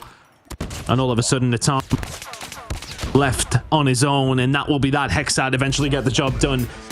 Despite some heroics, despite a triple man collab that I was half asleep for, apparently. I mean, it just doesn't get the job done anyway. Hexad looking extremely proficient here in this game. Up against Ascension, who have it all to do now. They need to find the reverse sweep to get it done. We've barely seen a map 5 all weekend, never mind 1 here in the very final game. It doesn't feel likely, does it, Brody? No, it doesn't, right? And again, it's just because of the fact you've got key players. Oh my goodness me, that's still disgusting. Ridiculous. Over and over again. I mean, it is like offered up on a plate, mind you, but still, you got to give the guy credit for actually hitting the shot. Nonetheless, it does feel like at the moment you're just looking at key players that are stepping up to the plate constantly for Hexad that aren't necessarily there for Ascension. I mean, Hecatari did great things there on the defense through the first 6 rounds or so, but really as soon as he was out of the rounds, they didn't really have much of a chance. Whereas you look at Hexad, you've got like with Gore, who is constantly involved in the conversation, Majins, who's constantly keeping an eye on key areas of the map, and everybody on the roster really, I mean, they can step up when they need to. Hexad just look like they've got more firepower right now, and I'll say, I mean, that was a big reason why they were winning their offenses rounds, right? I mean, you saw so many opportunities that were like, just look, we're just going to 5-hit this and hope that we're going to win our fights, and more often than not, that was the case. So Hexad right now are more confident, they've got more conviction, and they need 1 map to be in this season's challenge season. They are really not far away. 7-4 win there on Tunisia Search and Destroy. I mean, it really doesn't it doesn't feel like there's a way in for Ascension at this moment in time. Kind of got bodied on Summit. 1 good hold put them within maybe a contention to potentially do something, and it's me grasping at straws as far as their chances go in this control and takeoff. But we have seen plenty of defensive rounds on takeoff specifically. Can they hold on to them? Can they force a round number 5 and maybe get something going on one of their attacks? That's got to be the route in. Can maybe take a couple of good operator usages to put them in that position. But the problem is Hexad are going to be there, and they are definitely going to be playing this game as well. So it's all about what Ascension can do. They need to do it all now as they find themselves 2-0 down. Team names have flipped again, by the way, folks. So Hexad are actually on the left and Ascension are on the right. So just bear that in mind when you're thinking, oh my goodness me, Hexad are in a spawn trap, that they're not. Hexad are the ones spawn trapping right now on towards Ascension. Big TP's coming out from Skinny, though. And now Ascension well on their way out of this point. And I like this play call from Ascension, right? Just trying to hit the upper side here to get some map control, to pull some of the attention away from the potential spawn trap. But you do have to put a stop to the clock because it is going to go in a flash. 45 seconds left on the clock already. And if I'm Skinny, I need to pull off something huge because my teammates right now are getting stanked on. Be advised, hostile hunter killer. Yeah, just keep an eye on the team names being the wrong way around, just to reiterate that. Hexad doing a good job so far. Ascension really just not at the races. I did get a little bit confused for a second. I looked at the lives. I was like, oh yeah. They're the wrong way around. Or all right, yeah. Hexad just defending so well. Ascension just haven't found a round out, have they? It's been tough to go through at this moment in time. Hekatari was really the star in the search and destroy to try and bring you to something. He's got 1 kill. I mean, this is just as dumb. It feels like Ascension have choked it, to be honest with you. Already, it's been a struggle. We've taken the lead. Yeah, there's just not much you can do ultimately. And again, I like the idea, right? The idea there for back, Ascension, right? Like, yeah. Ascension, I like, look, the right idea. If you're not going to win the gunfight straight up, just try and get out of the spawn and cause some havoc. But you could only really ever get 1 or 2 players at most out of said spawn into a position of anything of relevance. And Skinny, I think, was the player that did early on and just couldn't really produce anything whatsoever. So those things are not working out. Off the spawn, they need to win these opening gunfights. They haven't done. It's basically a full blue kill feed. And Hexad, they're out of the spawn trap, at least initially. But there we go. Some kills coming through now. Streak from Gore will provide a little bit more space for Hexad, but it's not fully secure for Hexad just yet. No, Ascension was not too bad of a start to this defensive round. I mean, it's all thanks to Hekatari. Finds the kill, finds a streak. Actually will get taken down, but also just slowing down the inevitable. Still for Hexad here, I think an attacking round on Takeoff is not an easy thing to find. It doesn't matter how the rest of the game kind of has went. So it's going to be a bit of a struggle. They are down on lives. They nearly do have themselves a tick over towards A. And this is kind of why I said, is there a route in for Ascension? It's tough to do on these attacking rounds. If they can somehow force a round number 5 and then maybe get something going, that's going to be their route. Yeah, tough to start somewhere here for Ascension. It's been a solid shot thus far. You just got to be careful about players that have potentially pushed all the way through here. I don't think they're even that bothered, to be fair, by the likes of Bouchon. They should be sooner or later. The comp hasn't actually been made to Erlang, I don't think. This must be a miscomp for sure, because Erlang has a lot to deal with. Yeah, I was gonna. It's like a pantomime right now. Erlang will not realize. Hexad still have presence towards that top side. Ascension now, off the back of that, have lost mid-map control, and this is a stack coming through from Hexad. Yeah, it is coming in very quickly here. They may go a little bit quicker now. Ascension, not a bad start to the control round on the defensive side, but they have well and truly fallen apart. Ascension now in a 4 versus 9. Erlang will find something. The only thing they have on their side is they're on the defensive. They can sit back, they can wait for Hexad. Well, that was on their side for a second, but now all of a sudden there's only 2 of them remaining. Skinny would have to produce something quite magical here, and Natami just hasn't necessarily got things going in this series. This is an attacking round on Takeoff control, and with it, that might be the game. It's felt like it has been coming for quite some time. We've rattled through the first 2 maps, and Hexad, well, have a full arsenal nearly of operators available here on this defensive side, as do Ascension. They need to find a ridiculous opening break. They need to bring in everything they possibly have, find a good opener, and go from there. But right now, it's not feeling likely. You gotta go right about now. This is not the start that they wanted. I was gonna say it before we got into the round. I could see operators across the board for every single player in the lobby. And if it was my money, I'd probably bet it on Hexad winning the gunfights with theirs. They have been pretty solid. Now here comes the spawn trap ton. It's time to have some fun if you're Hexad, because you got some freebie kills. Yeah, I don't know what kind of odds you would have got with your money on that, but I don't think it would have been great, to be honest with you. Ascension of not being there. Hexad have really shown their quality throughout the entirety of the season. I'm really looking forward to seeing how they're going to look in the entirety of the Snapdragon Pro Series. I mean, look, it's just been an absolute whitewash here. It's 23-14. There's 30 seconds remaining. This is the victory parade for Hexad right now. Feels like it's only a matter of time. 25 seconds or 9 lives. Which win condition will Hexad win this game by? Ascension desperately trying to stay into this game, desperately trying to keep their hopes and dreams of a challenge season qualification alive, but I think it's very much dead. 4 players left in the lobby. Players taking themselves out now. Bouchon setting players on fire, and that is an explosive way to go. Hexad will be the final team in this year's challenge season. They did them on lives when Ascension didn't get a touch on a point. Ah, that is tough for the side of Ascension. Hexad, incredibly impressive. We know they look good on Friday. They went up against... I felt like arguably their game on Friday was the one to get through. We know that No Name were going to be a solid enough roster. They weren't good enough to get over the line against Hexad. So Hexad come into this Sunday with a lot of confidence. Ascension drop down from the winners bracket side of things and get absolutely nothing against Hexad, who come out and just in a brutal fashion deal with them. Map number 1 was a whitewash outside of one decent hold from the side of Ascension. Search and Destroy, okay, well, it was relatively close, but Control, I mean, was something, Lauren. That was as quick of a series as we've seen all weekend. You know, we were wondering if Hexad was just going to try and close out as quick as possible, put those final nails in the coffin for Ascension, and they just wanted to do exactly that. Ascension barely had an opportunity to survive, showed a little bit in the S&D, but I mean, that was Hexad all day, and they are the final squad through to the challenge season. I mean, we've made it through 3 days of open finals competition here in EU, Brody. I think that it's going to be an exciting challenge season after what we've seen. Yeah, I think we got some competitive teams, right? A lot of the names that you guys know and love over the last few seasons of Snapdragon Pro Series are back once again. There's a lot of new teams to talk about. Hexad, just one of many. I'm really excited for this season of Snapdragon Pro Series, right? I think there is just a lot of talent on display. Obviously, we've got our favorites. Obviously, Animus are coming in here not just as reigning champions, but also as top dogs. But I think there is a serious chance for a lot of teams here, if they can put the work in. That's the key thing. If they put the work in to actually be challengers. But we'll see about that when we get there.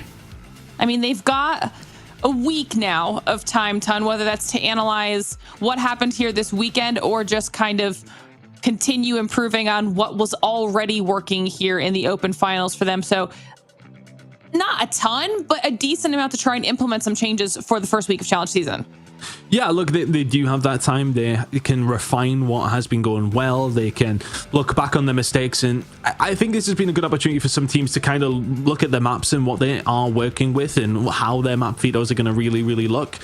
So for them, yeah, okay, they've got a little bit more information, but a lot of them obviously won't have played up against each other. Okay, in the winners bracket, you might have had a couple, but for the most part, it has actually been those losers bracket teams going on through. So not a lot of information for any of these teams against each other. You've just got to kind of focus on yourself. All these teams, though, I mean, look, they'll just be happy to make it, but you do have that week to prepare. Let's see if they can up their game.